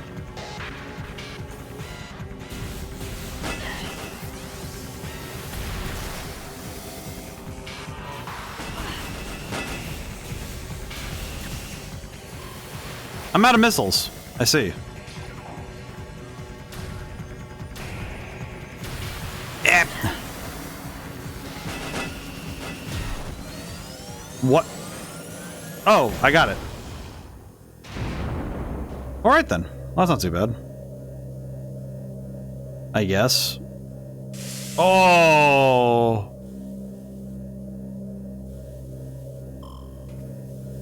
Oh, I hate that. Okay. Time to play. The walls are lava. Okay. Hate that. Ow!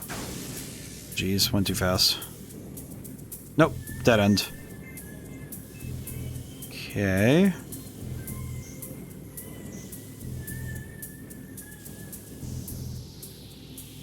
That is also a dead end. Ow.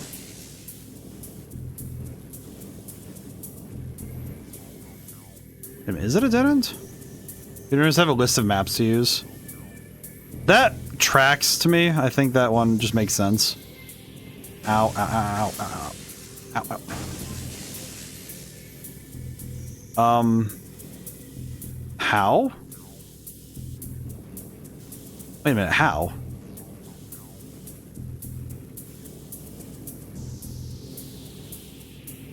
Wait, what? That's not solvable though, right? Am I losing my mind or am I staring? Clear stuff is water. Yeah, it is, but how? What does that? What does that do for me? Ow. They touched it and it didn't do anything. Can I bomb? Okay, that's... I don't know if that would be my initial guess, but alright, I'll take it.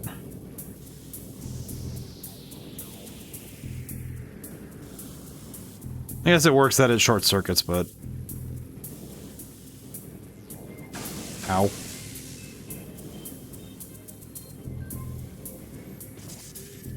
This feels like one of the weirder things I've ever... See, I guess it's weird to me that this sort of puzzle is, again, it feels like, I don't know, maybe it's a good, I think this one's good, but it's just confusing for me. But maybe it's just, oh, it might also be my brain not working properly. Because I figured people would solve it eventually.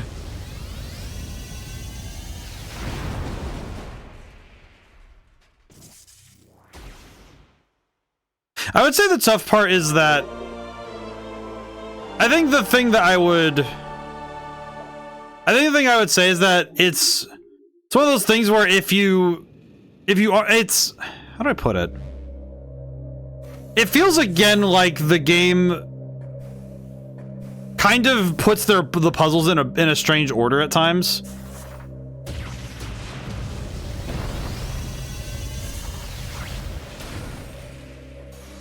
It again feels like the game has some weird ordering at times.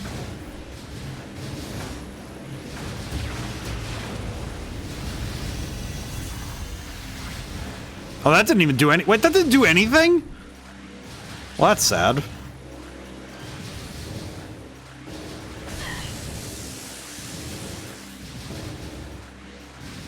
do you mean, go?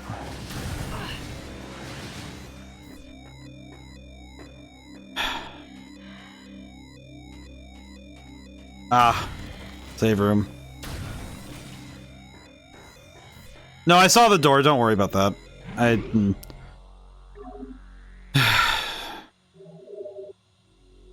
Direct direction. I feel like I need to. I don't know. I'm like. I think I do recognize at this point that I am very tired. So I do apologize, but I'm getting very. Why is the map upside down? Donnie said you quit if you died. Yeah, I think my brain is definitely fried for sure, so I'm gonna call it for now. I need to call it. Alrighty, so thank you all for coming by. Thank you to everyone who came by. I couldn't stay to the end. Let's see. So I have to do another stream of this so we can finish. Whew. This game is weird for me because it's like it goes back and forth because there are parts of it that I really appreciate. I think it's the first time you play through a Metroid game, I think there's a lot of growing pains because the language of each Metroid game has felt so different. Like with Fusion, there were parts that were just like this where I couldn't find certain walls that were just kind of there that you had to destroy in order to go forward. And in the case of Dread, I know that there's that one lava area that every time I enter, it's just, man, I almost never remember how to go through it properly. And it never quite felt, it's like, it always feels a bit weird when whenever I'd go back to replay Dread. Always felt the same. I think this game's much the same, but I think that's not, I don't think it's 100% on me. Some of the language this game uses is very strange, but it's mostly just because some of the ways it tries to communicate its puzzles, some of them work, some of them don't, and I don't think it's just that I think some ways that it tries to highlight its puzzles, I do appreciate the cleverness of them. I think it's at times though that it can be difficult when you're already stressed out to actually do problem solving. I think especially with HP. I think when your HP's low, it's just no problem solving really goes on, mentally. So I think that's very easy to happen in a Metroid game already. And I think Prime exacerbates it by making it so you don't have eyes on your enemy at all times. The 3D does exacerbate that kind of concern in Metroid in general. Happens in other games of the same style too, like Hollow Knight. It was very common for me to, and I've seen other people do it too, where they go to deal with a problem, but because their HP's so low, they make dumb mistakes. So the psychology of the player at hand will also be big there. So I do think though a number of save points in this game is criminal. It is criminal. I think it is that does make the game a lot harder to like get through. So yeah, alrighty. So let's see. Wednesday is still Legend of Dragoon. We're on disc 4. We're starting that on Wednesday. We're starting disc 4 finally. Shin Megami Tensei 5. We're in the end game basically. There's a few side quests that I kind of want to get done before we finish up, and also so we can be strong enough to actually deal with the end of the game. Good lord, disc 2. Well, it's the last disc of the game, so I imagine the lore is going to go hard. And we're going to try... I would like to finish this game next Sunday if I can.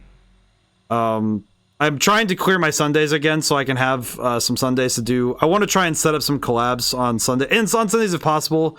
If not on Sunday, then I might move my third stream that week to accommodate for a collab if I can help it.